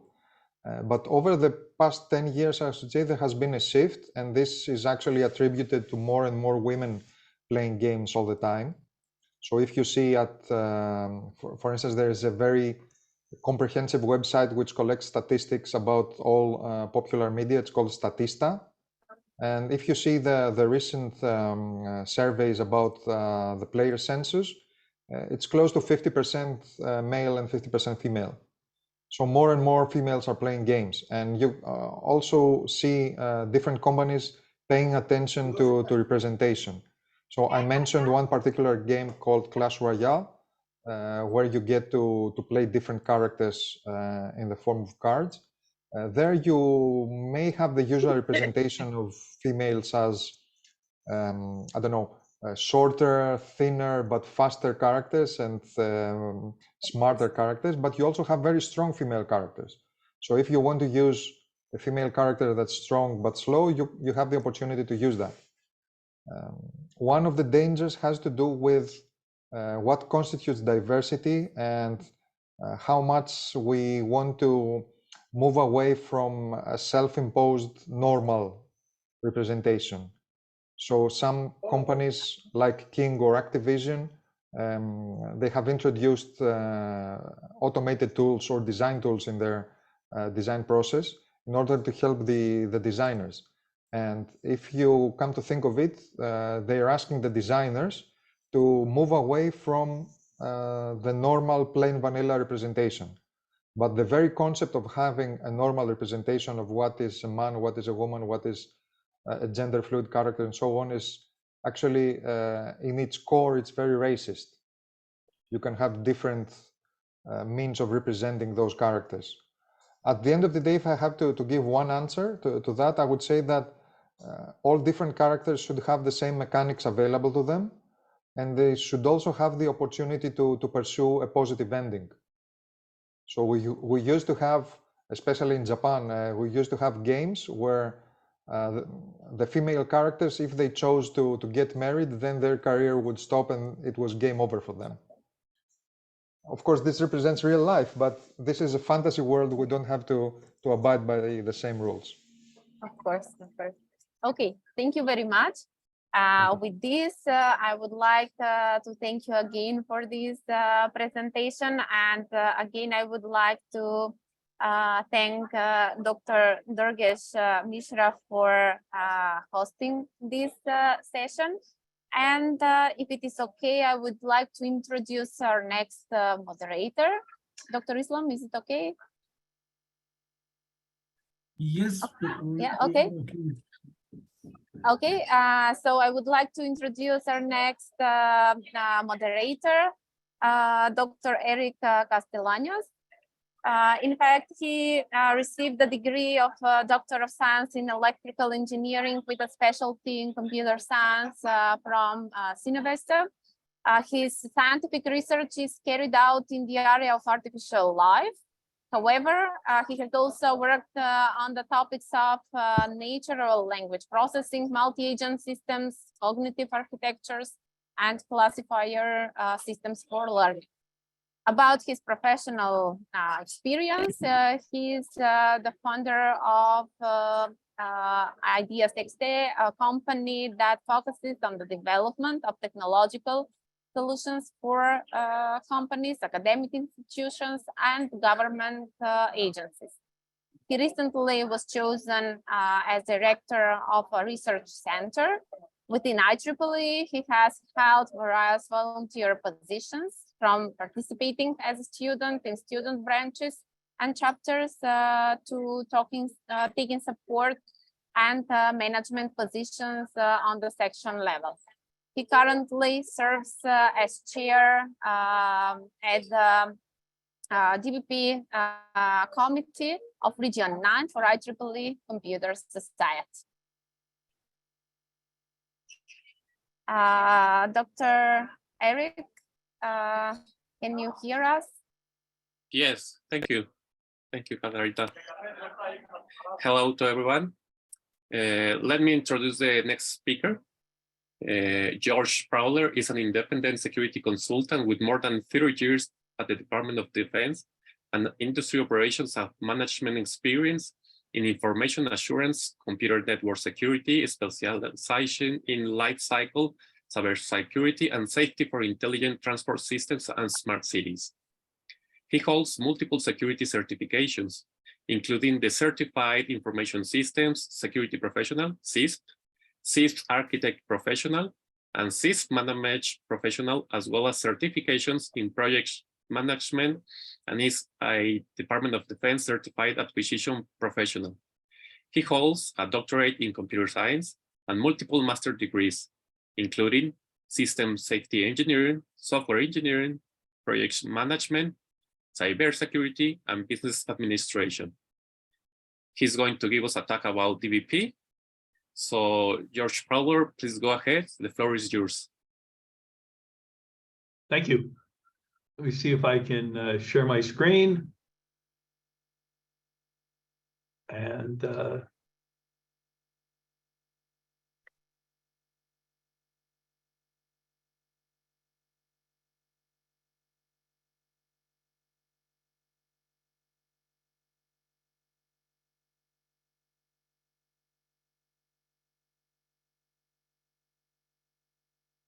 everyone see the screen? Not yet.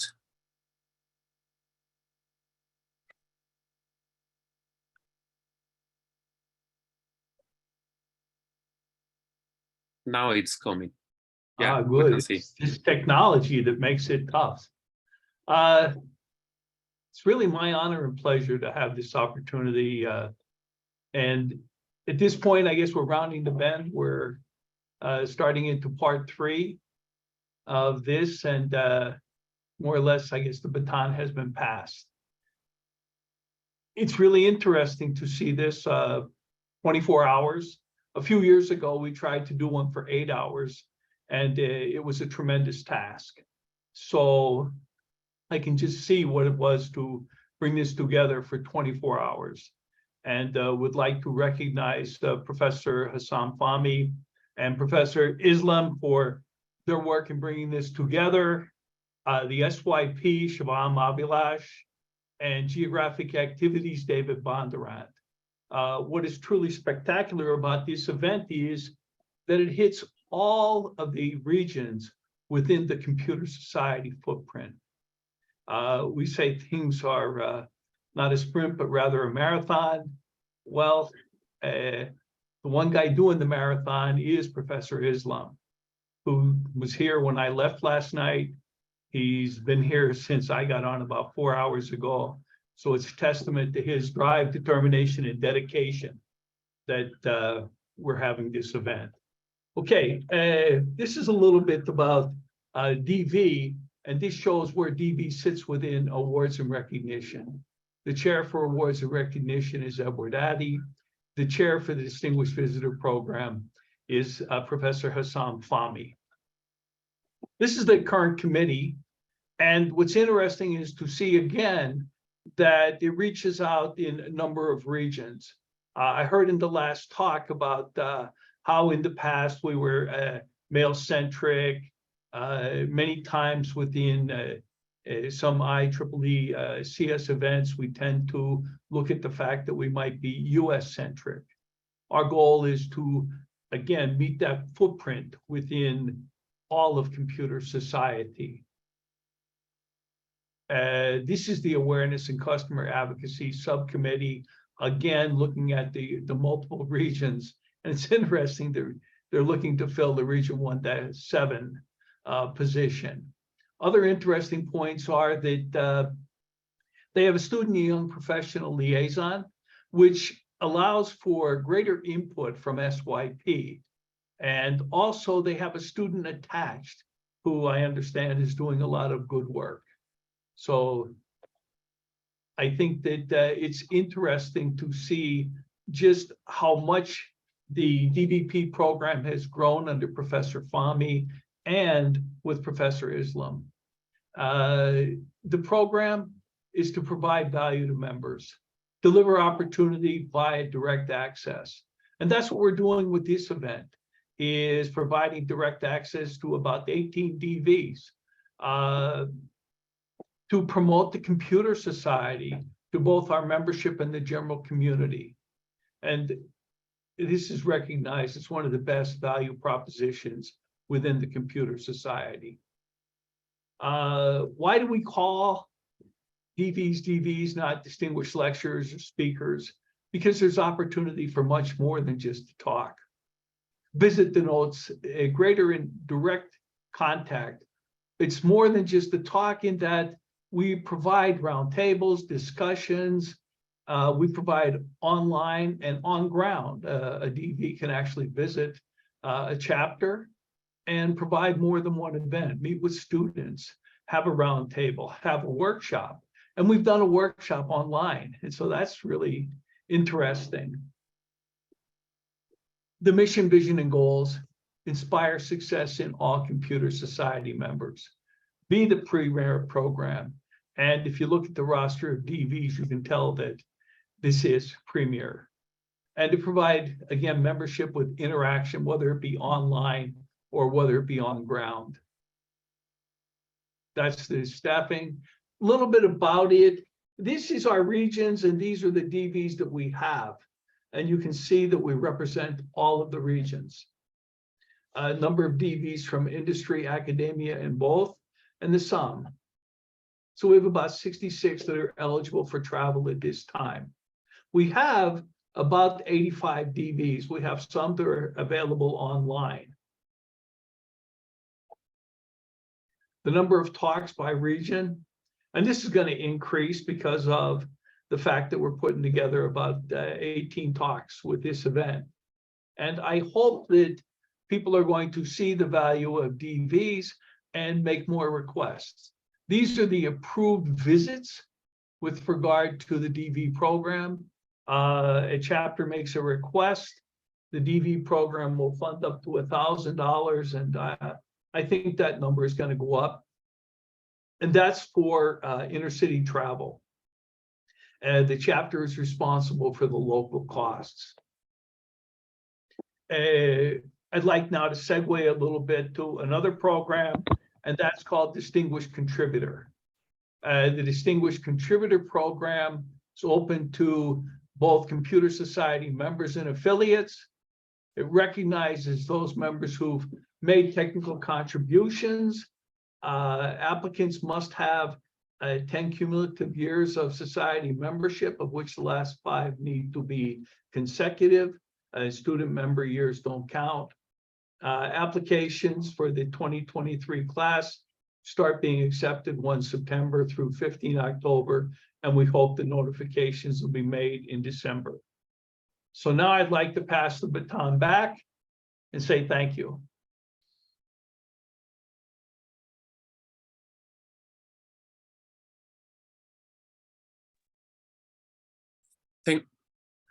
Can you hear me? Yeah. Thank you, George. If the audience has any questions, please this is the time to ask or use the chat box. If not, I will ask. I would like to ask George about the Distinguished Contributor Program, which is kind of new, if I don't call wrong. What will be the requisites to be a candidate for this program? It's meant to recognize your technical contributions to both a society, the society, the computing community, and to the overall society. The contributions can be in the form of papers that might have been written, technical accomplishments, and it's probably best that people go online and just do a quick search for IEEE Distinguished Contributor, IEEE Computer Society Distinguished Contributor, and there's a roster of things that are scored. And if you make the cutoff score, then we we provide the Distinguished Contributor designation. It's important to know that Distinguished Contributor is not a membership designation. It's a recognition that you have contributed your technical skills. We have a recognition called Golden Core, which is for people who have provided volunteer service. So this is something that recognizes technical contributions, again, to the society through, let's say, presentations and papers, to the community for if you've come up with, let's say, patents or done things that using computation, whether it be pure or applied computation, that you provided to, let's say, coming up with some new way of doing things. I'm going to talk later about smart cities. Another might be with gaming theory, that coming up and the patent thing where I think in today's environment, we're finding that people are learning from playing games. They go out and they figure out, well, how do I do this? Although I played F-15 Strike Eagle and could never figure out how to fly an F-15. Okay, thank you. I don't see, we have a question here. Is there any plans to have DVP from across regions? Example, speakers from US going to region 10 for DVP activities? Yes, this happens. We sent a DV last year from Colombia who visited both Egypt and Kenya. That's region 8, EMEA, but we've had DVs. We do a lot with regard to India. We sent a DV a couple of years ago who did, I think, 5 stops in northeastern India.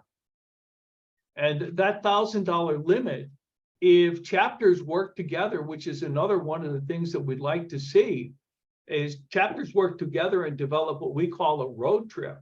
So let's say 4 chapters within a given area of a country get together and say, you know, on Monday, we'd like to have a DV here for this. Another chapter says Tuesday, another chapter says Wednesday. We can provide support for that. Thank you. Thank you for the answer, George. We have another questions. Okay. How can an industry member become a DVP? Apply. We have members from industry. The application period will start later on this year. And you can self-nominate, so equivalent to apply. The form was ask for your academic successes, ask for your industry successes. As you saw that we have about a 2-to-1 ratio of academic people to industry folks. We have some that are in both because we find now that a lot of people in academia also have some industry connection and they have sometimes their own company. So you can make the application. The application is pretty much self-explanatory. It looks at your successes, how well you speak, and then you propose 2 topics. And generally when the announcement goes out for the next class, for the 2024 class of DVs, there'll be a note in there saying, for this year, we're looking at, and I can pretty much tell you that one of them is going to be AI. AI is hot topic. So it'll look at, do you have, and people are requested to submit 2 topics along with an abstract, and those become evaluated. They're scored by the DV selection committee, which is chaired by Professor Yazid Donoso out of Region 9. And then it's a selection period, and we find that we get a pretty good representation from all of the regions. But there's also another in that it's highly selective.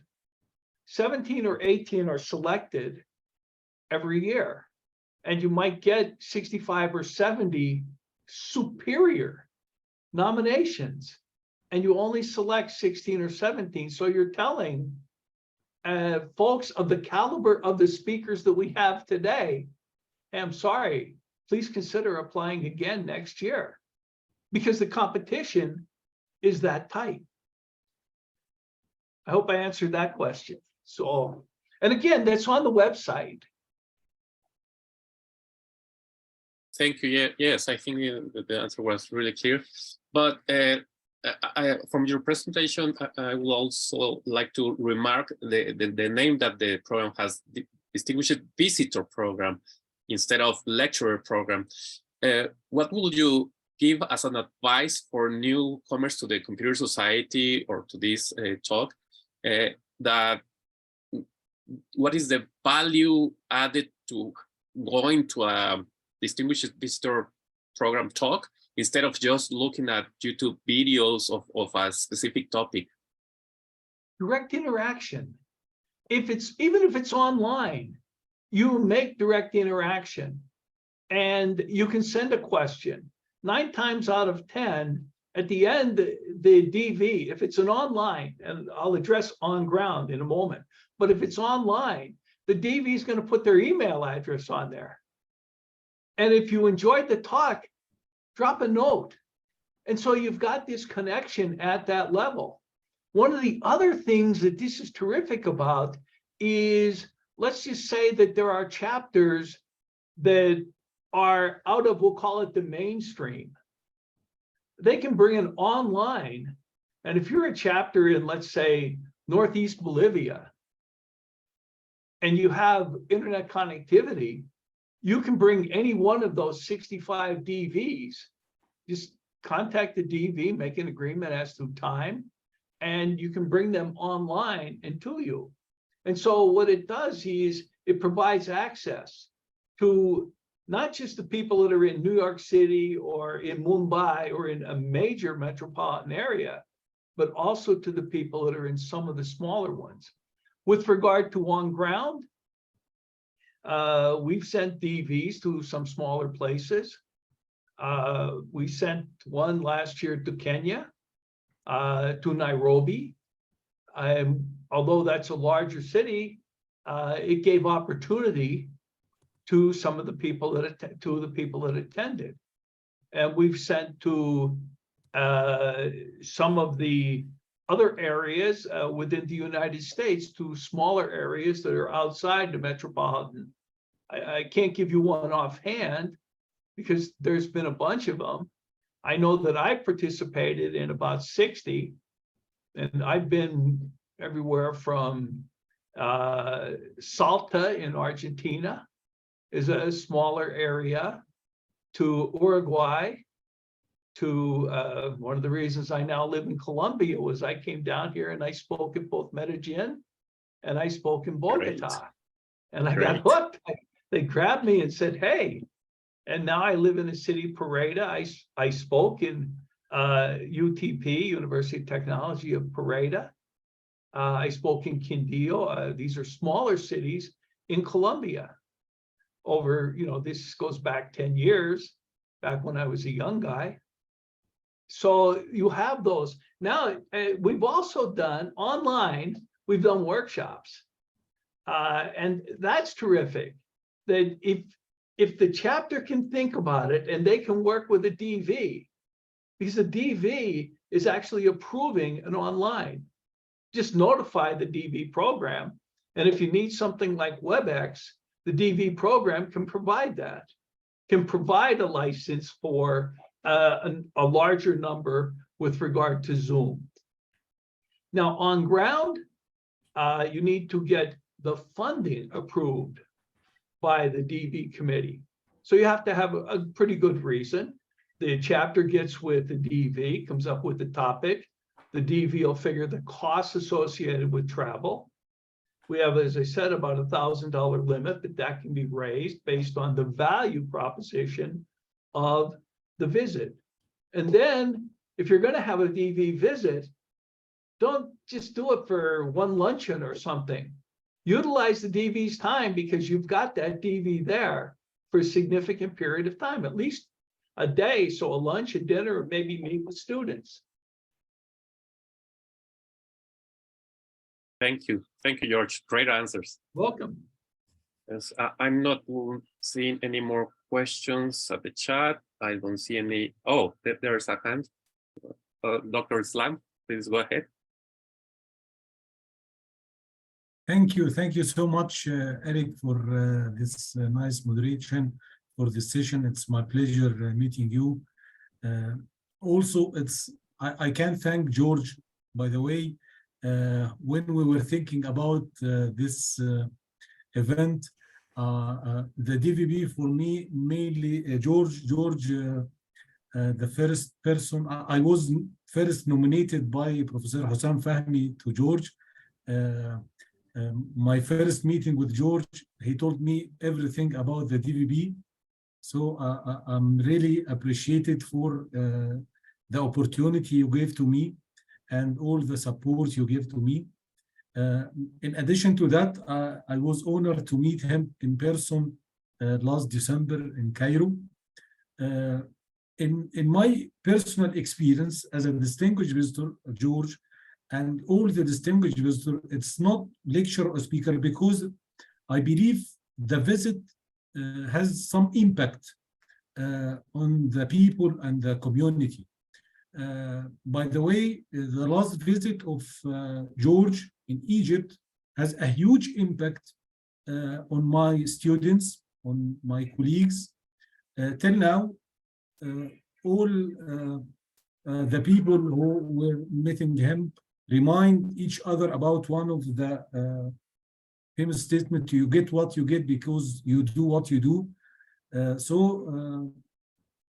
It's really important not to give a talk or lecture, but to have an impact on the persons you meet. So this is really important, and I think this is a role model for the Distinguished Visitor Program. I'd like to thank him, and it's always a pleasure being with you. Thank you, George.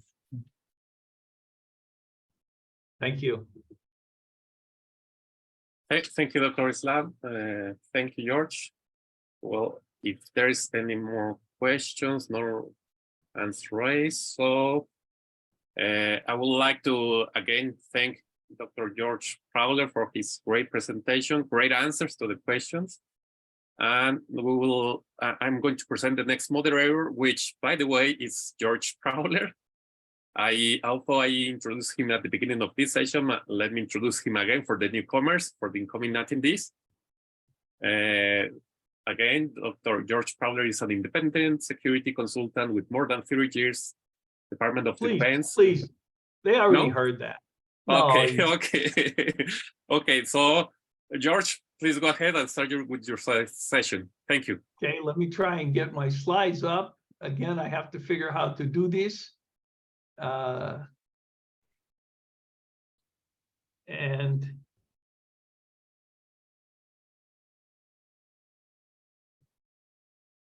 while George is doing it, somebody put a quote of Dr. George. It's not about who you know, it is about who knows you.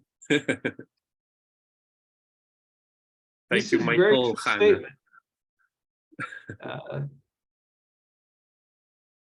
Okay, no problem. I color ID in this case. Yeah, okay. Okay, one moment. I did share the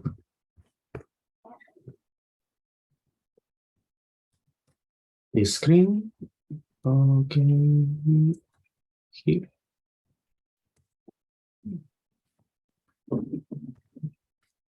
Done. Okay. My name is Roberto Moreno, is Region 9 Coordinator. And for diversity and in computer society and diversity project is fomenting to geographic integration, the presentation in Spanish.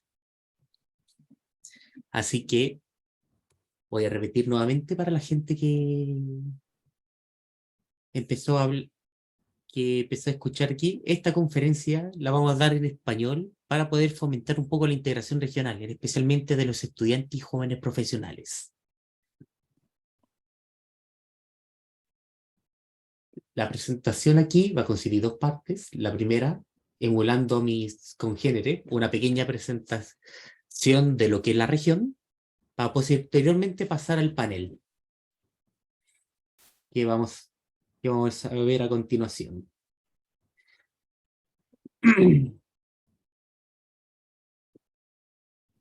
Vamos a ver un poco la presentación. Computer Society en números. Podemos ver que tiene la potencia que ha tenido gran parte de la comunidad. Tenemos una comunidad de cerca de 400.000 personas. Estamos presentes en casi todo el mundo, 168 países de los 200 que existen actualmente. Tenemos más de 600 capítulos, 30 comunidades técnicas, 21 comunidades especiales. La diferencia entre esas dos es que las comunidades especiales están orientadas a ver los intereses, y las comunidades técnicas ya tienen el respaldo del Technical Activity Board, del IEEE y de la sociedad. Tenemos más de 400 conferencias, esa publicación y conferencias. Tenemos estándares, así que es interesante eso, certificaciones y publicaciones varias. A nivel geográfico, como pueden ver a través de este evento, pasamos por las distintas zonas horarias y las distintas regiones. Computer Society, a diferencia del IEEE, que se divide en regiones, se divide en 7. Como podemos apreciar en el mapa, las 3 regiones de Computer Society que se concentran en Estados Unidos, y tenemos las 3 regiones que es el resto del mundo, que es región 7, que es Canadá, región 8, que es EMEA, básicamente Europa, Medio Oriente y África. Tenemos Latinoamérica, que es a quien representamos, que es la región 9, y la región 10, que es Asia-Pacífico.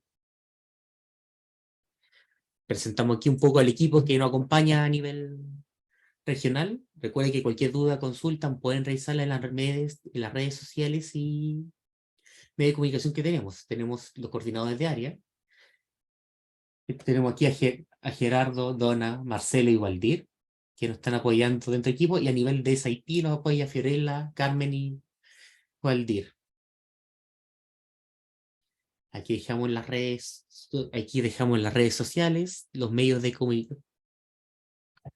Estamos rediseñando nuestro sitio web, al igual que lo que se vio temprano en esta conferencia, región 10, que tiene su sitio web. Tenemos nuestras redes sociales.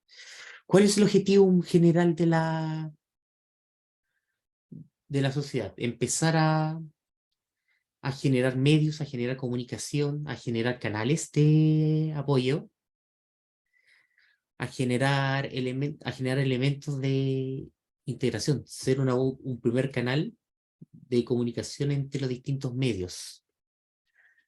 De esa forma nosotros ser un aporte y un pilar para poder comunicarlos. Sí, el inglés es importante, son excepciones que estamos haciendo, y es importante que cada uno de nosotros profundicemos el conocimiento de este lenguaje común entre los distintos miembros de la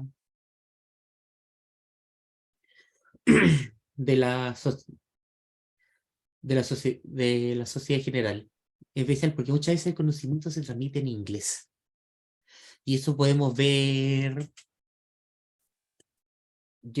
ver nosotros hoy en día.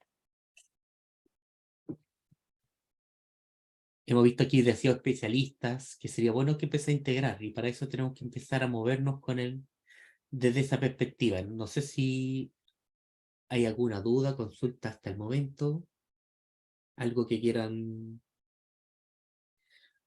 profundizar. Pueden hacerlo en inglés, no tengo problema. No, no veo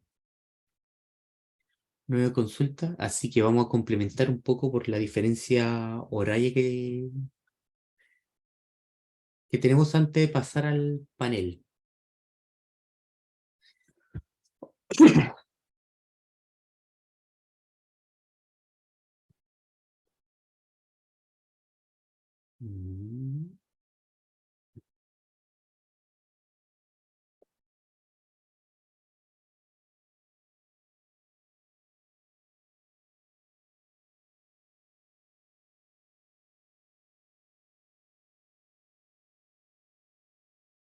No veo preguntas.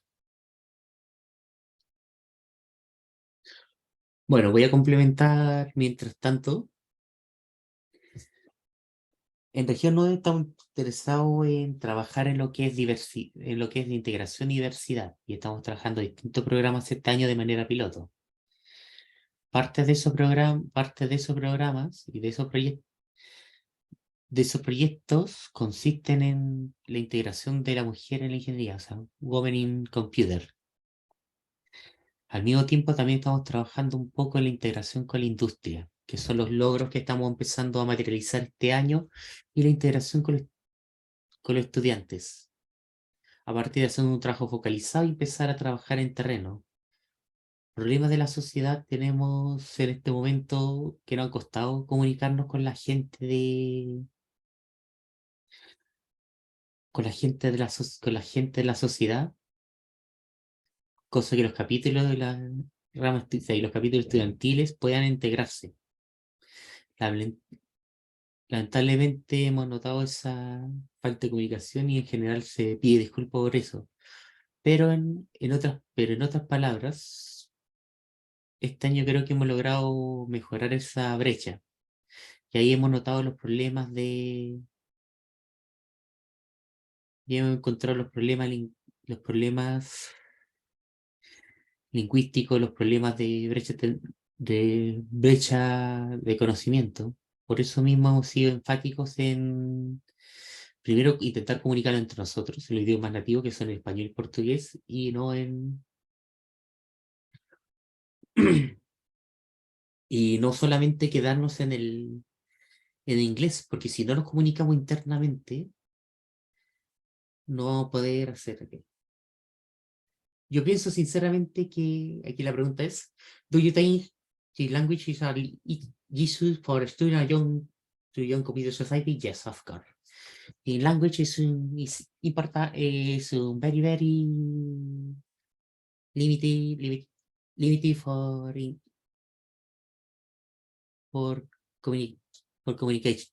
communication, or integrate to society. Pasándolo al español, sí, ha sido una barrera de comunicación sumamente difícil. Que realmente, y eso aquí ha sido uno de los principales problemas. Muchas veces la información que aparece ha sido insuficiente para poder hacer que se acerquen. Entonces mucha gente, por temor al idioma, por la comunicación, no accede a trabajar, no accede a integrarse. No, es muy difícil, no lo queremos hacer. O va a ser muy complicado. Tenemos que romper esa brecha. Me incluyo en esa ruptura. Por lo tanto, esperamos con eso que poder en el mediano plazo ya romperlo e integrarnos con el resto de la sociedad. En virtud del tiempo, vamos a proseguir con el siguiente. Vamos a proseguir aquí con la siguiente parte, que es la charla en sí. Vamos a presentar aquí los presentes en este momento. Estos son los expositores. Tenemos a Leopard, que está presente acá. El CEO de Sensor y consultor para Climatic Out. Ana María Salazar no ha llegado todavía, porque lamentablemente se nos fue adelante. El tiempo nos fue jugando en contra, que se nos adelantara un poco el calendario, y está presente Josefí Constantín Gómez, representando como gerente de tecnología e innovación de Norte Digital Latam, y es embajadora de Ecoparty y de B6, que son conferencias de ciberseguridad. Así, un gusto. Vamos a tener un momento, vamos a activar el audio. Ahí sí. Hola, ¿cómo estás, Roberto?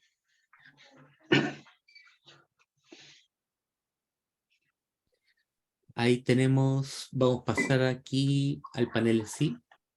Recuerden, pueden hacer sus preguntas al momento, a cualquier momento, y la vamos leyendo en el momento, al final de la presentación. Así que, bienvenido. Vamos a ir a la primera pregunta.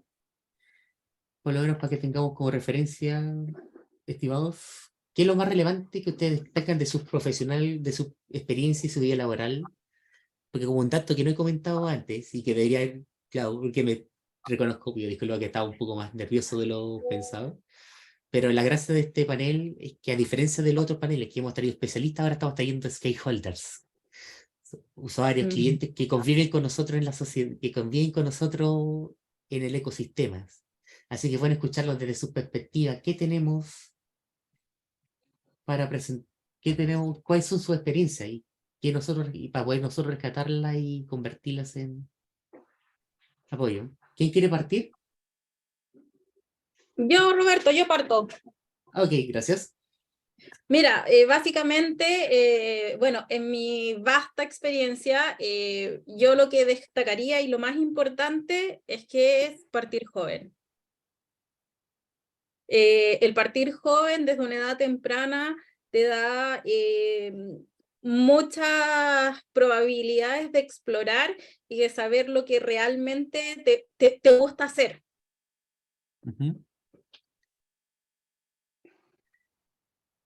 Ok. ¿Y tú, John?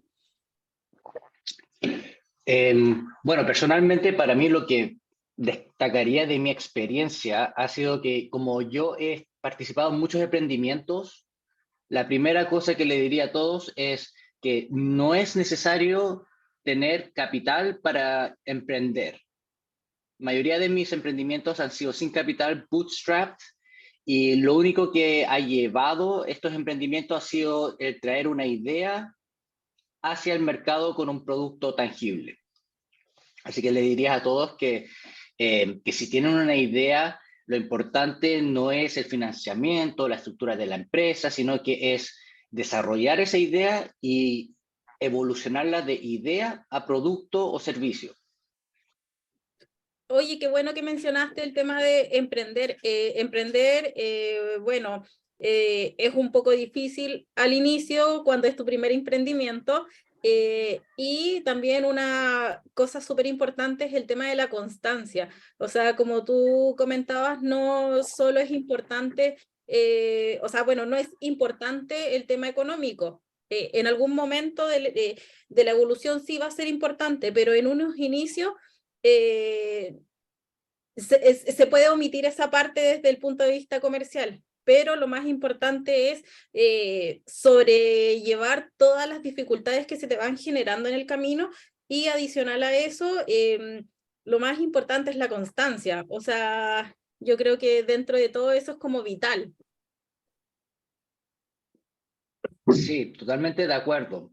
También te diría que es súper importante que se complementen los equipos que se crean, normalmente por virtudes de la carrera o trayectoria profesional. No es sumamente común que, por ejemplo, un ingeniero forme una empresa con sus compañeros de la universidad, que son todos ingenieros. Y claro, por conocimiento y por cuestión de la historia, hay una fe entre uno a los otros. El problema que pasa es que si tú ves ese mismo grupo de personas, normalmente tienen las mismas habilidades o herramientas o perspectivas para enfrentar problemas. Por lo tanto, siempre es importante el tener a miembros del equipo también que tengan una perspectiva completamente diferente para así atacar problemas o ver ángulos diferentes de cómo se pueden resolver los desafíos que uno está tratando de corregir o arreglar, que normalmente es la plataforma de un emprendimiento, es resolver un problema.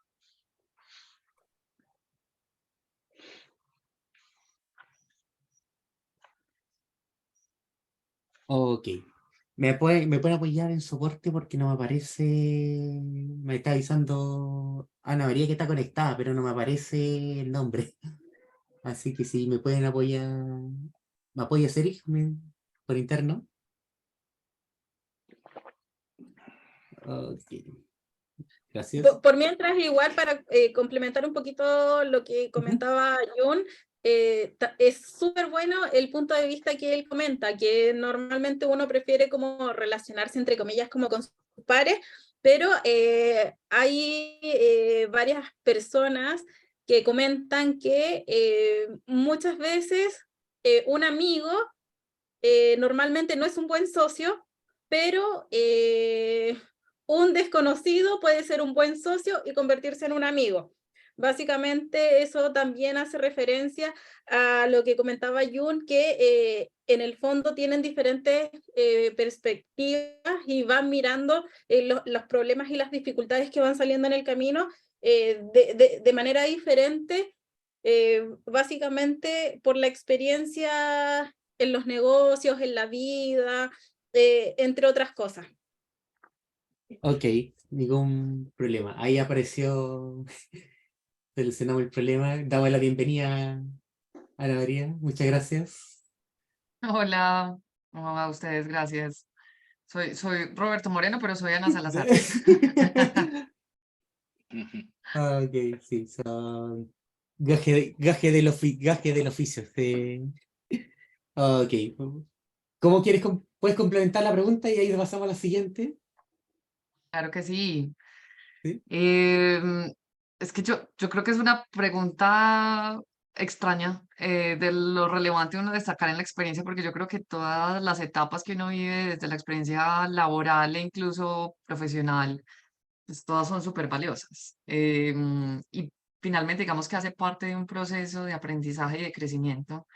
Entonces, o sea, yo realmente más que destacar algo, es como que recuerdo muchos hitos en cada una de las experiencias laborales que he tenido. Yo he tenido la posibilidad de trabajar pues con empresas, digamos que administrando digamos que una red de fibra óptica para empresas de telecomunicaciones en toda Colombia.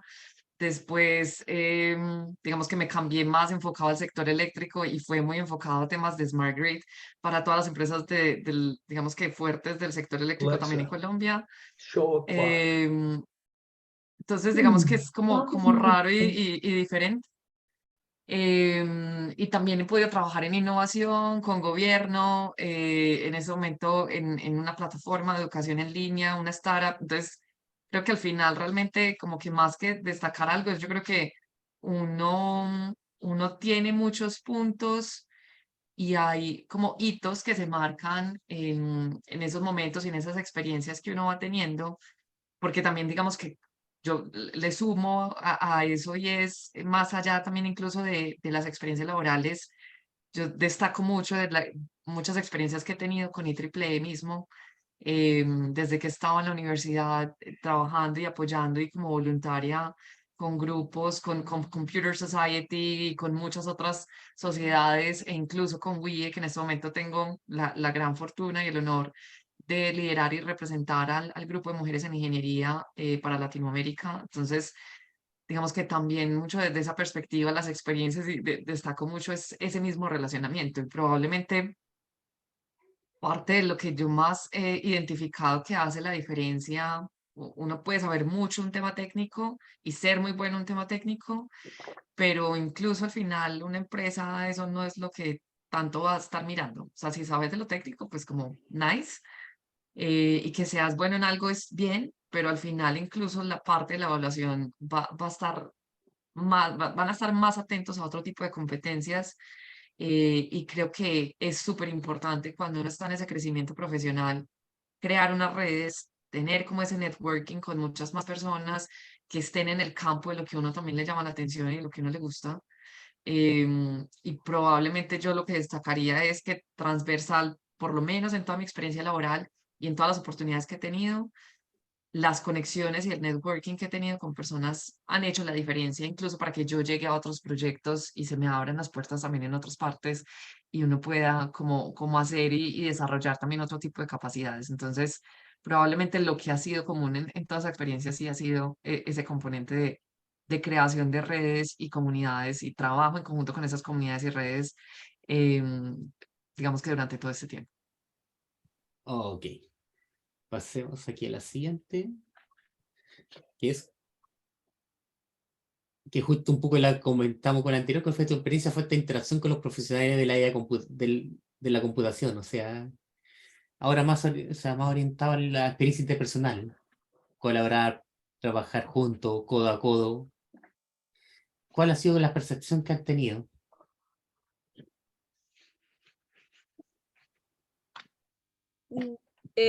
Básicamente, bueno, yo he visto a lo largo del tiempo una evolución en cómo se comienzan a relacionar los profesionales del área de la computación, de las ingenierías, entre otras.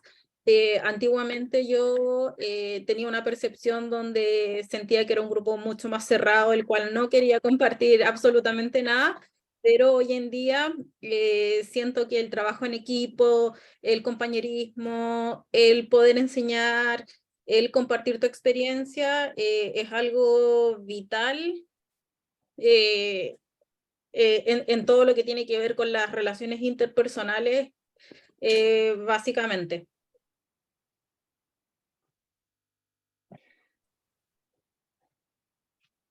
Yo he tenido una experiencia bastante dinámica porque me he dado cuenta que en mis emprendimientos nosotros hemos practicado formatos más tradicionales, top-down management. Por ejemplo, es una forma donde las directrices vienen de arriba y muchas veces managers que no son técnicos solicitando o haciendo requerimientos los cuales tal vez son imposibles incluso de lograr a nivel técnico. Entonces, yo he visto que hay una necesidad de, en esos modelos de administración donde the top management tiene que tener una base tecnológica o tienen que tener la habilidad de poder escuchar y confiar en sus colegas técnicos para entender cómo avanzar o atacar un problema. Por el otro lado, en una estructura más plana, mi experiencia ha sido que muchos de los profesionales del área de computación les falta experiencia al momento de discutir o pelear por una idea. Muchas veces se repite que las interacciones conflictivas terminan haciendo tal vez un daño a la relación del equipo o del equipo técnico con el no técnico, cuando en realidad es importante que ambas partes se complementen para poder llegar realmente a nuevas soluciones. Es sumamente importante entender que si tú estás en una empresa buscando la innovación, entonces muchos problemas que tú vas a tener que enfrentar, no existen soluciones los cuales tú te puedes anclar para tener confianza de que vas a poder resolver ese problema. La innovación, gran parte de ella, es el avanzar hacia territorio desconocido y por lo tanto aceptar que hay errores que vas a cometer y hay espacios donde uno va a tener que desarrollar donde no existe lo que uno quiere. Por eso es innovación, estás creando un espacio nuevo. Y eso es una relación sumamente compleja entre especialmente lo que es administración no técnica versus ingenieros. Los ingenieros se basan, mayoría de su desarrollo, en librerías ya existentes y crecer de ahí, mientras que en la innovación a veces tú estás basándote en ideas que pueden venir desde una novela de ciencia ficción. Entonces, a los profesionales del área de la computación yo les diría que es sumamente importante también crear las habilidades blandas de discutir, de poder confrontar, poder defender ideas y sin tomarlas con un ámbito personal o que no sean una experiencia desgastante para la persona o para el equipo y grupo. Bueno, yo la experiencia que he tenido con personas de computación, digamos que la que más destaco podría ser un relacionamiento que empecé ya hace más o menos unos 8 años con las comunidades de desarrolladores de software, especialmente pues de Medellín, en Colombia. Digamos que parte de eso creo que la experiencia, y creo que esto realmente sucede casi que en todas las ciudades, por lo menos ciudades donde también como que es muy fuerte que estemos hablando de tecnología. em, y digamos que lo interesante de las comunidades es que finalmente sí son esos profesionales, trabajan en empresas locales, remotas o están emprendiendo, pero son súper apasionados por el desarrollo de software que finalmente se unen en conjunto para poder compartir ese conocimiento. Y recuerdo mucho que tuvimos, eso fue antes de pandemia, habían más o menos unas 40 y muchas, 40 y pico de comunidades activas en la ciudad. Y les estoy hablando es de comunidad de desarrolladores de JavaScript, de Python, de los que estaban súper enfocados en temas de Machine Learning, como de manera general, los de Angular y los de React, pero los de también tecnologías móviles, de ciberseguridad. Y entonces, digamos que se conformaron un montón de comunidades y fue súper fuerte, como todo este movimiento, porque al final era crear esas redes, como les mencionaba ahorita, para también compartir conocimiento, que más personas aprendieran y pudieran también desarrollar las capacidades de lo que estaba necesitando la industria. Incluyendo comunidades también de mujeres enfocadas en tecnologías, en desarrollo de software. Por ejemplo, a nivel mundial existe esta comunidad, por ejemplo, que es de PyLadies, que son las chicas de Python, que pues que estudian, aprenden y son súper enfocadas en Python.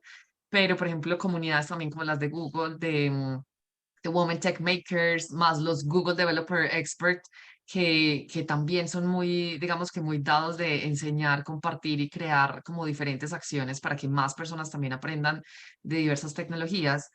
Y digamos que lo que yo puedo ver de eso es que algo que sucede y como que si lo enmarcamos a cómo funciona tecnología y cómo incluso funcionan otras comunidades, la ventaja que se tiene al estar en áreas de computación, o en general, si lo miramos más como desde tecnologías, es que hay mucha más apertura. Precisamente hablamos mucho de código abierto y de que la gente pueda tener ciertos accesos y que realmente aprenda, estudie, e incluso muchos tenés que estar constantemente aprendiendo porque las tecnologías van cambiando también tan rápido que necesitas actualizarte permanentemente. Y yo creo que lo más interesante cuando estamos en estas áreas de computación es precisamente como esa posibilidad de que haya tanta apertura y transparencia para compartir conocimiento y aprenderlo, porque finalmente si eso no se da, pues tampoco hay un desarrollo de tecnología.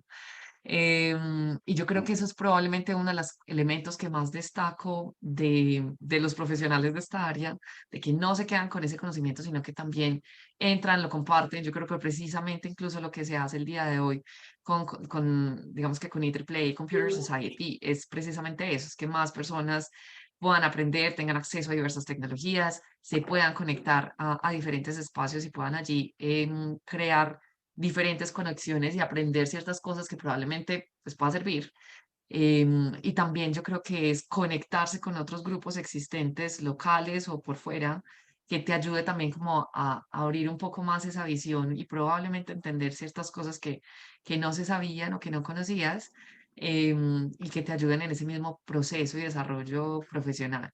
Entonces, realmente la experiencia yo creo que ha sido bastante positivo y es muy diferente cuando incluso si uno mira como áreas de negocios o en temas financieros o como otras áreas diferentes a tecnología, pueden probablemente ser un poco más cerrados a la hora de compartir ese conocimiento, que es lo que uno realmente ve que pasa y que es como básicamente como una dinámica muy de apertura y transparencia, como se da en las áreas de tecnología y computación.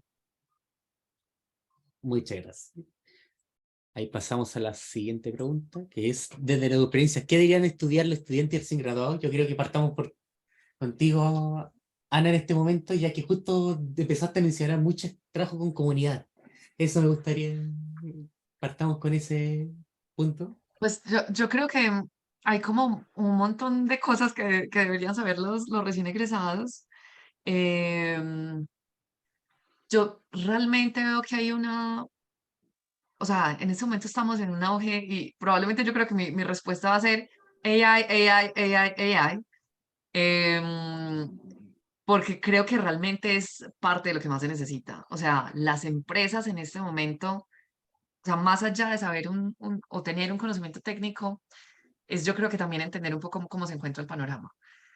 Los que son estudiantes o que están recién egresados están probablemente diciendo dónde voy a trabajar o qué es lo que voy a hacer, ¿cierto?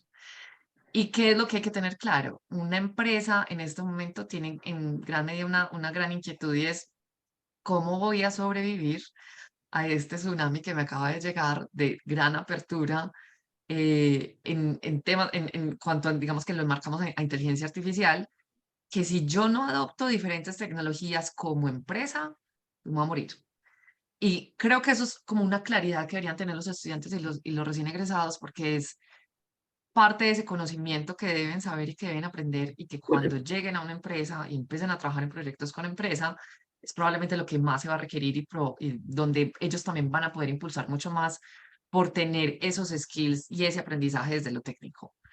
Y esto va de tener también una mentalidad un poco más abierta a pensar precisamente es en las soluciones y en las necesidades o problemática que pueda tener una empresa. Entonces, si una empresa, no sé, es de zapatos, venden zapatos, realmente puede ser también una empresa basada en tecnología. ¿Y cómo hacemos para que el proceso sea más rápido? ¿Y cómo hacemos para que tengamos automatizados muchos más procesos y tengamos data para saber realmente entonces qué es lo que necesitan las personas y cómo todo eso lo centramos finalmente en el cliente? Para que entonces ya con ese conocimiento realmente desarrollemos y avancemos y empujemos la tecnología a que nos ayude a tomar esas mejores decisiones. Entonces, yo digamos que lo ligo más un poco por ese lado de tener esa claridad de que las necesidades en este momento por parte de las empresas son gigantes y tener capacidades y desarrollar capacidades y aprovechar realmente lo que está sucediendo en este momento con el boom de inteligencia artificial y con un montón de software y herramientas y APIs a las cuales pueden tener acceso, deberían ya estar probando y desarrollando proyectos, así sean personales, pero básicamente en este momento o lo que ha pasado en muy pocos meses ha sido un boom gigante que o va a terminar destrozando empresas que no se van a estar montando en la ola o quienes adopten rápidamente este tipo de tecnologías y encuentren soluciones para esas necesidades de mercado van a poder aprovechar y tener una ventaja allí. Y creo que si lo enmarcamos incluso a lo que sucede en región 9, a lo que sucede en Latinoamérica, digamos que región 9, si lo enmarcamos a IEEE, probablemente esta es como una gran ventaja que nosotros en este momento tenemos en Latinoamérica de poder aprovechar y adoptar diferentes tecnologías que, digamos que hace años es como que siempre nos llega la tecnología tarde, entre comillas. Y en este momento estamos en una gran ventaja como cualquier otra y básicamente es cómo desarrollamos las capacidades, aprendemos a usar las herramientas que se requieren para dar las soluciones que el mercado está necesitando en el mar de empresas que hay en este momento y que tienen esa avalancha o ese tsunami encima de se pueden morir rápidamente o pueden acabarse un montón de negocios por toda la disrupción que en este momento está sucediendo y todos los desarrollos que están teniendo. Entonces, eso es algo que se tiene que considerar sí o sí. O sea, el panorama mundial cambió.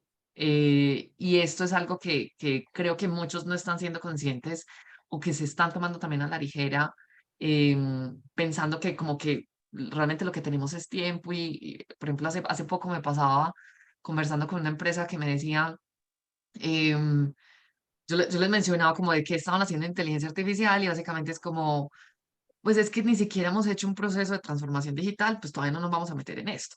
Entonces, como que si todavía no tenemos esto otro, todavía no nos vamos a meter allá. Y realmente probablemente no te va a quedar tiempo, porque básicamente lo que estás haciendo es llega a una de estas herramientas o otra empresa implementa algo que es mucho más ágil, más barato y digamos que resuelve lo mismo que vos estás haciendo. Esta es una empresa que va a quedar sin mercado y que se va a morir. Y eso es parte como de lo que está faltando como en esa mentalidad y probablemente es una de las mayores consideraciones que deberían tener los estudiantes. Ok. Para complementar, Jun, ¿cómo ves esta pregunta? ¿Qué día consideran los recién graduados? Bueno, a mí se me ocurre este dicho que es learn, earn or quit. Así que gana, aprende o déjalo. Yo le diría a alguien, a un recién graduado, a un estudiante que considere que la empresa o las labores que esté buscando tenga un beneficio para él que sea importante. Cada uno en su vida sabe qué es la necesidad más grande que tiene. Siempre está la necesidad financiera, pero yo te diría que es más importante que recordarle a un estudiante, a un recién graduado, que esté o no en una universidad o en un curso, la necesidad de aprendizaje es constante porque la evolución de las tecnologías es constante. Siempre hay algo nuevo que está apareciendo, que está por aparecer, y hay ventajas detrás del saber, anticiparse y prepararse para que cuando vienen los nuevos cambios, uno ya está ajustado para poder implementarlos. La necesidad por parte de las empresas hoy día no es tanto el idear o el tener ideas, sino que es implementar ideas que existen hoy día para crear cambios dentro de la empresa y dentro del rendimiento y funcionamiento de la empresa para generar más recursos. Por el otro lado, para un estudiante entrando a una nueva fuente laboral, tiene que tener bien claro cuáles son las necesidades al corto plazo, al mediano plazo y a largo plazo. Hay veces que, como yo soy emprendedor, yo siempre he sido transparente con los equipos que yo he formado. Por ejemplo, yo tenía a un recién graduado al cual yo le comenté, nosotros tenemos un año para poder llegar al producto, salir al mercado y encontrar nuestro espacio de supervivencia. Si nosotros en un año no estamos en un lugar donde estamos sobreviviendo, desafortunadamente la empresa no podrá aguantar tu puesto, posición salarial y se te avisará en concorde. Eso para una entrada, para una entrevista, para la elección de un puesto laboral, es sumamente difícil para un estudiante aceptarlo, porque está ya establecido el riesgo que tiene que asumir en esa posición. Pero eso solamente por el lado financiero. Esa misma posición puede estar trabajando con un stack, tecnología, tratando de resolver un problema sumamente interesante, el cual puede proyectarse para futuros puestos laborales. Por lo tanto, ese puesto laboral tal vez no es positivo en términos financieros, tiene un alto riesgo, pero a la vez tiene mucho espacio de crecimiento, de capacitación, que va a traducirse a otros espacios en el futuro para esa persona. Así que yo le diría a los estudiantes recién graduados que no sean tan adversos al riesgo, que sepan los riesgos que están tomando y siempre tener en cuenta que las ganancias tal vez no son siempre financieras, sino que a veces son de experiencia. Pero sumamente importante tener en consideración que es una de las mejores consideraciones de evaluación, es learn, earn or quit. Genial. ¿Y Josefina? Bueno, desde el punto de vista del recién egresado, es sumamente importante cuando vayan a sus entrevistas laborales, vayan preparados. Es algo que normalmente te dicen, anda como con tu personalidad, sé tú mismo, etcétera. Pero hay cosas que, por ejemplo, son impagables, como la puntualidad, la sinceridad en el currículum,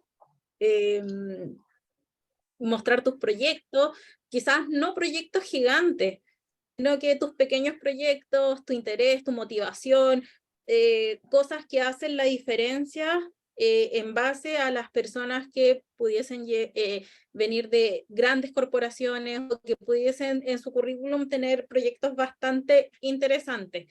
¿Ya? Eso es como súper valioso al momento de una entrevista laboral. Más allá de lo económico, sino que la transparencia que te puede dar la persona, y volver a repetir el tema de habilidades blandas, y lo que acá me gustaría contar una anécdota. Yo en una oportunidad hicimos un llamado a contratar personal de tecnología para brindar soporte.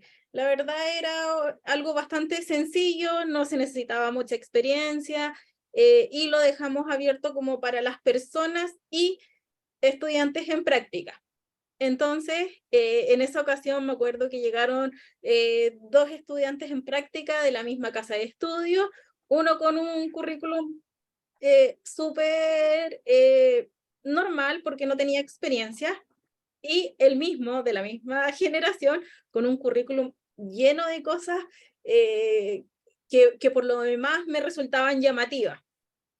Y las entrevistas salieron súper bien, pero puntualmente la persona que llegó como con este currículum abultado, a mí se me ocurrió hacerle un par de preguntas de ciberseguridad, porque él se definió un experto en ciberseguridad. Entonces, como es una materia en la cual yo me manejo, intercambiamos un par de preguntas y ya a la segunda pregunta él va y me dice así como, no, disculpe, lo siento, lo puse porque pensé que me iban a contratar más rápido si es que yo llenaba mi currículum de habilidades. Y la verdad es que en todos los años que he llevado haciendo entrevistas, me llamó la atención porque logró admitir en el fondo que su currículum estaba totalmente lleno de habilidades y características que no tenía, pero aún así lo contratamos, y da la casualidad que finalmente fue un colaborador ejemplar. De hecho, era de esas personas que le gustaba aprender, que estaba comprometida con la empresa, que tenía claro los límites, que tenía claro los tiempos, etc. Entonces, siento que cuando tú estás recién egresado, de repente cometes errores que los puedes subsanar en una entrevista laboral, y la transparencia es como lo vital, y es lo que la persona que te está entrevistando es lo que debe como percibir para, en el fondo, querer integrarte a su grupo de trabajo. Ok, nos están quedando 9 minutos, así que vamos a sintetizar un poco las preguntas para la última que tenemos y dar espacio a la audiencia que quieran y intercambio entre nosotros lo que quede. De manera sintética. Yo sé que es difícil, pero intentemos. ¿Cuáles son las áreas que creen que deberían considerar los informáticos en los próximos 5 años? ¿Cuáles son sus predicciones? Yo creo que ya eso como que quedó claro. Sí. Bueno, yo personalmente como perspectiva comercial, yo diría que la inteligencia artificial en sí, pero aplicada a puntos más enfocados. Por ejemplo, la inteligencia artificial y la ciberseguridad, por ejemplo.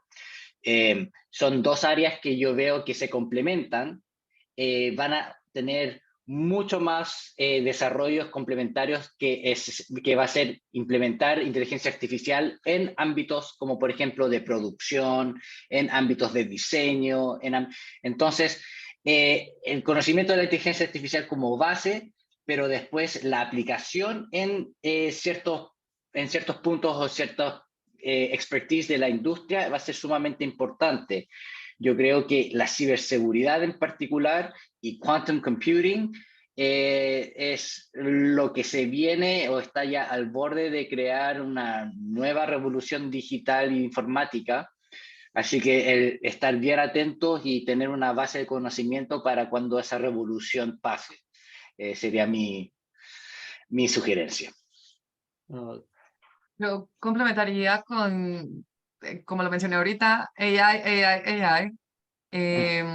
Pero más allá de eso es también entender un poco también sobre los modelos de negocio. O sea, al final no solamente es saber lo técnico o la técnica de cómo hacer algo, sino que como les mencionaba es aplicado a qué.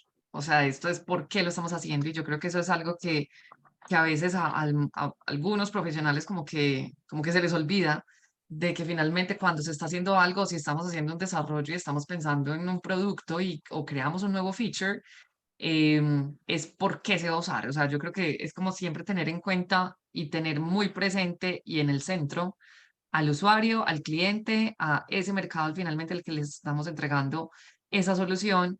Entonces, claro que conocer un montón de cosas técnicas, pero al final todo eso va por alguna razón.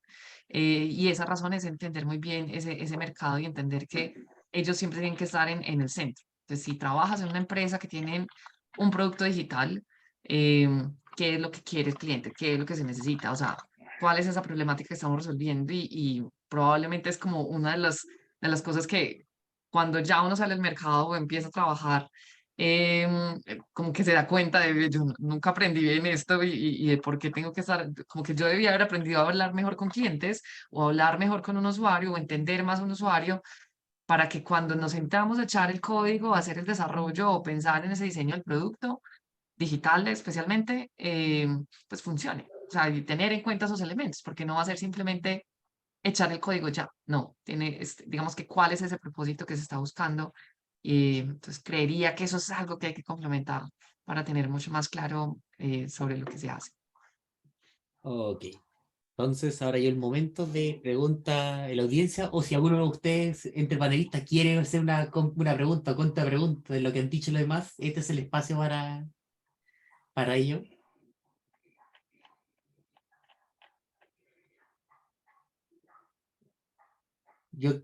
A ver, Yo tengo aquí una pregunta para los panelistas. Ok. Yo sé que estamos todos sumamente enfocados en AI y lo que se puede hacer o lo que no se puede hacer y dónde está el área de crecimiento. ¿Ustedes personalmente en su día a día están utilizando AI y cómo la están utilizando? Un poquito para que el resto de la gente pueda ver o entender en qué se está basando la aplicación de AI hoy día. Mire, yo comienzo por ahí.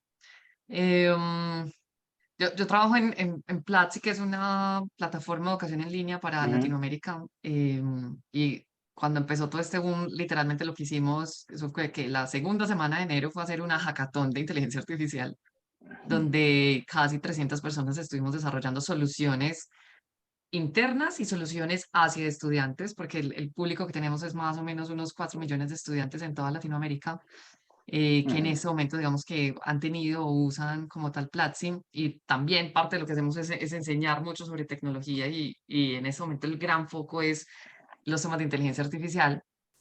Casi que se volvió una obligación que todos que todos estemos usando AI para nuestras actividades. Entonces, digamos que ya les voy a contar con lo que yo hago, pero por ejemplo, los equipos de desarrollo básicamente ya están casi que obligados de necesitas esto como un asistente. O sea, si esto ayuda a que tu código esté mejor y a que encuentres una solución mucho más rápido a algo que necesitas hacer o a un cambio que necesitas hacer, o sea, debes estar usando inteligencia artificial, usando un montón de cosas y APIs que ya han venido conectando para hacer que los procesos sean mucho más fáciles. Yo puntualmente estoy más como en una vertiente que trabaja con programas de gobiernos y empresas, donde desarrollamos programas de educación y todas las propuestas básicamente toda la ayuda, las propuestas, la estructuración, algunas cosas que queremos ajustar, usamos mucho ChatGPT. Como que hay ciertos elementos que nos está facilitando y que básicamente se vuelve ese asistente, pero podría decirles que básicamente casi que todas las áreas y todos los equipos o sea, tienen que estar usando algo de esto y eso incluso conlleva a el equipo financiero viene desarrollando también diferentes algoritmos, por ejemplo, para estructurar una mejor forma en que, no sé, el precio baje o que los costos se disminuyan o que podamos entender, o sea, es básicamente AI aplicado a todas las áreas de conocimiento y a todas las áreas y equipos de lo que existe pues directamente en la empresa. Y parte también lo que estamos haciendo es ese trabajo con más empresas de que entiendan esta necesidad y que vean cómo pueden usarlo y aplicarlo. Entonces, por ejemplo, el equipo de diseño ya está usando un montón de cosas de Adobe que ya viene con unas herramientas listas para que los diseños se faciliten. No está quitando como tal a los diseñadores, no, le está dando unas herramientas que asisten todo el proceso para los mismos diseñadores y para todo ese equipo creativo, que se hagan las cosas, por ejemplo, mucho más rápido y que probablemente no tengamos que esperar más tiempo para poder hacer o tener un resultado. Entonces, por lo menos desde lo que yo estoy haciendo, lo estamos usando de esa manera y les referencio un poco también como en otras áreas también que han venido trabajando allí. Ok, Josefina. En mi caso lo estamos ocupando en facturación. Es un poco complejo, básicamente porque tenemos que regirnos por lo que nos permite el sistema de facturación que se complementa con el servicio de impuestos internos que se llama en Chile, pero de momento nos está funcionando bastante bien, nos está ahorrando tiempo, le está quitando horas de trabajo extenuantes a nuestro equipo de contabilidad y en un principio la tuvimos como en una fase beta en la cual no sabíamos cómo iba a resultar y que también estuvimos haciendo un estilo de preaprobación antes de que se hiciera como la salida a producción, pero de momento nos ha funcionado bastante bien y hemos logrado liberar la carga laboral del equipo contable bastante. Ya, cuando era un equipo que siempre estaba sobrepasado en solicitudes, hoy en día ellos pueden dedicar su tiempo a cosas como más granulares o como con una atención un poco más personalizada hacia el cliente gracias a este proceso de inteligencia artificial en cuanto a facturación. Ok. Acá tengo una pregunta en el chat y tengo a Marcelo que levantó la mano para participar. Yo, primero que nada, voy a ir por orden, ya que estamos en el tiempo, que es la pregunta de John Barrenechea. Dice, sabemos que la tecnología crece a paso agigantado con el tiempo. ¿Cómo llevaría el conocimiento básico y el interés por la tecnología a la educación más temprana, como educación básica o media en el caso de Chile y secundaria en otros lados? O sea, básicamente los temas STEM. ¿Cómo logramos que la gente se interese? Respuesta súper concisa en 30 segundos. Yo en una palabra, gamify. Ok. Todo un juego. Tiene que ser un juego. El aprendizaje de tecnología, todo gamify. Genial. Josefina. Incluyendo en el programa escolar tecnología como tal. No que solo sea vamos a aprender a utilizar Google Docs, vamos a ocupar Google Slide, no, hagamos algo más interesante. Ya, y Ana. Pues yo creo que es, digamos que similar a lo que mencionan, es entender que es una necesidad que desde etapas muy tempranas aprendan de tecnología. Básicamente todo lo que ya vivimos es basado en tecnología, entonces es necesario también que aprendan y probablemente ya tienen capacidades y las pueden desarrollar mucho más rápido y precisamente también por los dispositivos que tenemos se facilitan un montón de cosas. Hay que aprenderlo desde temprano y desagregarlo precisamente como en los currículos de educación que hay allí. Ok, genial. Bueno, ahora simplemente darle las gracias por participar de este panel. Te agradece mucho en esta instancia, piloto, en español, en esta conferencia de 24 horas, que es su primera edición, para empezar a poder incrementar la diversidad y el apoyo. Le agradezco su cooperación y cualquier cosa vamos a estar mandando el material posteriormente, por lo menos por las redes sociales de la región en cuanto nos pasen el video de grabación. Así que estén atentos si quieren rememorar esta experiencia. Muchas gracias, muchachos. Ahora, I'll return to English. One moment. Again, George Proler, building case into presentation, security and the Internet of Things, IoT, integral of the smart city. George, I don't know your short view for Seria 13 session. George? I'm here. Yes. Thank you. Return to share presentation. Can you see my screen? Yes. It's working. I'm getting good at this. Okay. It's a pleasure to be here again. This is what I'm going to talk about: security and the Internet of Things in the realm of smart cities. So the first is an idea about security. When we think about security, we think about this idea that there's this big ocean and that we're just kind of this small boat. And we forget about the concept of perfect storm where wind and waves buffet us. And that's where security comes in, is to make sure that that doesn't happen. And then the second thing is to take a look at the Internet of Things. We heard earlier about this idea that Internet of Things, that with regard to smart cities, people have a fundamental need to be happy. And IoT meets that need. IoT is just a network of things embedded with sensors, exchange data, and they use the internet. Here's a little bit something. This is happy in the micro. And one of the first instantiations of IoT, you had a bunch of computer coders, and just like anything, they get hot in the afternoon, you know, it's warm out, and they're working around computers, and the Coke machine is far away. Problem is that there are three outcomes of taking that long trek to the Coke machine to get a Coke. It can be sold out. Worse, you can buy one of this warm, but what you want is a cold Coke. So Internet of Things, these guys figured out that if we put a micro switch in there, and it might tell us whether or not Cokes were present. They had a PDP-10, so they connected it to the PDP-10.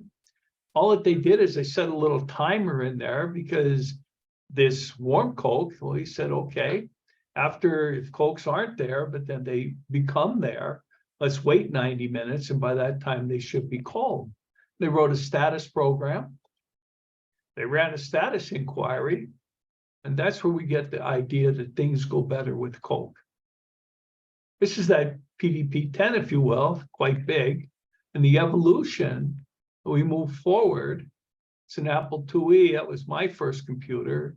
It's about $2,000 just for the box in $1980. This is how we did our first communications. It was kind of circuit switch, just like the telephone. Those of you who remember an acoustic modem, that was an interesting thing where you'd have all that screeching, where it tried to connect with another modem using a series of protocols. This is what became for the internet with DARPA, and this was packet switching.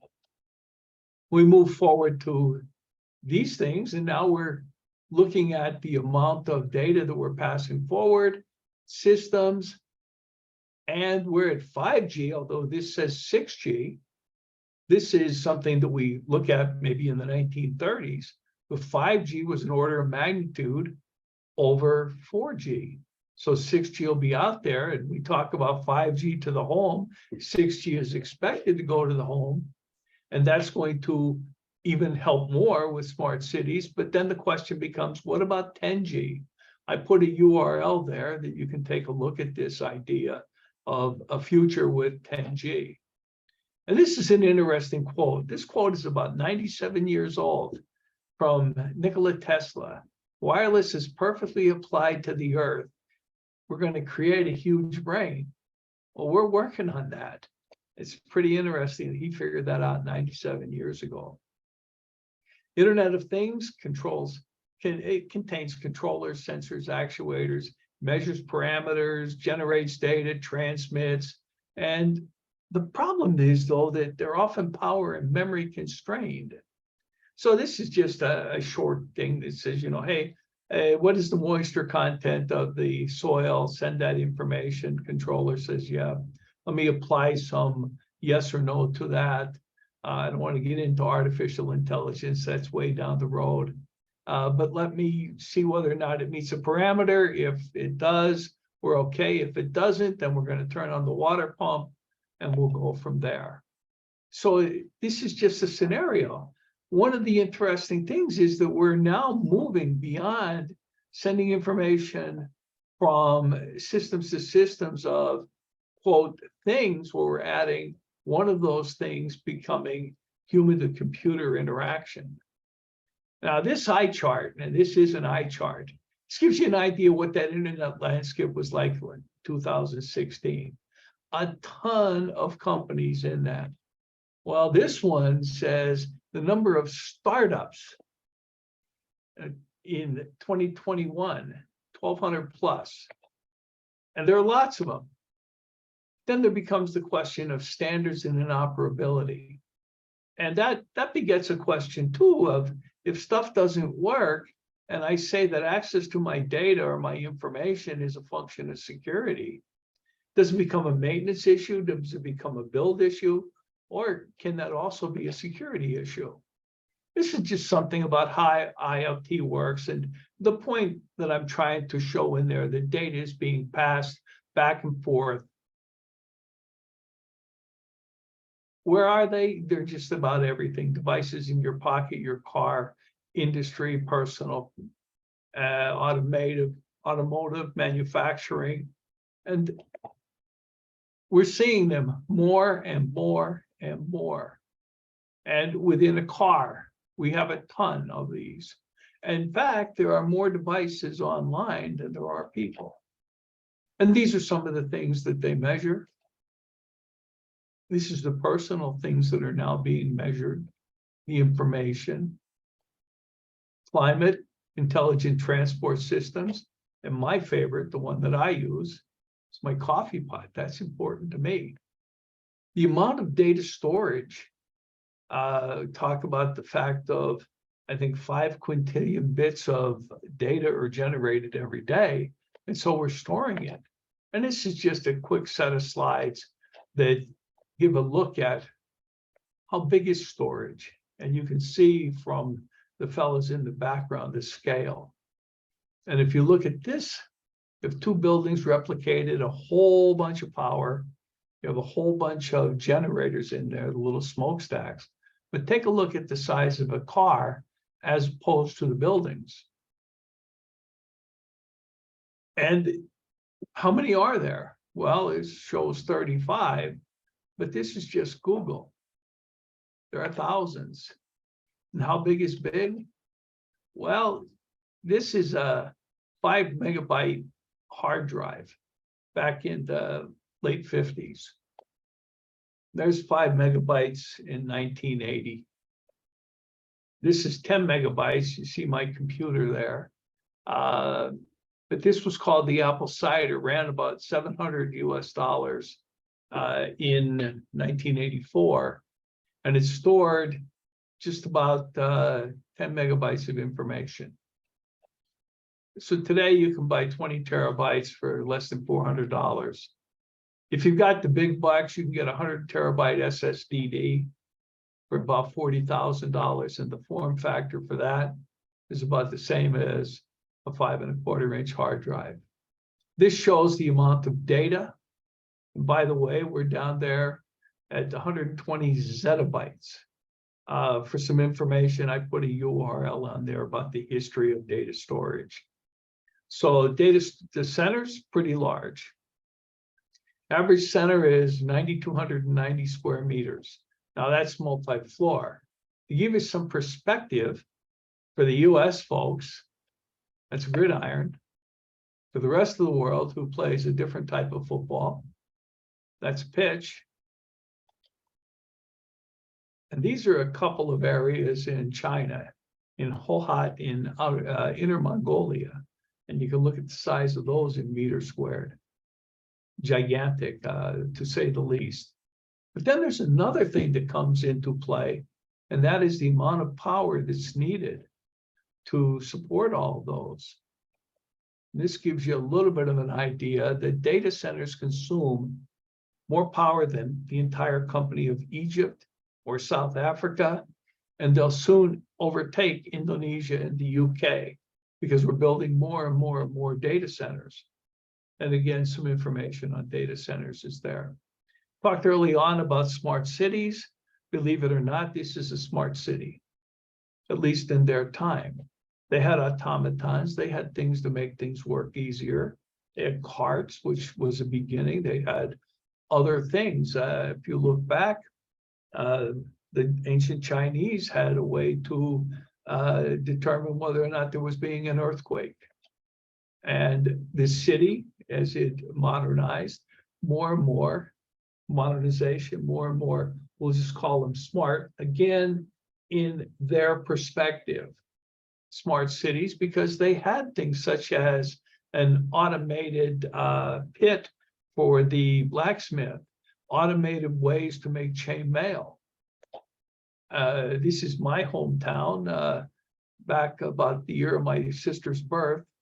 Well, not really, it's 1889, but this too is, for its time, smart city.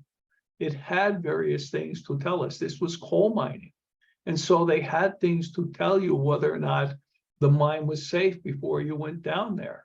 And you had different things that we could use to give us information without having to make, as those software engineers did, that long trek.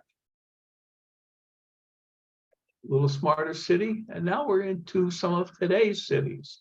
Some of you might be able to identify these two cities. This is Japan with Mount Fuji. Talk about the idea of a smart car, if you will. It's not just one anymore.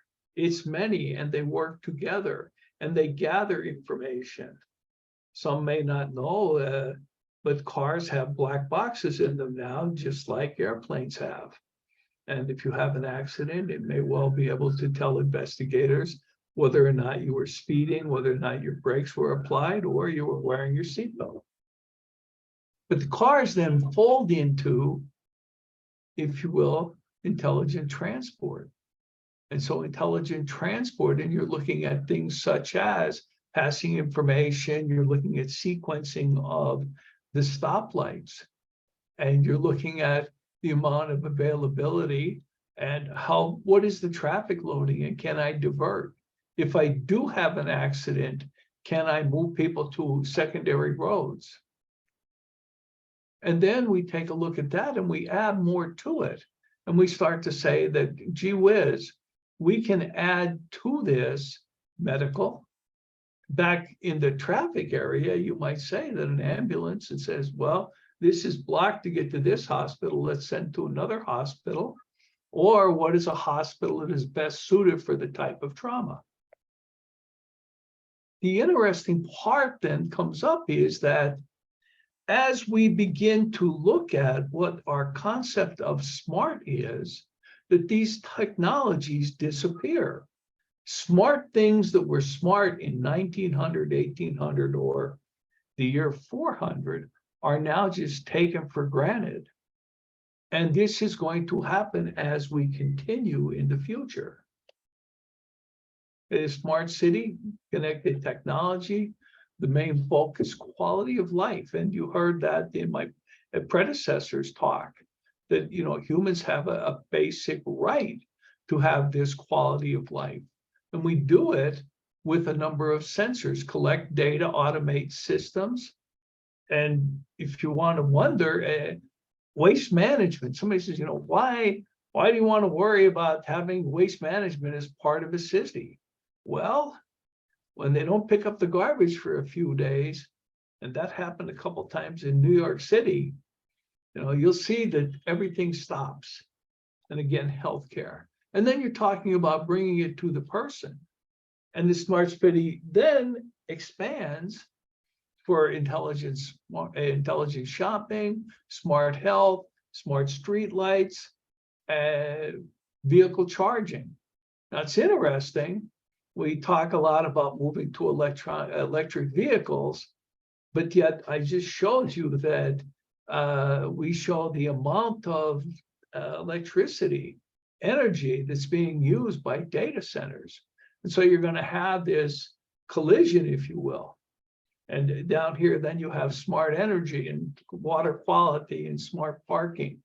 And we have smart parking in some ways today, where you go into a parking lot or you go into near a department store, and it'll tell you as you pull in what spaces are open so that you're not driving around. But like anything else, if you're going to have these concepts, you need to have smart governance, and the people need to understand, and the technology, and it all becomes single function. Back to my slide with regard to how it works, you're trying to bring this down to the user and the device controller, that a user then can affect the system. Looking in then at things like the amount of cloud storage and the analytics that go and get involved in that. And an example of the analytics, by the way, how many of you allow Microsoft to retrieve analytics from your computer? But analytics, you buy an airplane ticket. Sometimes when we search for an airplane ticket, all of a sudden you're sitting there and up come advertisements in Google that talk about airlines, and you wonder, wow, how did they figure out that I was doing that? And then you go and you search for a city, and lo and behold, you get advertisements for hotels in that city. And so you provide data to, in this case, I use Turkish Airlines. You pay for it with a credit card, and then you give them your frequent flyer number. And what you've done is you have begun to create a picture of yourself. And you started out as the stick man, and sooner or later you're upholstered in that we have this thing, and we say, well, this guy can't be identified. But all it takes is one key field, and you become identified. And so these are all information. And then, of course, I'm sure you all saw this, where you look at this and you say, oh, in order to get to this website, I have to accept or I have to reject cookies. Okay. Scope of services, we have to look at things like standards and infrastructure, access and privacy, data security, data protection. And what's interesting in this slide is part of data protection is having a documentation retention policies. At what point do we destroy data in order to make sure that we have some security over it? I can tell you there are some politicians in the United States that sure wish that they had destroyed some documents. Lieutenant Colonel, retired Lieutenant Colonel in the United States, just got sentenced to prison because he took some classified documents to his home. And I sure think that he wishes he destroyed those. But we have things like privacy data. We have some, differences in our contracts. We sign non-disclosure agreements. And then you have to look at social media policy, and not so much the policy that the social media imposes on us, our policy internally of what we're going to put on social media. I'm sure many of you heard the story about the girl. She got her first credit card and she wanted the world to know. So she took a picture of her credit card and she posted it on social media. And the whole world got to know. And then back to this thing about we care about your privacy. So you're going to accept our cookies. You want to show the purpose, and you're going to find out that some cookies, third party, we can send them out to the world. And then you wonder why your amount of email in your inbox is growing by leaps and bounds. And here's the thing about the credit card. I can show you $1 million and put it behind a glass bubble. One of the things I like to do when I give an in-person lecture is talk about that. And then I'll talk about a gold credit card. And then I'll say, well, does anybody have one? Somebody will raise their hand and I'll go and say, okay, can you show that to me? And the person will come up and say, here. And I say, no, don't. Because it's the information on the card that's the important thing. Back to my perfect storm. Free Wi-Fi.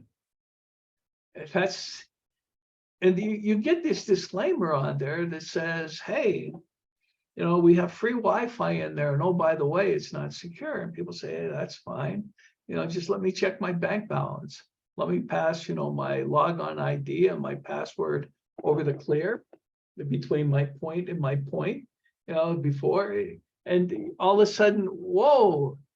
And then I get hacked and I wonder why. We have more devices with capabilities. Technology costs are decreasing. We also have this. Now, these are two guys from a long time ago. There's a magazine called Mad. But there's spy versus spy. And you have people almost competing to steal your information. And then you have technology that will help. Wireshark, go out and look and sniff some packets. And so recall that perfect storm. Sometimes this is what happens with that.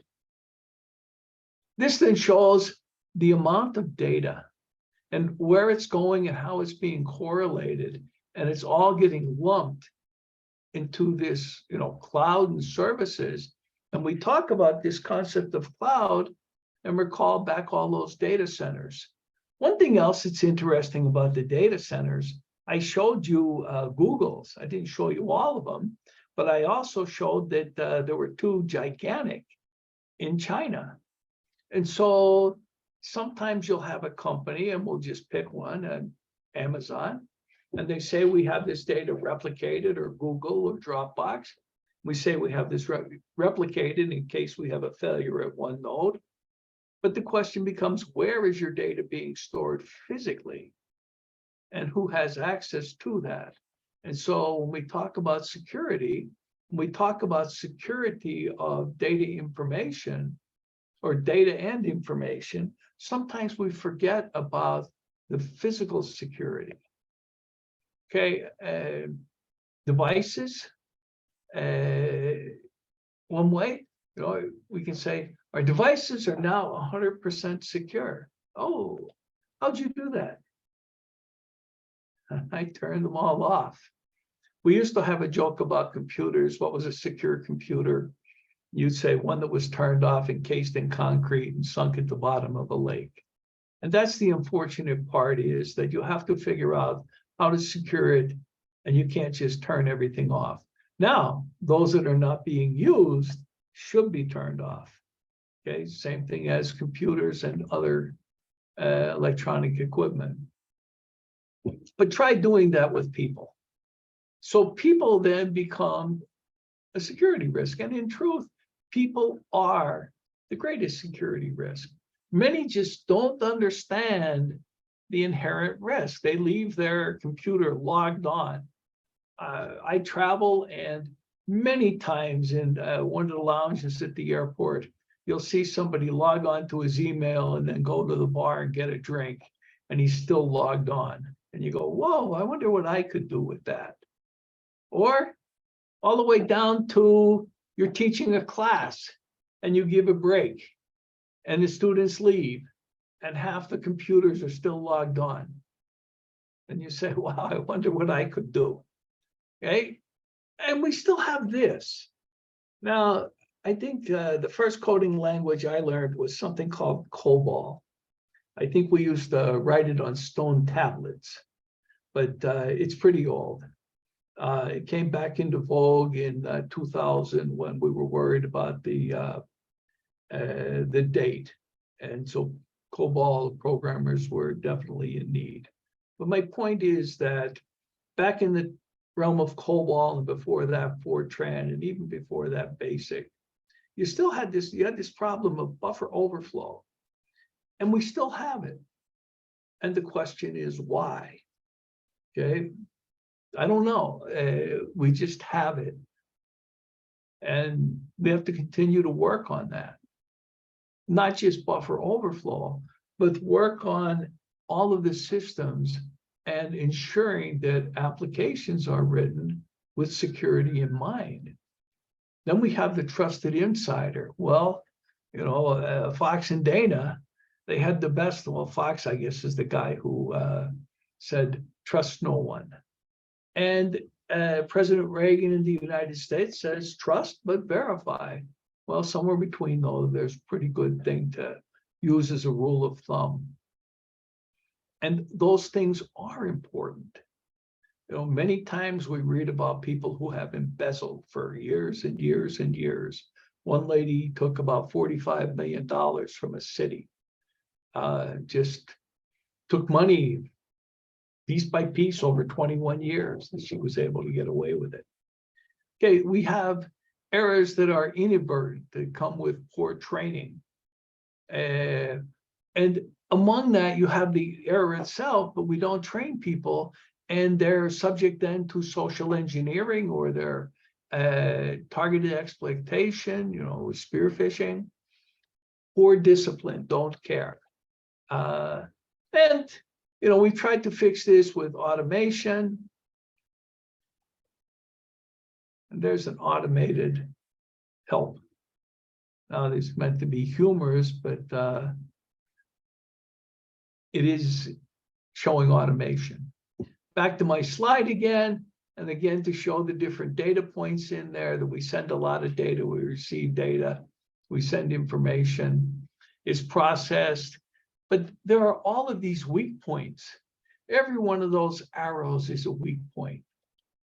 And every one of the entities is a weak point. Biggest, in my opinion, at the send and receive for data and commands, that endpoint, because people make mistakes. Kind of an attack, we can have this eavesdropping attack where somebody's getting access to our information. We can have something like fake devices. We can have a fake server and fake way that we're storing information. And then we have something, an active attack. And instead of just listening, we have injection of false data and commands. Some of the challenges that we have, Internet of Things wasn't built with security in mind. There's this lack of visibility where stuff is out of sight, out of mind. We don't think about all of those endpoints that we have there. The amount of volume I discussed, poor testing. Oh, well, we got to get it out the door. Let's go from component testing and let's just go right ahead and we'll do regression testing later. No, poor training. 95% of the guys listening to this, you get something brand new, do you spend the time to read the instruction manual, or do you immediately try and put it to work? I still haven't read the instruction manual to my smartwatch. And I'm hoping someday to figure out how it works. But it tells time, and I guess that's all I can get from it. We have insecure networking. We don't have a good handle on device management. We use old stuff, and this happens in industry a lot. We're saying, let's push that off and replace it another 2 years. Okay.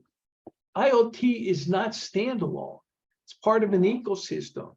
And even if you go back to my little thing of that ecosystem of watering the plants. That might filter into something even bigger. Okay, access to one provides access to the ecosystem of which that minor ecosystem is a part, the macro ecosystem. The question is, in your home, how many windows and doors do you have to make sure are secure, that you have a secure home? Oh, all of them. And how many does the bad guy have to find that he can get access to? Just one. We have to also look at the hyperconnectivity and the hypercomplexity of things. My smartwatch is pretty complex to me, but it connects to my smartphone, which connects to my computer, which is now connected to some of you. The volume of data, I showed you that slide. I can't get my mind around a zettabyte. And we have to look at the fact that that's where vulnerabilities are. And not only that, we have things that we can find to exploit some of those vulnerabilities. I once gave an assignment to a class, and I said, hey, why don't you guys go out and see, how many default passwords you can find. And a couple of days later, when the class met again, student walked in, they had this sheaf of papers. And I said, what do you got? He said, I have 65 pages of single space of default passwords that I found. And I said, whoa, that's a lot. And so we have this problem that default passwords don't get changed. And maybe it gets changed in a router. But again, you have those Internet of Things. You have some things like Bluetooth and 99990000. And so you have to look at that. And by the way, here's a couple of more places you can find it. Now, please don't use this to execute an attack, but it just shows you the prevalence. And then, of course, there's the 20 most common. Those of you who have one of these passwords, change it. Okay? This is just a list of 10 things. You all have access to my slides, so I won't go through all of these. But it just tells you that, we have access control systems that are broken. Our design, we don't do a good requirements process. And if we do, we suffer from something called requirements creep, where stuff gets changed and changed and changed. And we don't have design reviews. We fail with regard to making sure that we have integrity in our systems. For the most part, what drives a system is a schedule. What drives a new software, the next game that gets published, is a schedule. And if you don't put any credence in that, take a look at when Microsoft put out an update and immediately later had to put out a second update. Schedule drove the first update, and they, drove the second update. Again, the various areas that we look at and how it grows from smart grid to people to transportation systems down to the home. I think many of you have got things. For me, I got my coffee maker, and I got a couple of switches too. They're being increasingly entrusted with sensing and managing highly complex ecosystems. Smart garage door opener, and if it fails in the open, your home is insecure. Okay, so the amount of data is the concern. Okay, information process data, need to protect the data, the things that comes to processing the systems. We do that with confidentiality, keeping my secret stuff secret. Integrity, remember that guy who was injecting things? So confidentiality is we want to keep the guy from eavesdropping. Integrity, we want to keep the guy from adding stuff to our systems. And availability, when I want my stuff, I want it and I want it now. So we have confidentiality, but we have a couple of other ones. We have to look at the fact that authenticity, is my data, is that information that I have, is it correct? And it can be a couple things. When I look at sensing the soil, did I put the sensor in the right place?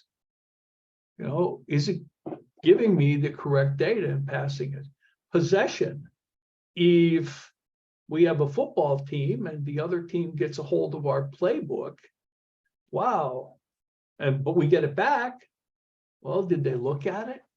Did they have possession of it? Should I change it? Now, at the country level, you might say a war plan. And then utility. With utility of systems, I might have my data, but somebody's encrypted it. Or I have it, but I don't have the password to get to it. And so these are some of the things that we look at when we talk about Internet of Things.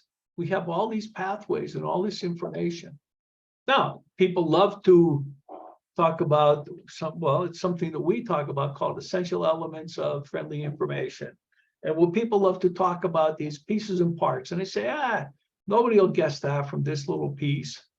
But they don't realize that enough little pieces, and you can start to build a picture. And so you take this, and this is something called Sudoku, and you say, wow, you can't figure out much from that. Somebody who knows how to do that puzzle can. We look at security by obscurity, and somewhere in that picture is Waldo. So we narrow it down and narrow it down more. Security, we say, brings us from free from danger or threat. It's a function of risk. Risk is threat and vulnerability and where they cross. I look at things with regard to risk and how much risk can I accept? Can I transfer my risk? Can I get insurance? Can I avoid the risk? Just not do that. And on some, I have to accept it. I absolutely need to drive between point A and point B, knowing that it's snowing or raining and there is a bigger risk. Going back to the fact of data, well, I got my data, but it's encrypted. Okay, I don't have access to it. And paying a ransom. Threat, vulnerability, and risk. Okay, they create risk. And it's how much you're willing to accept, how much you can transfer. Zero-day attack, sometimes you can have some good software and it's pretty strong, but you make an update, and when you do that update, you create a latent error. And that latent error gives access under certain capabilities. And so that becomes a vulnerability, and it gets discovered, but before, it gets discovered by, we'll just generally call them the bad guys, but before we can go out and fix it, the bad guys attack, and that becomes 0-day. Some other things that happen too is sometimes we send out updates for security fixes, and people don't get around to fixing them. Okay, so these are a series of different risks and vulnerabilities.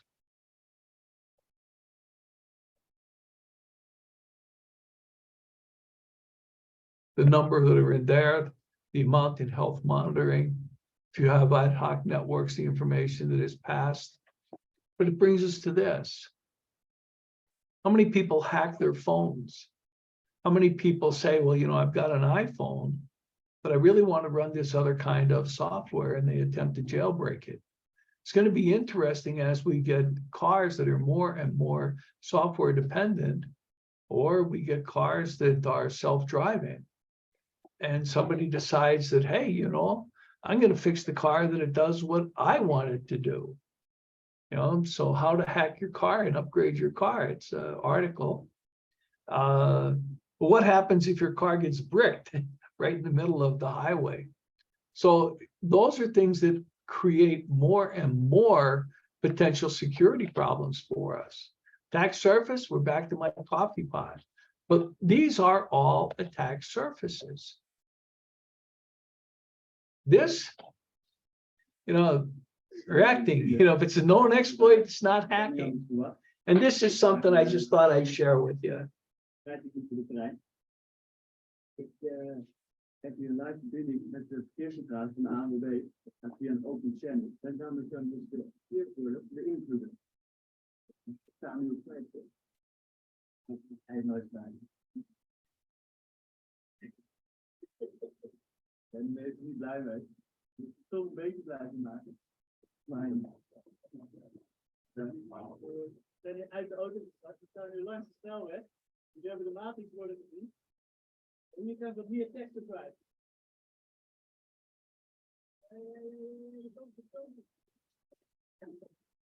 Dat heb ik toch al een kopje verdiend heb. Gaan we even volgend doen.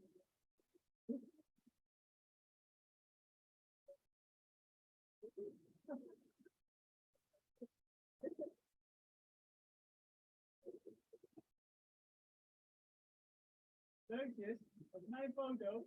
Op zo'n bord terecht moet. Dat ben ik. Gaat u weer? Gaat u weer?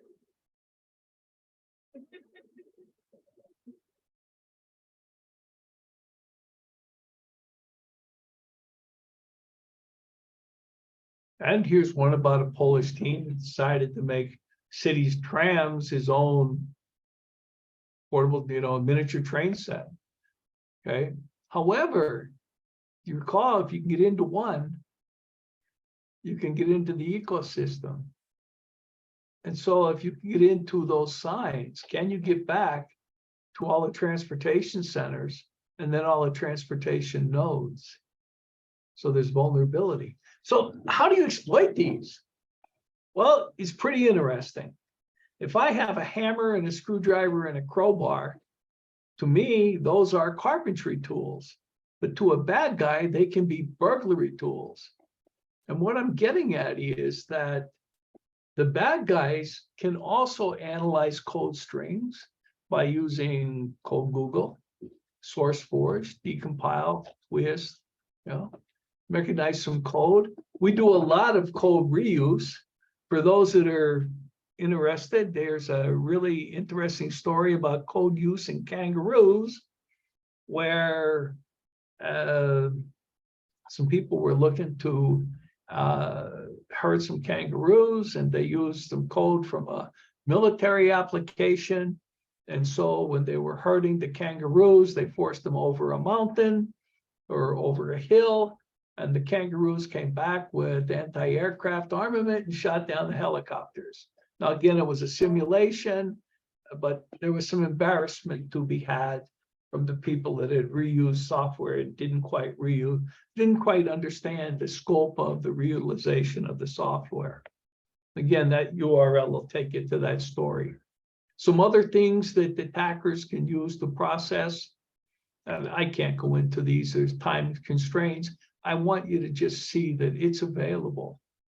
That these software things that we work on, that we use as tools, can be used to exploit and to attack.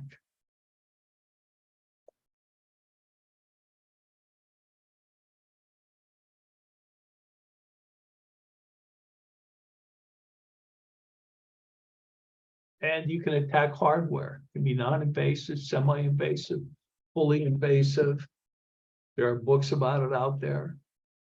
Non-invasive, there are a series of tools that can be used. You can actually report, you can fuzz, you can send random data and see what happens. The scariest thing is, hey, if I do this, I wonder what happens. Side channel attacks. Hey, you can do such things as just brute force. You can look at timing, because if you look at a bad password, generally it takes longer for a system to reject a bad password than it does to accept a good password. So you can look at the timing with regard to how something deals with that. Change the voltage, okay? Look at power analysis, a number of things that can be done. You can decap and you can use light. You can change and flip bits. Or you can be fully invasive and just take the whole thing apart. But now that requires some tools that we may not all have access to. But, there's a book on it that you can go and look at. To kind of bring us into a closure, I want to just go look at this. In 2016, the point is that those attacks still occur. Create a botnet and attack, do a denial of service attack. distributed. And what you do, you infect, protect, and launch. And what are botnets? They're just a network of things that we commandeer. And DDoS attack, specialty, go after the big guys. Scan devices, see what you can get, see can you get in. One of the other things is protect yourself. Sometimes you find a loophole and you get in, a weakness, and you fix it for the owner of the system. Why? Because you don't want somebody else with lesser skills coming in and getting caught, and then you'll get caught. So you fix the system, you make it a little bit stronger, but realize you're on the inside, and then you attack. This is just a pictorial. You know, a single attacker can control a server, take a number of botnets. Botnets are just robotic, almost like drones that we commandeer, and then you all focus them at a single individual. The future, getting bigger, more and more and more things, and we're moving toward the Internet of Everything. And the Internet of Everything is putting things towards edge computing, adding more and more things, but it really comes down to people, things, and data. So the Internet of Everything is going to add more connectivity, and it's going to enable people to do more and better things, but it's also going to create an even larger attack surface.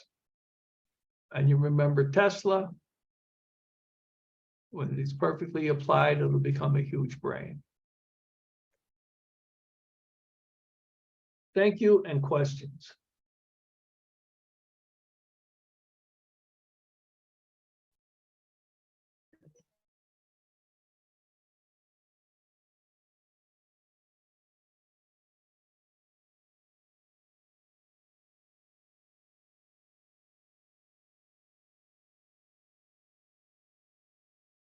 Thank you so much for this nice presentation, to George.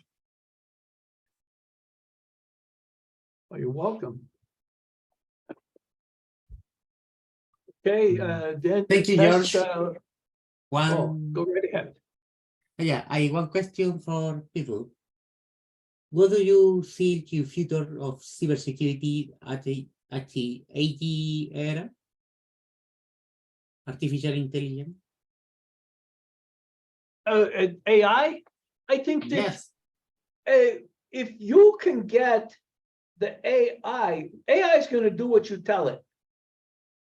So if you can change the parameter for what you're telling it or how it interprets, so it becomes an even greater attack surface.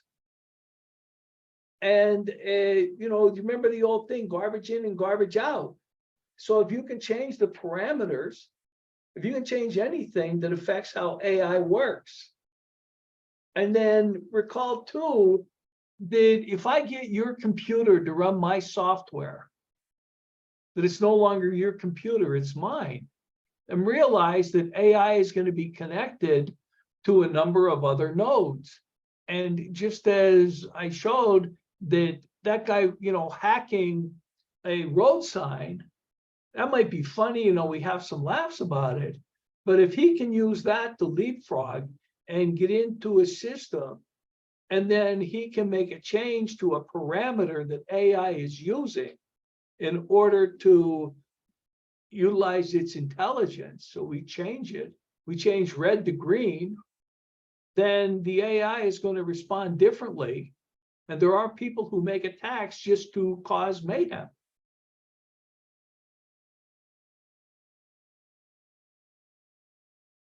So it increases the attack surface.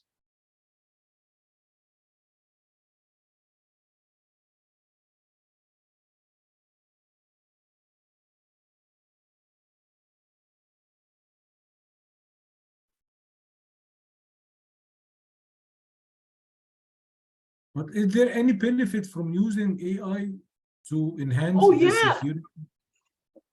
There are benefits.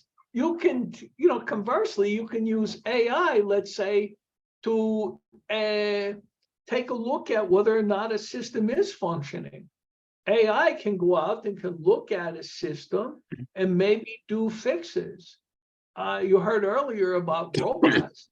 People think robots to be physical entities, but we're going to move in with AI and you're going to have logical entities that logically go out and that logically, I see I didn't show my picture. I apologize. I didn't have my camera running. You don't see my hands moving back and forth.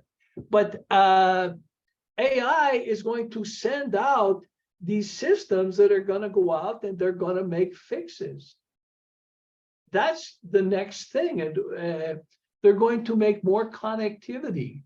They're going to provide intelligence, if you will, at lower levels, because maybe my watering of my garden, that little ecosystem down there, can now leverage AI to accomplish that task. Conversely, AI can come in and say, this area is not secure because of blah, blah, blah, blah, blah, and then offer a series of fixes. And then either the AI is authorized to make those fixes, or there's a human in the loop that approves those fixes. I do agree with you. Very, very interesting. And that's me. I'm still around. I apologize. I didn't have my picture up. Oh. Any more questions? I'm happy to answer. My slides are available. If you have a question, recall what I said earlier on about the value of a DV. Drop me a note. It's easy. It's gjproler@gmail.com. And I'll be happy to try and answer a question or point you to some place that'll get you an answer to a question. Okay, thank you very much, George. Thank you. It's been my pleasure. Thank you so much. Okay. I will transfer to Testigo to Eric Castellano, Chief Next Moderator. Thank you, George, for participating, and thank you, George, again for participating in the IEEE EXA DVP 2023. Thank you. Thank you, Roberto. Thank you. It is now my turn to introduce the next speaker in the event. It is Valdir Ventura Filo. So sorry, just Ventura Filo. Filo is Master in Engineering and Innovation Management, Management Engineer, and Bachelor in Science and Technology from the Universidad Federal do ABC. He's also Technician in Data Processing at Patec RL. He's currently MBA candidate in Project and Business Management in Information Technology at Instituto Federal do Rio de Janeiro. He has been working in the IT field for over 10 years and has experience in IT financial management, FinOps, IT governance, and digital transformation in several industries. He is currently an ITFM and FinOps senior analyst at Unico, a digital identity company in Brazil. In addition to technology, as a professional, Valdir worked at the marketing area for over 2 years. He has been an IEEE member and volunteer since 2013, holding leadership positions. He's current vice chair of IEEE Computer Society Region 9, Student and Job Professionals, and treasurer of the IEEE South Brazil section. He was chair of the IEEE UFABC student branch, chair and founder of the IEEE Computer Society UFABC student branch chapter, and of the IEEE Technology and Engineering Management Society student branch chapter. He has also been chair of the IEEE Young Professionals South Brazil section and IEEE Young Professionals Brazil Council, treasurer of the IEEE Young Professionals South Brazil section, and chair of the Student Activities Committee of the IEEE Brazil Council. He was general chair of the IEEE National Meeting of Student Branches and Young Professionals in 2016, IEEE Region 9 Student Branches Regional Meeting 2021, and Publicity Chair of the 3rd IEEE PIS Student Congress 2018. He's going to give us a talk about the SYP Volunteer, a vision of career within IEEE Computer Society. Thanks, Valir. Please go ahead. The floor is yours. So thank you very much, Enrique. Do you hear me well? Yes? I'll share my screen. Yes, we can hear you clear, and your screen is now visible. Go ahead. Okay. So, as you mentioned before, I will talk a little bit about SYP volunteering, a vision of career within IEEE Computer Society. So, well, first of all, I'll talk a little bit about me. But you mentioned before, but just a little bit. Yeah, I was graduated in data processing and management engineering, and I got my master degrees in innovation and in engineering and management at FABC. And today I work with financial management and FinOps at Unico, the digital identity company here in Brazil. But we are expanding. Perhaps we're going to Mexico in a few months or years. So, well, when I was told to talk about this, Roberto asked me to do a lecture more focused on career within IEEE. So I put here, well, as I'm a member since 2013, I did lots of things here, and I expect today to pass you a few of these experiences and try to get you more involved in IEEE and computer society. So today I'm GAC R9 SYP Vice Chair and Area 4 Coordinator, and that's my previous positions here. Well, so about IEEE and computer society, one thing I want to know from you is, have you ever thought about not taking part? When you were at your university and someone told you, okay, there is a student branch from IEEE here, or student chapter of computer society, and Valdir, why don't you take part? Oh, sorry for the interruption. We are looking at your whole screen, not the current slide in the presentation. oh, okay. I believe you are in the in the 3rd slide, but we are only looking at the first one. Now it's now working? now we are looking at the about IEEE. Is that the correct slide? Yeah. Okay, sorry for the interruption. No, no worries. Thank you. So someone called you to take part, and you think, wow, why should I take part from this? And then, okay, you go and you take part, and then you always start to think, what's the next step, or not continue to the next step. So when you started, did you ever think about stopping volunteering? Like, this will be, I don't know, my last year, my last month.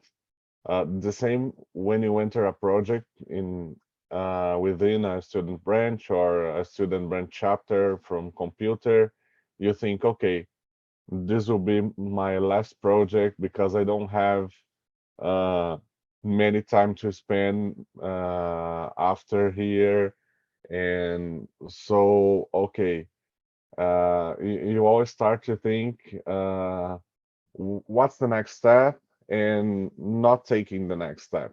So this is about what we are talking here today, because what comes after every activity you do inside your career in student NYP. And okay, the main thing here is that you can have a career within IEEE and computer society. So every time you're taking part of one activity, you can give the next step, and you can do another thing and another nice thing. So here, is okay the slide? Did it pass? I'm Yes, in it MJ is. structure now. Okay. That is correct. Okay, perfect. So usually when we start as student, we start from here in student branch chapters, and we are inside the student branches. This is the whole MGA structure. So as you can see, we can have positions of computer society in all those charts here. So we can have a student chapter of computer society. After that, we can have a professional chapter. Inside the regions, we have some areas. As I mentioned before, I'm coordinator from area 4 in region 9, so we are split here in 4 regions. We have the region, which is the Geographic Activity Committee, which Roberto, Eric, I, Marcelo, many people here took part. And up here we have the society. So if you think, we have many roles, positions, and activities we can develop in all these squares here. So your volunteer life doesn't end just in student branch chapter or in the professional chapter. We can have a career within computer society. So about these spheres here, I put some positions that you can think about of taking part. So if you are inside the student branch chapter, you can start like a project volunteer, which means, okay, we're doing a project of, I don't know, AI, and I'm developing one thing about this project. And then you can, okay, I like this, and you want to grow more or do something different. You can be project manager, in which you will lead a project inside the student branch chapter, or you can be a secretary, treasurer, person who take care from marketing, or vice chair or chair from the chapter. Or even if many people don't know about this, but if you are a student from master's or PhD, you can be advisor from a chapter, or you can be the advisor to create a new student branch chapter. So you can support and promote the activities in this sphere if you are some student of master's of PhD. And I put etc. here because there are many different positions that the spheres can create, that you can take part. So it goes, I don't know, on and on. So there are a lot of positions. If you go to next sphere, which is section chapter or professional chapter, it's almost the same. You can be a volunteer, project manager, and you have the positions in the board and etc. as well. Here we can have positions like membership developer or awards and recognitions. And after that, we have the sphere in the region in which I mentioned before we are today. So we have here, you can be an SYP volunteer, and here I want to tell you we have open positions. So if you want to volunteer for student and young professional activities in Region 9, you can call us, and we have a call for volunteer opened. So we're looking for volunteers to help us to promote more activities in computer society, to bring together more students and young professionals. So it's a really great opportunity here. Also, you can be student representative, which today, I don't know if you see the Roberto presentation, but Carmen is the one today, which is the student representative from Computer Society in Region 9. Vice Chair, which I am in this position, and the chair today is Fiorella Montalvo from Peru as well. So that's the team who's taking care from student NYP. And also you have the other positions, area coordinator as Roberto is, GAC vice chair, which is Marcelo. Oh, sorry, area coordinator, no. GAC coordinator is Roberto. Area coordinator is someone who is looking in the areas from the to the professional chapters. So I'm area coordinator 4, and we have Donna as well, coordinating one area, so and so on. And GAC coordinator, which is Roberto today, which coordinates the whole structure from Region 9 Computer Society. We have the DVP committee, which Eric here now is part of this committee.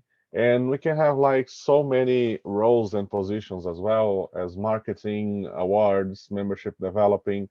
So what I'm trying to say here is that you can have a notion of opportunity. So if you go deep inside of it, we can have a lot of activities to do. And after that, you can go to the society, to the MGA board, which is really, really huge. You have the board of professional and educational activities, the publication boards, standard activities, technical and conference activities, and so on. So, okay, the main idea here is that IEEE started to use a quote that IEEE is our professional home. So the main message here is that, okay, we can use IEEE to make this our professional home and grow in our personal and professional life. So a few people just see this side here from personal life. Oh, okay, when I join IEEE, what can I have? Okay, I'll make friends. I will participate from meetings, have some trips, and develop my soft skills, have some awards or scholarship.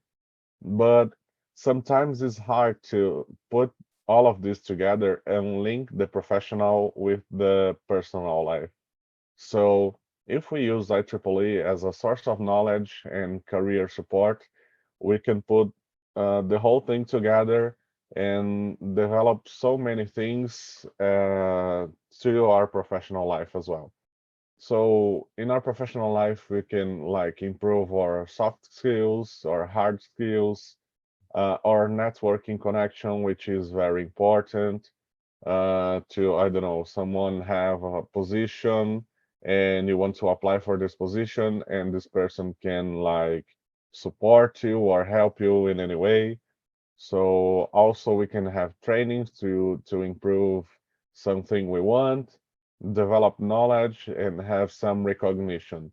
So the hardest part is for it to link the things we do, volunteering in IEEE to our professional life. So I tried to bring 3 examples here for you, in which I told you, I would tell you what was the activity and what was the impact in my professional life.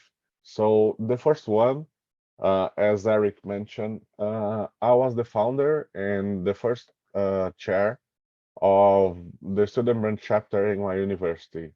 So the main results we have here is that we impact the community and the university, of course. So the whole community nearby the university and also the academic community. So the students were highly impacted from this. And we developed lots of projects for them. We had some award and recognitions, and here we have a golden medal in Daruchong, for example, in a project we did. So what this impact in my professional life? Well, I work in more computing managing area. So this improved my management skills, and this thing is really important for my work because I have to deal with management things and processes. So I could improve this to use in my work. So I learned finances in computing, and today I work in the area of financial in computing. So I control like the budget of the company. Also, I make analysis to reduce costs. And this year I could start to see doing this activity of funding and being chair and leading the student branch chapter. I also improved my presentation skills, improved my negotiation skills, which I also have to use. So that's the first example. The second one is the digital sustainability project, which was the one I told you we earned the gold medal from the Doro Chung Awards. This project consisted basically in return equipments which were unused in our university to use. So student and professors and technical people could use them. So they were like dead, and what we did was test all the pieces, and what was working we put together, and then we returned more than $50K to the university to use. And the team had more than 15 volunteers. So it was a huge impact in our community here in university. So in my professional life, this allowed me to lead more teams and know how to deal with people. I also improved my software and hardware skills because we had to do this. So every activity we do can have an impact in our professional life. And the third one is being part of GAC team. And the main results here, we're still doing this. So we are promoting computer society and its benefits. And I think one thing we can say here is that in computer society, we have some scholarships. And this year, people from SYP told me the Region 9 has grown a lot its application to the scholarship. So it was a job of promotion from our side. So we are trying to impact more the students. So also we are supporting the student branch chapters, structuring the committee to impact more people as well. So what is impact in my professional life? First of all, I think languages.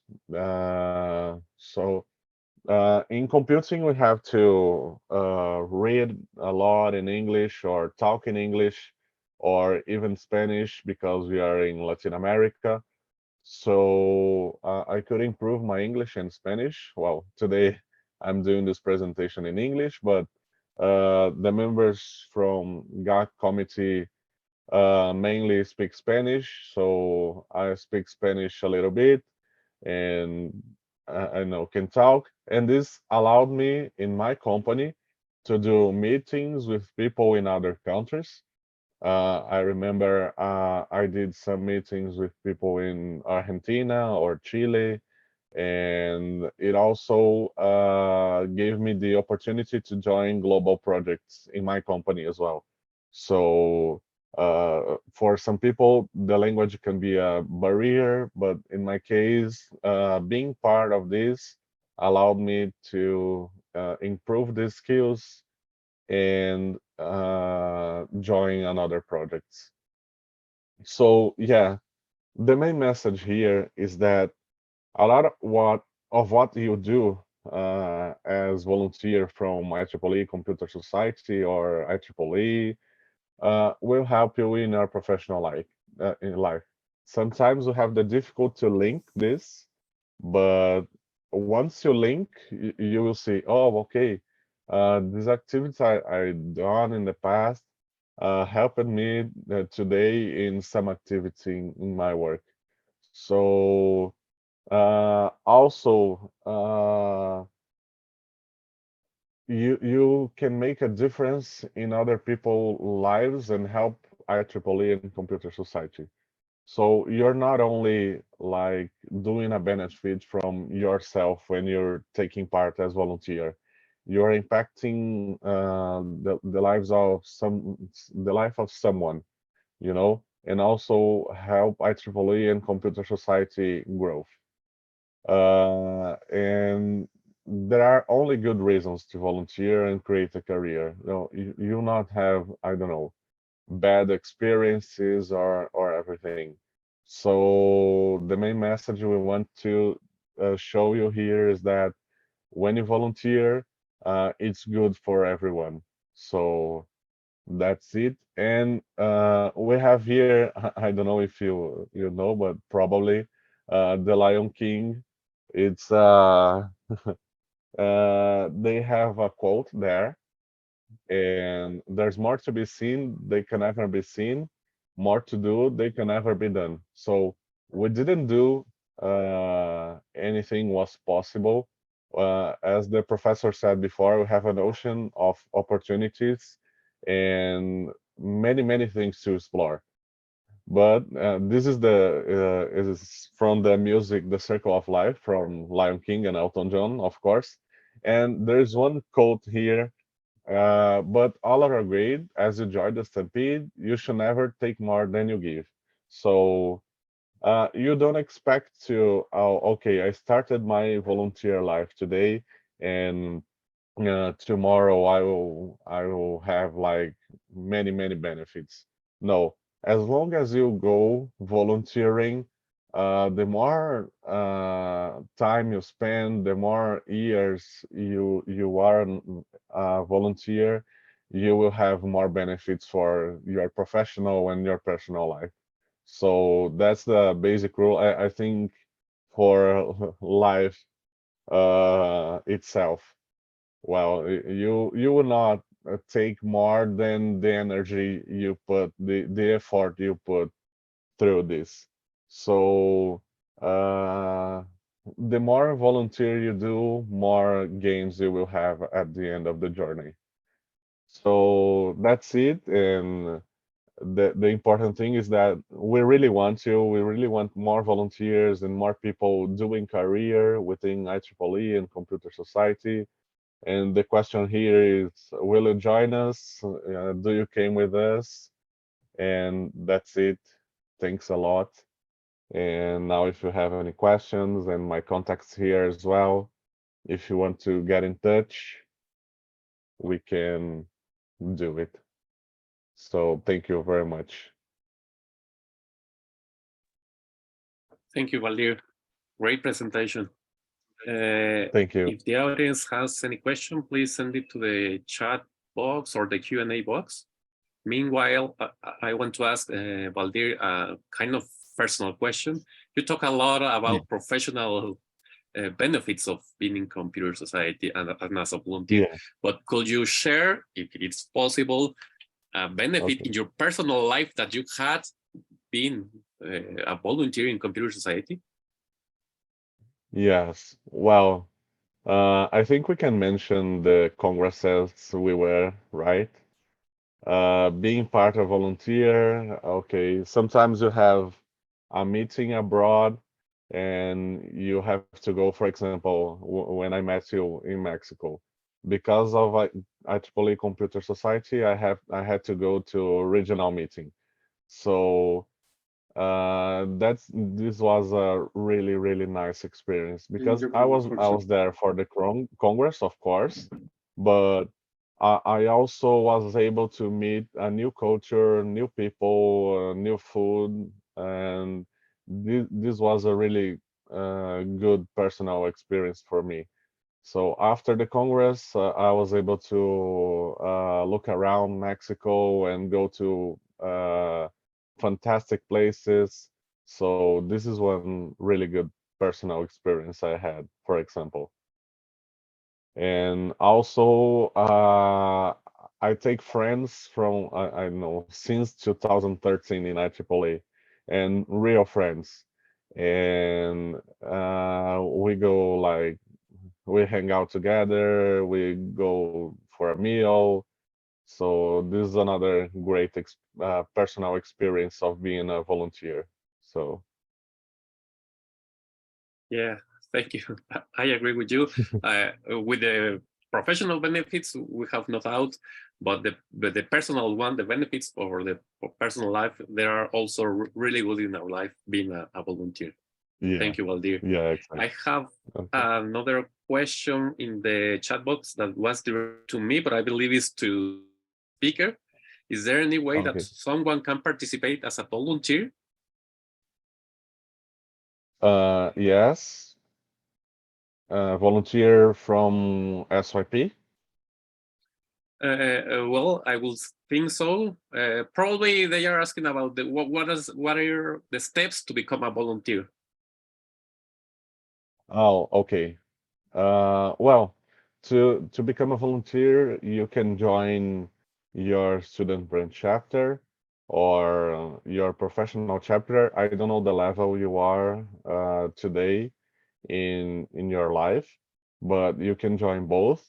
Also, if you already take part, you can join SYP team in Region 9. So as I mentioned before, we have positions open if you want to help us, if you already took part from a student branch chapter or a professional chapter as well.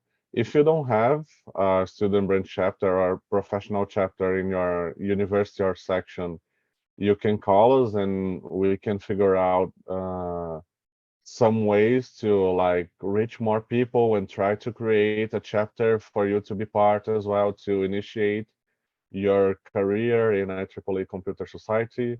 So, well, if you want to send us a message, I put my email there, or I don't know, I can live here as well. If you want to contact us to see how you can take part as volunteer, we'll do it really happy. So I'll leave my email here at chat. Thank you. Really clear answer. I'm not seeing any more questions in the Q&A box, neither in the chat box. So if no hands raised. So I will thank you again, Valdir, for your great presentation, great answers to the questions given. And thank you for being part of this event. Thanks a lot for you. Following with the event, I will introduce the next moderator, but I'm not looking here in the participant list. So if the organizers do not have any problem, I can present the next speaker instead of the next moderator. Is that okay, Dr. Islam or Roberto? Do you agree?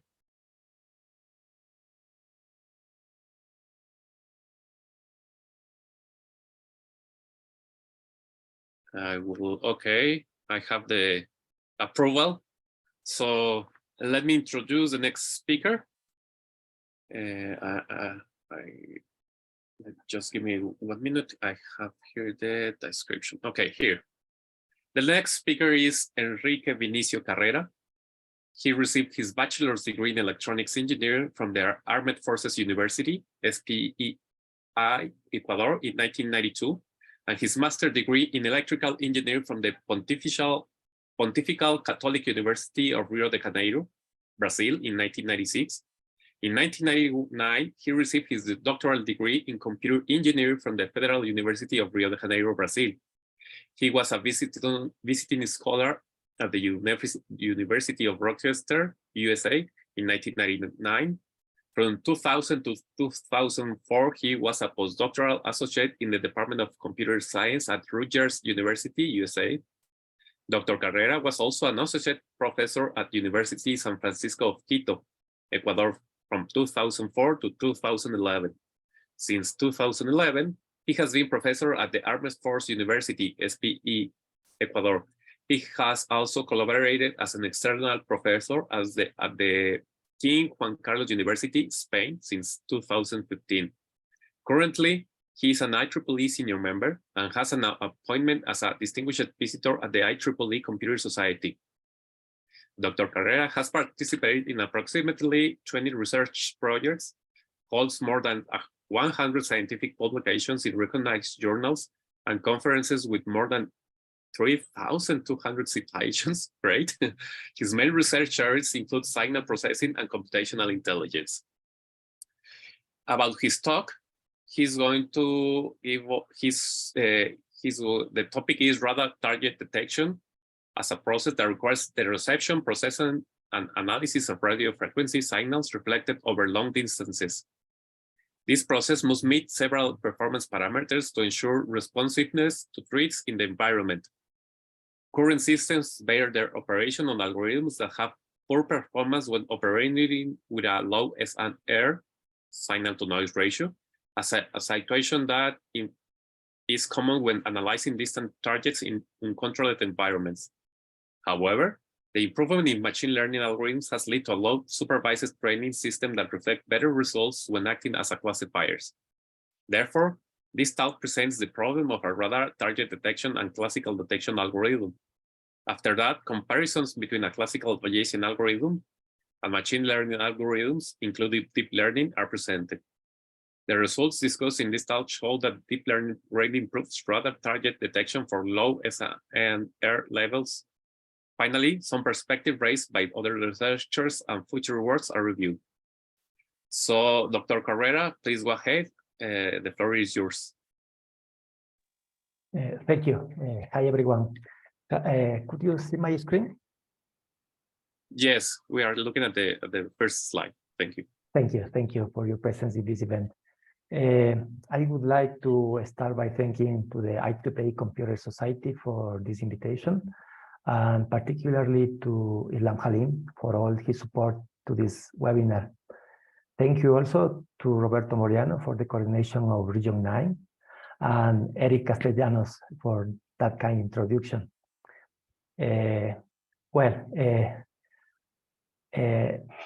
my pleasure to talk this time about machine learning techniques for radar target detection. This work has been developed in the Ecuadorian Armed Forces University, ESPE, in conjunction with the research group of Professor Ruben Leon.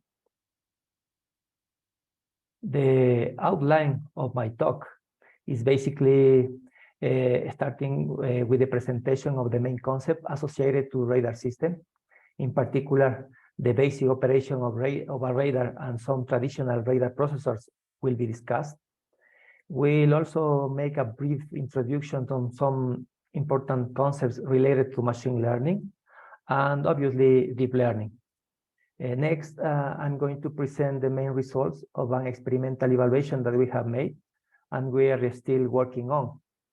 For that, the configuration of the experimental setup and the main results of different radar processors will be explained. Finally, the most significant conclusions and future works are going to be discussed. Well, let's start reviewing the main concepts associated to radar systems. Systems for radio detection and ranking have been used for many years. Basically, radars are systems based on the propagation of electromagnetic waves that are used to detect the location and velocity of some specific objects, in our case, airplanes. A radar normally operates by radiating electromagnetic energy into the space and monitoring the reflected signals or echoes from the different objects. Most radars work in the ultra-high frequency and microwave range. The electronic circuits basically measure the time passing between the transmission of a pulse and the reception of its echo. In addition, the antenna is made to continuously rotate on a vertical axis so that the radar repeatedly scans the surrounding area. This figure is interesting in the sense that we can see the transmitting antenna sending a high energy pulse that propagates in the free space. That pulse is attenuated as it propagates in the space. So a very small percentage of the initial energy is reflected and a very low intensity echo is received by the antenna. If we measure the elapsed time between the transmission and the reception of that pulse, we define the distance of the object. In addition, the angle of the antenna helps us to define the absolute position of the object. Finally, the antenna beam width, that is this region here, is a critical parameter since it determines the resolution of the position using this kind of systems. And I almost forgot, the pulse width is another parameter that defines the resolution of the radar in distance. So there are several advantages of using radar systems. And mainly, radars can operate in any weather condition, like rain, fog, during the day, the night, and so on. Radars can also work at long and short distances, although target detection at short distances is very simple. Radars can also provide position and velocity measurements with high precision. Furthermore, there are many types of radars. The most well-known are, primary or secondary radars. Primary radars emit an electromagnetic signal, while the secondary radar requires a transponder that emits the electromagnetic pulses. And the main radar only receives that pulses. This last case is the example of commercial planes that use transponders for the detection. Other types of radars are active or passive radars. Active radar emits an electromagnetic pulse, while a passive radar requires an external component known as illuminator that emits the electromagnetic energy. An example of these passive radars are using TV stations or mobile communication waves as illuminator. Other types are monostatic or bistatic radars. The monostatic radar uses the same antenna for transmitting and receiving the electromagnetic waves, while the bistatic radar uses different antennas for transmitting and receiving those waves. Finally, pulse-based or continuous wave radars, where pulse-based radars transmit a high energy, very short pulse periodically, while the other ones use a continuous propagation of the electromagnetic energy.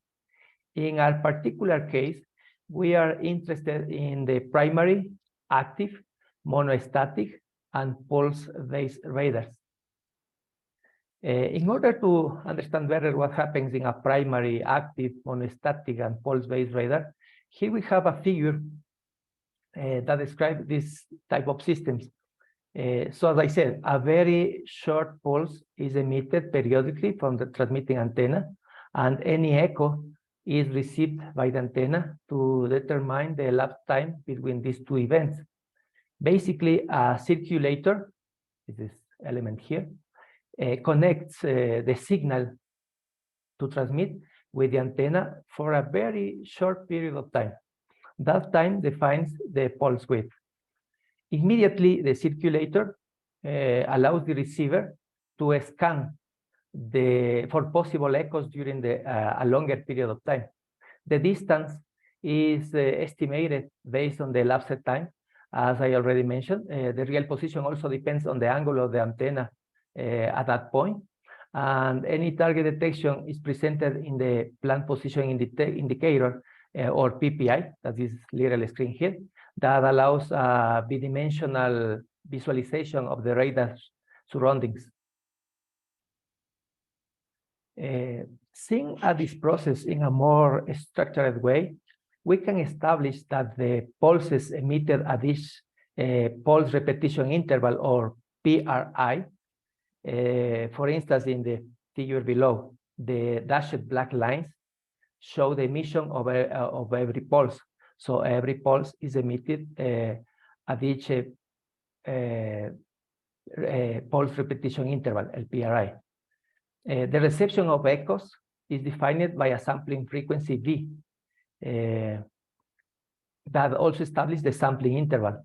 In this example, the orange and green lines show the reception of a specific echo at a given time. Every pulse repetition interval, this period of time here, allows us to create a row in the above matrix.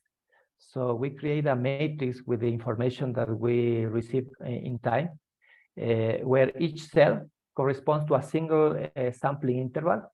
As the antenna is rotating, every column of this matrix represents a ring in the plant position indicator. We can see how the orange target, for instance, stays in the same ring. That means at the same distance from the radar, while the green target is moving away from the radar since the distance is increasing. The previous model assumes an ideal condition where there is no noise or other type of interference. However, unwanted echoes called clutter can return from the ground, from the sea, the rain, from the animals, and any atmospheric turbulence. So this clutter can cause serious performance issues. As an example, this figure shows the plant position indicator of a radar with a lot of clutter. As you can see, it's very difficult to detect a target under these conditions. This second figure perhaps best explains how clutter is generated. As you can see, reflected pulses, in this case from the tree or from the plane, can easily be mistaken for actual targets. That depends on the configuration of the environment. So a first practical detection technique is called a moving target indicator, MTI, where the radar discriminates a target from the clutter based on the velocity of the target. Generally, the clutter moves with very low velocities compared with an actual target. So the direct measurement of the velocity is done through the Doppler shift of the received signal. In fact, today, digital techniques allows an easy implementation of this scheme without changing the basic concepts already mentioned in the previous slides.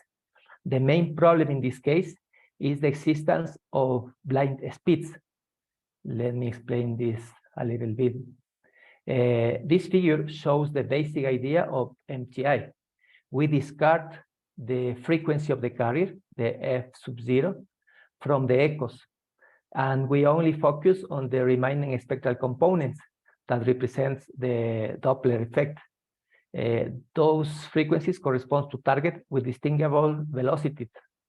But as we can see in the figure, there are some blind spots, positions where the relative velocity of the object is almost null, and the radar has problems detecting these targets. This figure shows the block diagram of the MPI radar processor. Basically, the signal received by the antenna are codified in phase and quadrature, are passed through a notch filter that is used to cancel the frequency of the carrier. Then these two components are combined through the computation of this magnitude, also called amplitude. Those values and then buffered, and we determine their maximum value. And that maximum is compared with some threshold value to define if there is or not a target in that position. An improvement to this first approximation, the MTE, is the moving target detector, or MTD radar processor. This scheme uses different Doppler filters to detect the magnitude of the Doppler frequency in the echo signal. The main advantage of this radar is that MTD can also recognize targets that are not actually moving. This figure below shows the Skyward radar that belongs to the Oerlikon anti-aircraft system from the Ecuadorian Army. This is actually the radar used for our study and our proposal. Currently, this Skyward radar uses the MTD as the radar processor. The block diagram of the MTD radar processor is kind of different of the MTI. Basically, MTD starts applying a whitening filter to decorrelate the received echoes. After that, the processor buffers the filtered in-phase and quadrature signals to determine the spectral density of that signal. For that, the fast Fourier transform, based on a Kaiser window, is used to establish the maximum magnitude of the spectrum. This maximum magnitude of the spectrum is again compared with a threshold value to determine if there is or not a target in that specific position. As we see in the previous slides, there is a threshold that defines the presence or not of a target. In order to define the value of that threshold, the traditional target detection techniques use a Bayesian hypothesis testing. For that, two hypotheses are defined: the null hypothesis, that is related to the absence of the target, and the alternative hypothesis, that is related to the presence of a target. The decision rule must maximize the probability of detection under a constraint on the probability of false alarm. This constraint is very, very important, since the number of tests to make in a real radar at each rotation is very high. And we don't want to fill the planned position indicator with false detections, complicating the operator's task. So this process is based on the likelihood ratio test with the Niemann-Persson lemma, where the probability of false alarm is an input constraint. This figure actually shows how we define the comparison threshold to decide between the null hypothesis, H sub 0, and the alternative hypothesis, H sub 1, keeping the probability of false alarm, this region here in red, constant. Moreover, this threshold that defines the decision between these two hypotheses must maximize the probability of detection. An additional parameter to take into account is the signal-to-noise ratio or signal-to-clutter ratio, since this parameter is very important to define the probability of detection and the probability of false alarm. To understand the influence of the signal-to-noise ratio or signal-to-clutter ratio, this figure shows two examples of the magnitude of the signal received by some radar configuration. The first figure, the above figure, we see the received signal when the signal-to-clutter ratio is about 10 decibels, while below the figure here, we have the received signal when the signal-to-clutter ratio is just 0 decibels. We can easily determine that there is a target in the signal above between the 600 and 643 samples. It's clear that there is some object reflecting the original pulse. On the other side, when the signal-to-clutter ratio is too low, it's very difficult to determine that there is an actual target between, for instance, in this case, between the 510 and 553 samples, there is a target here. But just showing the amplitude of the signal is very difficult to identify that presence. So in order to have an approximation of the performance of these two traditional detection mechanisms, this plot shows the probability of detection of MTI as a function of the signal to cluster ratio for different probabilities of false alarm. The graph plots the probability of detection here from 0 to 100%, depending on the probability of false alarm between 10 to the -2 until 10 to the -5. We can see that the probability of false alarm significantly influences the probability of detection. High probabilities of false alarm produce a better probability of detection, but these values are not actually useful. So for having a high probability of detection, we need a high signal to ratio cluster.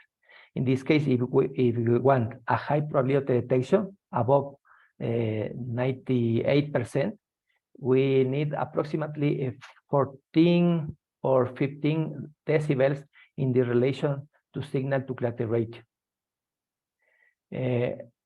For the MTD processor, things change a little bit. The probability of detection as a function of the signal to cluster ratio has similar trends, but with improved performance.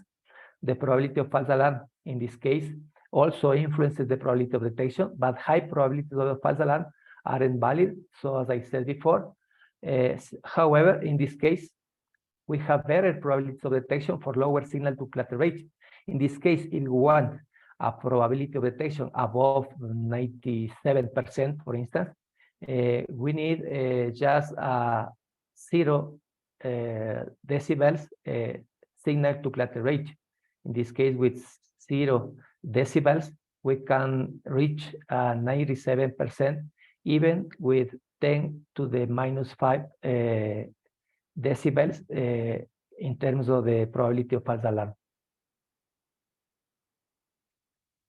Well, with this detailed introduction to radar systems, let me review some important concepts about machine learning and deep learning.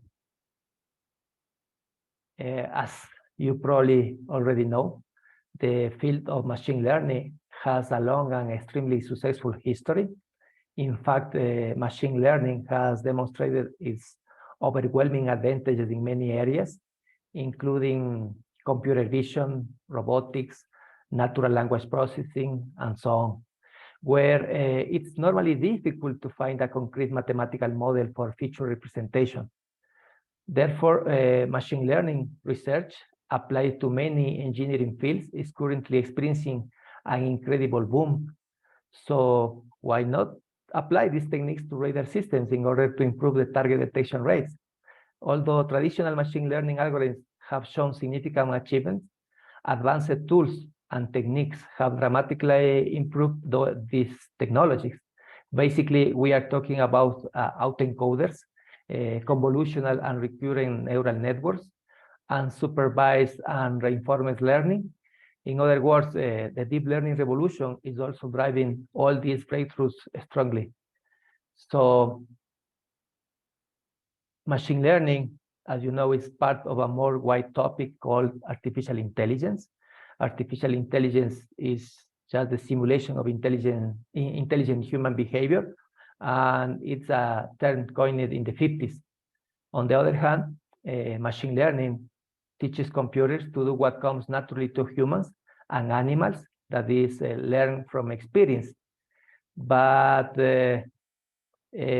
lately, after 2010, approximately, it has appeared deep learning, a type of machine learning in which a model learns to perform classification tasks to solve real-world problems directly from images, text, or sound.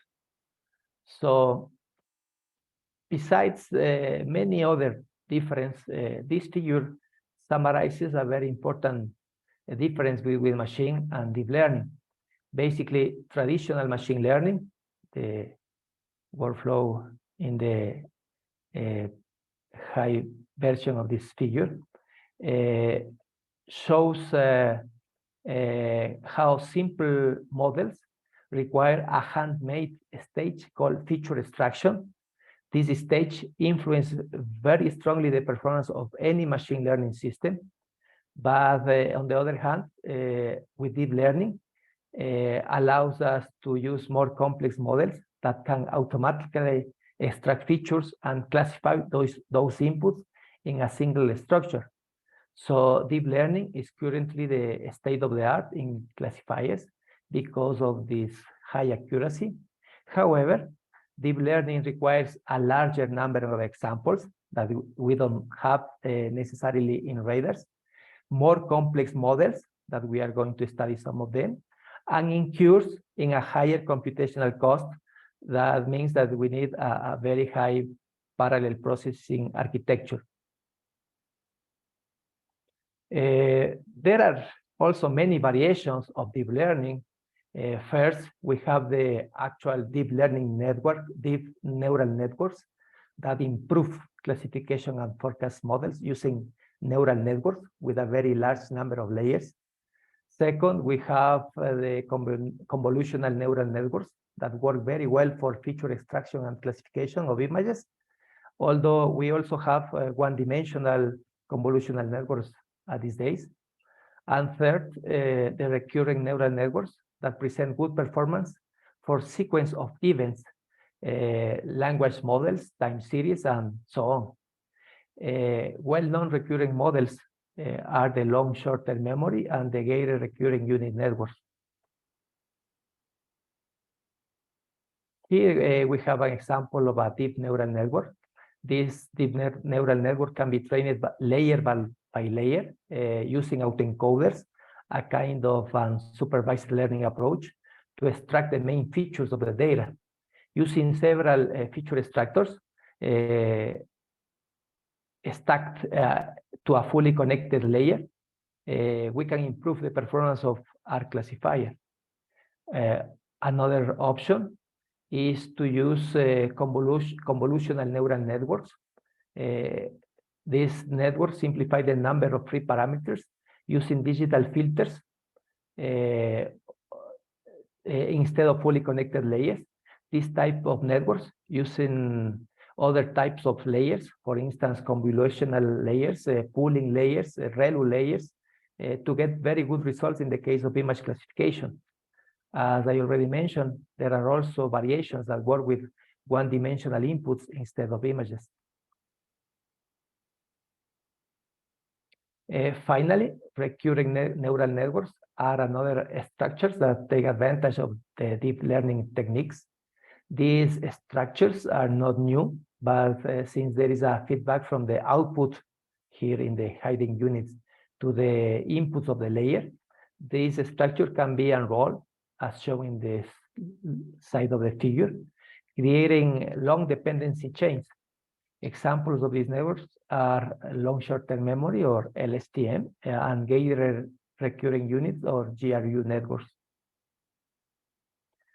So after reviewing these concepts about the radar and machine learning, let's analyze our proposal and review some results of the experimental evaluation that we are using machine learning for radar target detection.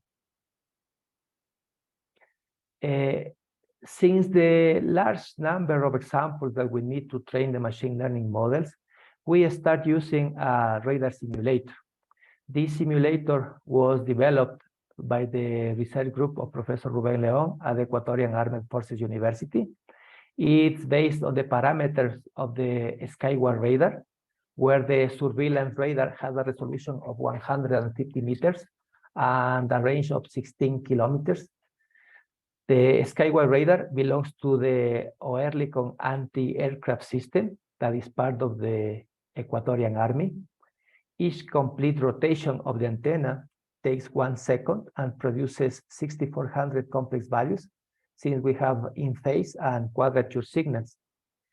Any normal target generally reflects 43 complex samples, since the beamwidth of this radar is 2.4 degrees. So in addition, ground clutter that obeys a variable distribution is simulated through an autoregressive model with a coefficient equals to 0.9. The radar signal-to-noise ratio is varied in these experiments between -5 and 15 decibels. So the proposed system considers to evaluate traditional machine learning techniques and also deep learning. In our case, random decision forest is the model used as a traditional machine learning algorithm. We also tried another machine learning models, but this one presents the best results. On the other hand, long short-term memory, a current recurrent network is our deep learning algorithm, although we are also working with 1D and 2D convolutional neural networks. So after the simulator generates the data, we are using a preprocessing stage. After preprocessing the simulator's output, in the case of traditional machine learning, we need to extract some features in order to classify the presence of a target. But the deep learning algorithms take the preprocessed signal directly into the classification algorithm. At the end, we evaluate the probability of detection and the probability of false alarm at each of these systems. In the case of traditional machine learning, we have extracted 13 features, namely the mean value, the maximum value, the standard deviation, the absolute mean deviation, the interquartile range, the energy and entropy of the signal, the average frequency, and 4 coefficients of the Borg's autoregressive model. And as I already said, the model to evaluate in this case is the random decision forest. In this model, several decision trees are created in a cooperative scheme to improve the final decision of the whole classifier. So the simulator produces radar data corresponding to 5 million rotations. It's a lot of data that we are collecting through the simulator. Each rotation, we get 43 complex samples in phase and quadrature values for an existing target, and other 43 continuous complex values are randomly selected as noise within the same ring. Note that with this procedure, we are generating a balanced training space. In the case of a random decision forest, the original samples are transformed into 13 features from the in-phase values and 13 features from the quadrature signal. In total, 26 features. There is a small model in this case, but with 5 million rotations.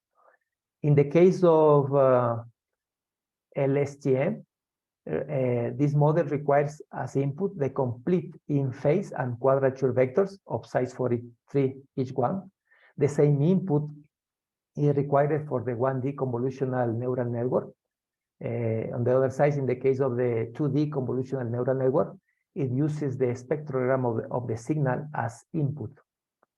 In order to evaluate the probability of detection and the probability of false alarm, a k-fold cross-validation scheme is used with k equals to 10. The results for the machine learning and deep learning algorithms are compared against traditional Bayesian decision tests, namely MTI and MTD, with autoregressive least mean square. So let's start remembering the results for traditional detection techniques. We saw in this plot the probability of detection in the y-axis for the MTD and MTI radar processors. Note that the probability of detection depends on the signal-to-clutter ratio in the x-axis. The probability, the signal-to-clutter ratio has been varied from -5 to 15 decibels. The figure shows a gain of almost 13 decibels in terms of signal-to-clutter ratio between the MTD and the MTI radar processors. So the MTD processor, the red line, presents a better performance since the probability of detection is quite high, even for signal to cluster radio or 0 dB. Now, let's check the results for random decision forest, our traditional machine learning technique. Basically, we can see this y-axis have been changed since we want to analyze the performance of the machine learning, the red line. This green line is the MTI, the first option of the radar processor.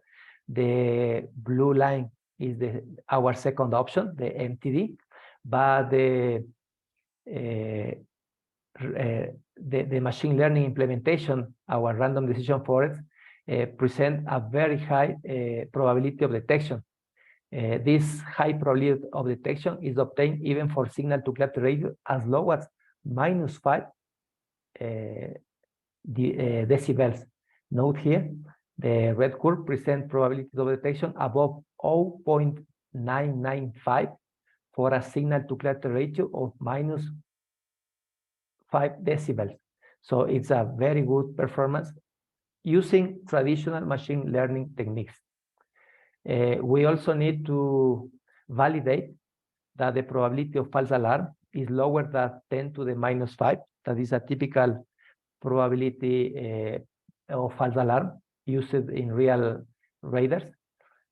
So here we can see that even for very low signal to cluster ratio, 0 or -5 decibels, the probability of false alarm satisfies this constraint of be lower than 10 to the -5.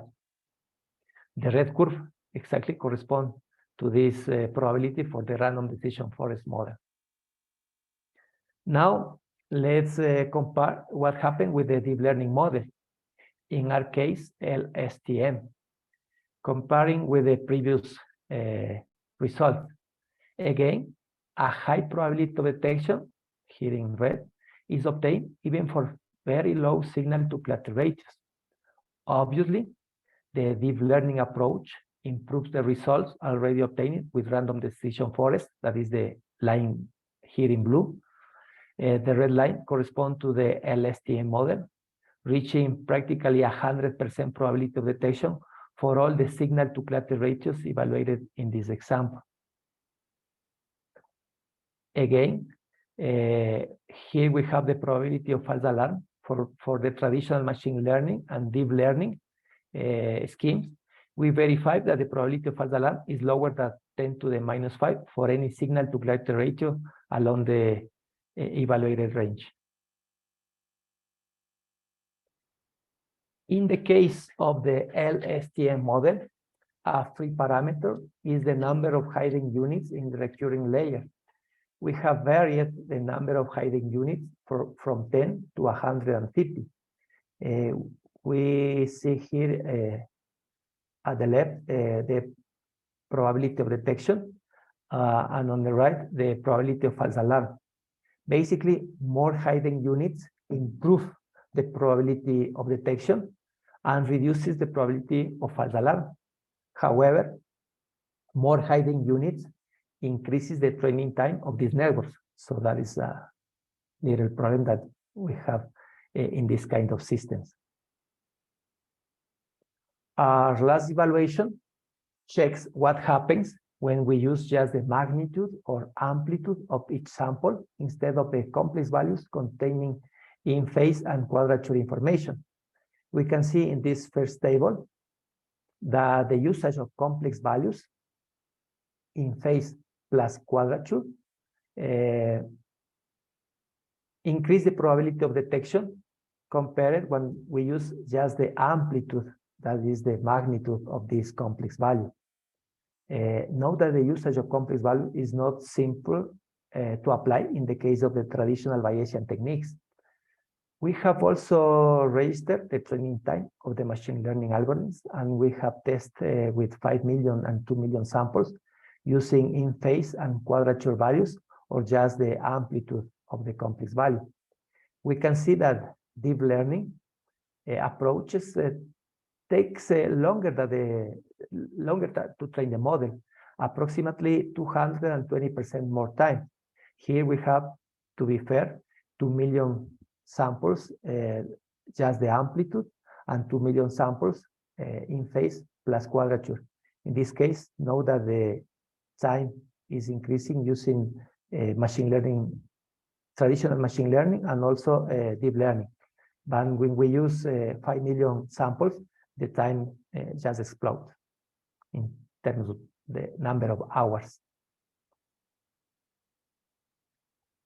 Finally, let's discuss some main conclusions and future works for this proposal.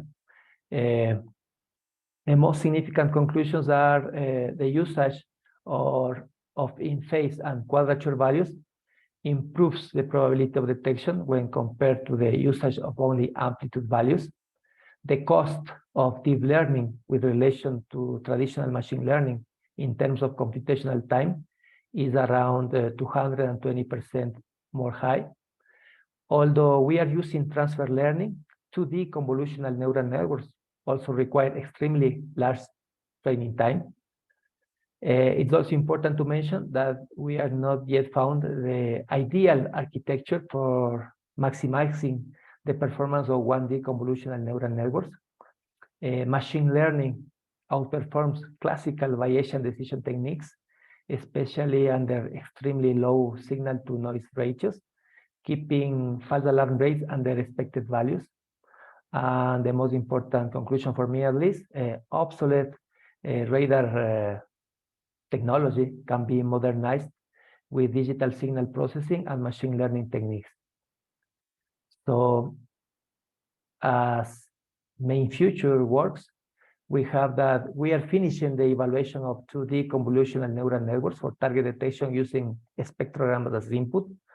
Know that the problem in this case is the large number of images, 5 million images that need to be trained, so it's taking a little bit longer than we have expected.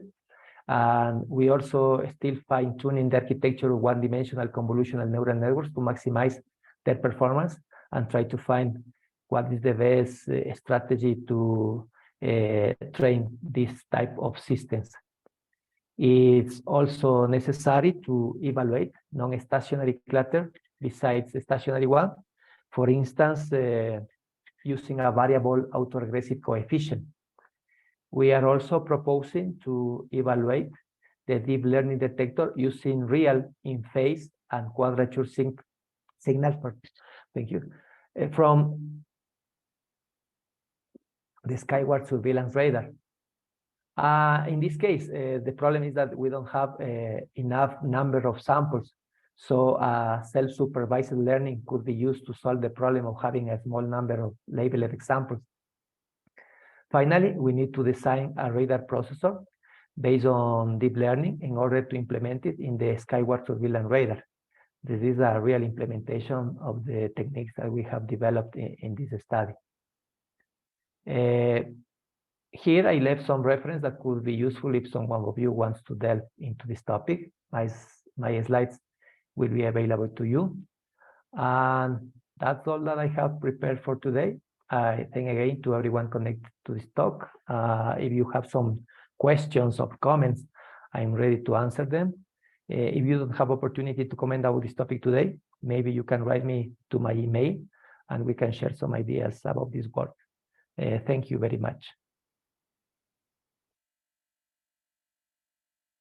Thank you, Dr. Carrera.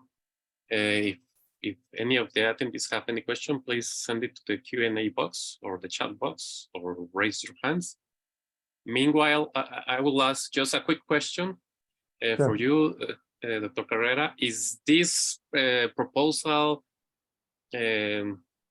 susceptible to the adversarial machine learning attack? If so, how does it handle? If not, well, it was just a quick question. Well, we didn't evaluate this kind of attack, but probably as many algorithms of machine learning, this implementation is also vulnerable to this kind of attack.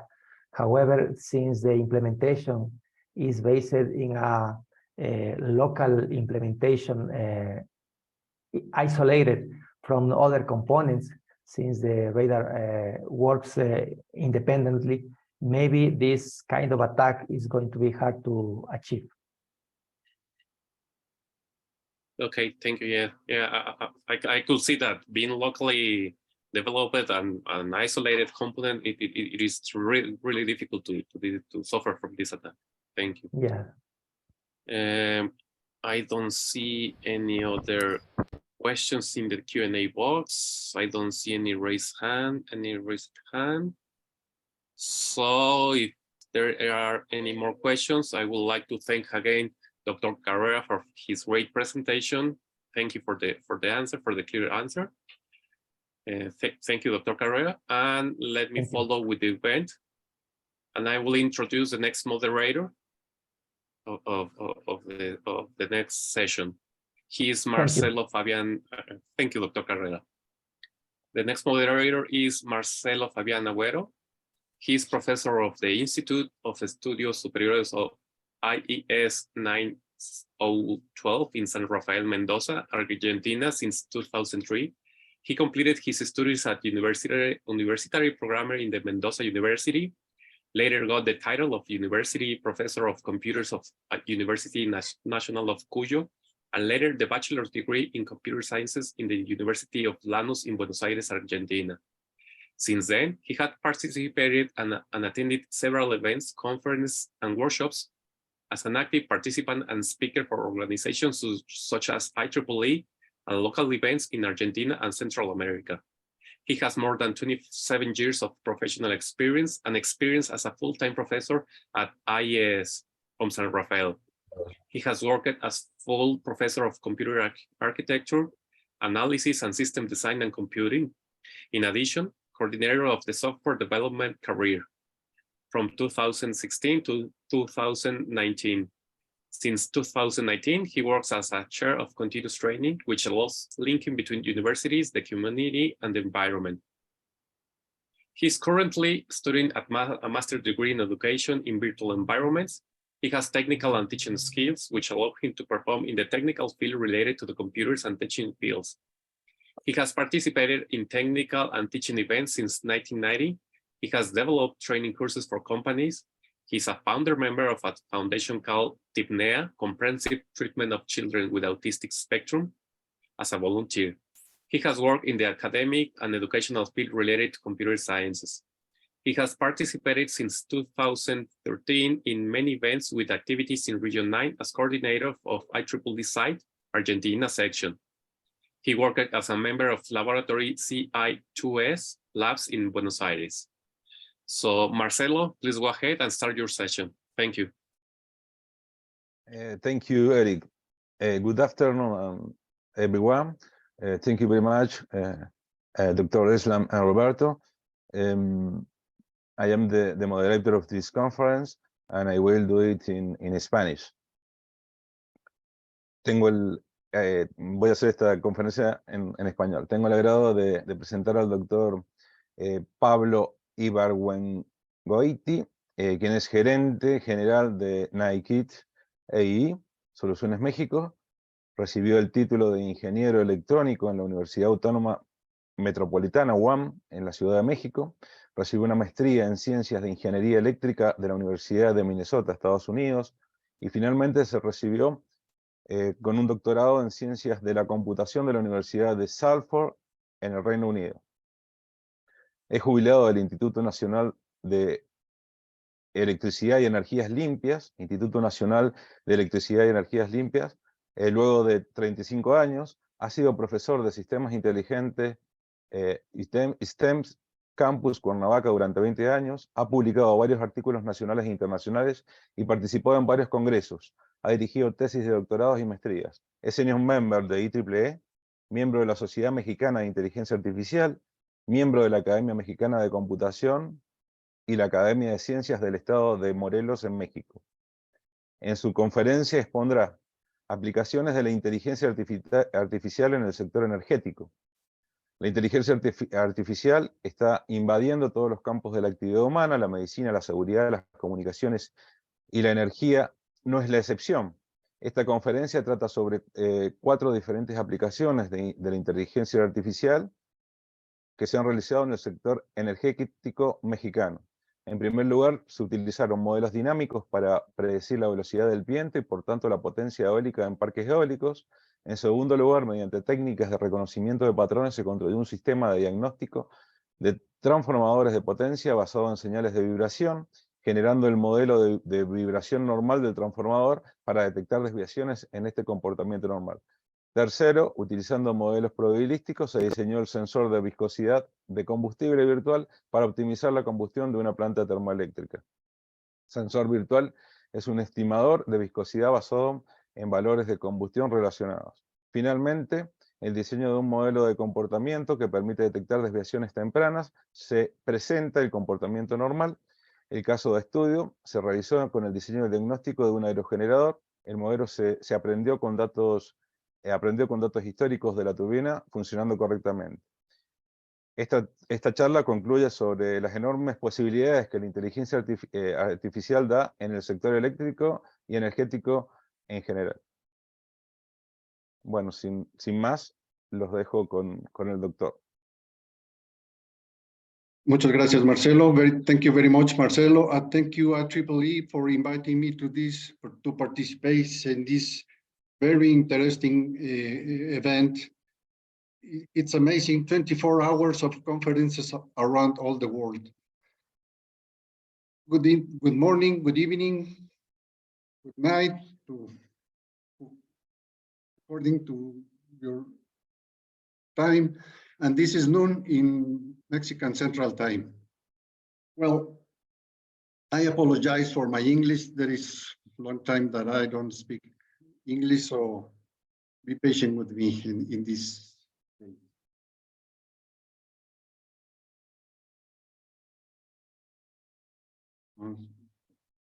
Okay, the outline of this presentation is the following. We will talk about the experience that take us to the different projects using artificial intelligence in the Mexican energy sector. But before that, let me introduce artificial intelligence and specifically probabilistic models that is the most used technique in our projects. And then after talking about artificial intelligence, a brief introduction, I will try to explain or to share with you the 4 projects that we developed at the Instituto Nacional de Electricidad and Energías Limpias in Mexico. If we have time, we can review the 4 of them. Otherwise, we will stop when the time finishes. Well, as we mentioned, we work in the Instituto Nacional de Electricidad y Energías Limpias, National Institute of Electricity and Clean Energies, and we developed these 4 projects with applications with grants from CONACYT, National Council of Science and Technology, from CENER, is Secretary of Energy in Mexico, from the Inter-American Development Bank, the CEMIE, Mexican Center of Innovation Energía in Energy, from CONACYT in Mexico, and CFE, the Federal Commission of Electricity. And also the diagnosis of power transformers was supported by the company Prolec General Electric, Prolec GE. That's the antecedents of the work that we developed.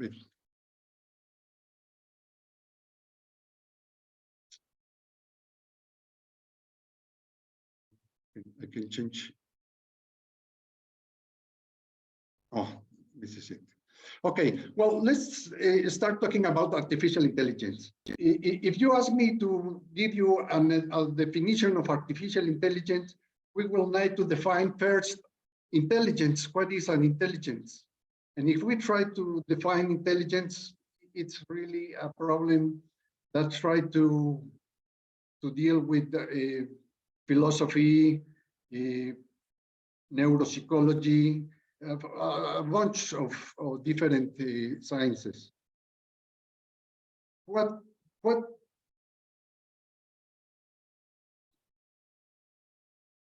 In order to define artificial intelligence, in order to define intelligence, we should think about what an intelligent agent can do. Play chess is one idea that shows intelligent behavior. Solve problems is another area where an intelligent agent can do. Speak, recognize people, see.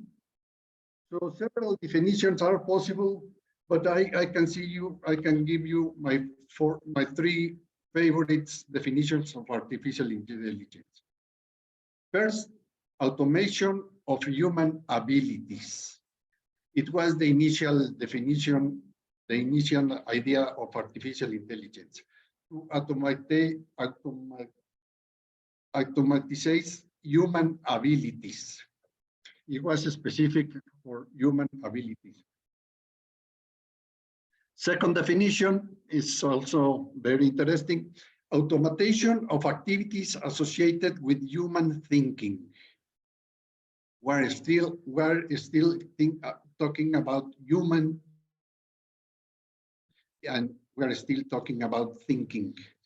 And the third definition maybe is more interesting and more suitable to our work, is the area of computer science that studies the automatism of intelligent behavior. Not necessarily human intelligent behavior, but intelligent behavior. We have some techniques in the area of artificial intelligence that resembles human abilities, but others are very different, not human abilities, but they provide intelligent behavior. Some of the human abilities can be seen like this in this slide. First, problem solving. It's a characteristic, it's a human ability, and the computing is using this ability with searching algorithms.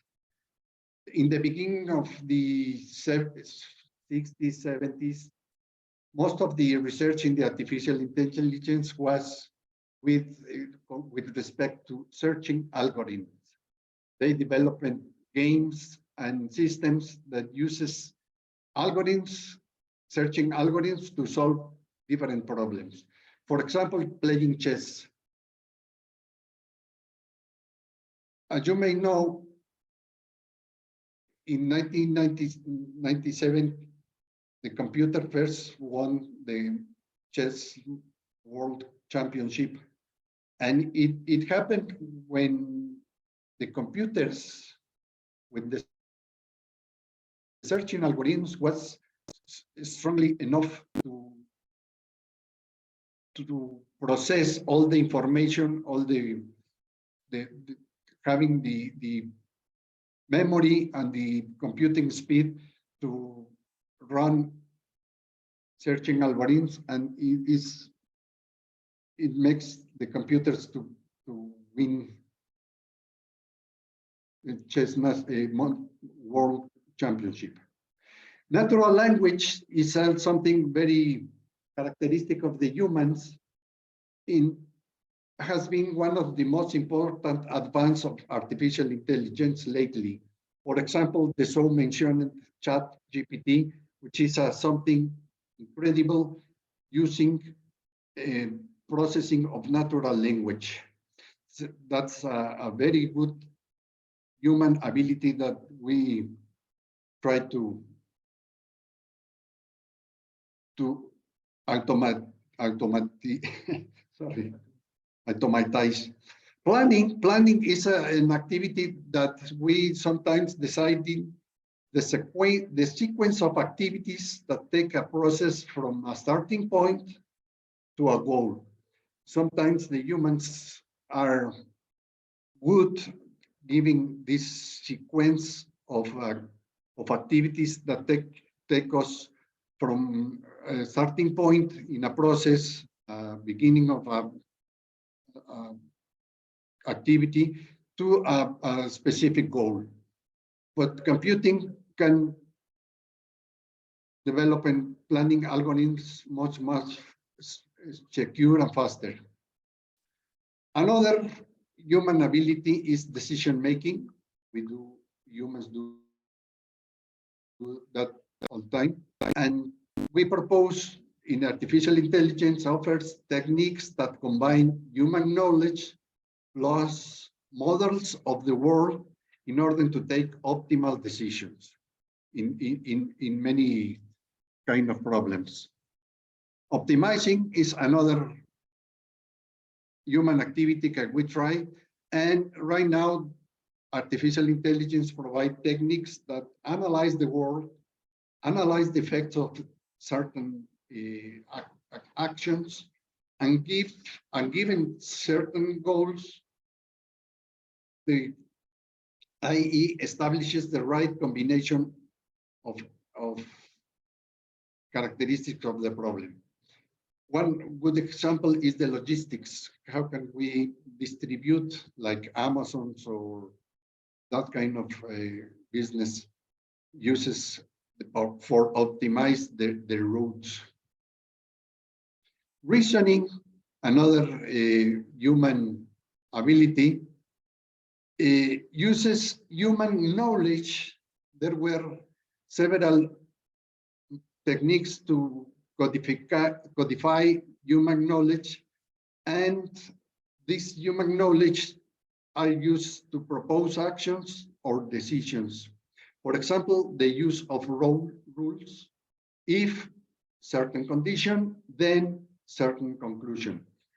The first intelligent system were designed using these rules to reason some problem, to reason the solution of one problem. Another human ability is the explaining. The automation of the explanation can analyze the responses of an intelligent system and is able to explain the considerations taken to that to give that conclusion. And finally, I put this human ability at the end. This is the human ability most studied in the recent times, the ability to learning. Learning is what generates machine learning algorithms, just like the previous talk in this conference. And there is a lot of confusion in the normal people that think that machine learning is artificial intelligence. But in reality, machine learning is part of the artificial intelligence that tries to use the ability or to study the ability of learning that the humans have. Disculpe, doctor Pablo. Siéntase con la comodidad de hacerlo en español, porque es lo que me habían indicado. Si usted quiere seguir haciéndolo en inglés, hágalo. Si no, si lo quiere hacer en español, lo puede hacer también en español. Gracias. Me encantaría hacerlo en español, por supuesto. Ok. Perfecto. Bueno, conservo las filminas en inglés, pero podemos platicar. Me siento un poco más tranquilo. Muchas gracias. Claro, no hay problema, de nada. Bueno, después de hablar de las técnicas de inteligencia artificial, sobre todo de las de manejo de reglas que codificaba el conocimiento humano y podía resolver ciertos problemas, había un pequeñito problema que tenía este tipo de sistemas, y es la incertidumbre, el manejo de incertidumbre. Podríamos tener reglas como if, nublado, entonces llueve, pero la verdad es que no siempre va a llover cuando está nublado. Entonces hubo algunos intentos de resolver este problema y la opción más clara que se ha inventado y que es la que nosotros hemos tomado en nuestros trabajos es usar modelos probabilísticos. Los modelos probabilísticos son muy amplios, pero en particular utilizamos lo que se llaman las redes bayesianas. Las redes bayesianas, como veremos en un momento, tienen un fundamento matemático fuerte, no es algo que hayan inventado recientemente, son computacionalmente eficientes y los modelos probabilísticos se pueden aprender ya sea en base a datos, con algoritmos de aprendizaje automático, de Machine Learning, o con experiencia o codificando el conocimiento de los humanos. Y lo que es muy importante, o con una combinación de ambos, los datos más el conocimiento de los humanos. Las redes bayesianas están formadas de dos grandes teorías robustas, fuertes, que son la teoría de probabilidad y la teoría de gráficos. Con la teoría de gráficos y la teoría de probabilidad podemos codificar qué variables en el problema que estamos analizando, qué variables dependen de quién y sobre todo podemos mencionar qué variables son independientes de quién. Bueno, ¿y por qué se llama el teorema, por qué se llaman redes bayesianas? Se llaman redes bayesianas porque están basadas en el teorema de Bayes. El teorema de Bayes se los presento aquí en esta filmina. Es una formulita que hemos visto desde la área preparatoria, no sé cuándo, que dice que la probabilidad de una hipótesis dada la evidencia se puede calcular con la probabilidad de la evidencia dada la hipótesis por la probabilidad de la hipótesis sobre la probabilidad de la evidencia. Entonces, la verdad es que la probabilidad de la hipótesis es lo que siempre un experto quiere calcular. Los médicos quieren saber la probabilidad de una enfermedad dado los síntomas, dada la evidencia. El mecánico de nuestro auto quiere saber la probabilidad de cierta falla de nuestro coche de acuerdo a los síntomas de los diferentes sistemas en el auto. Y eso lo podemos lograr si utilizáramos esta si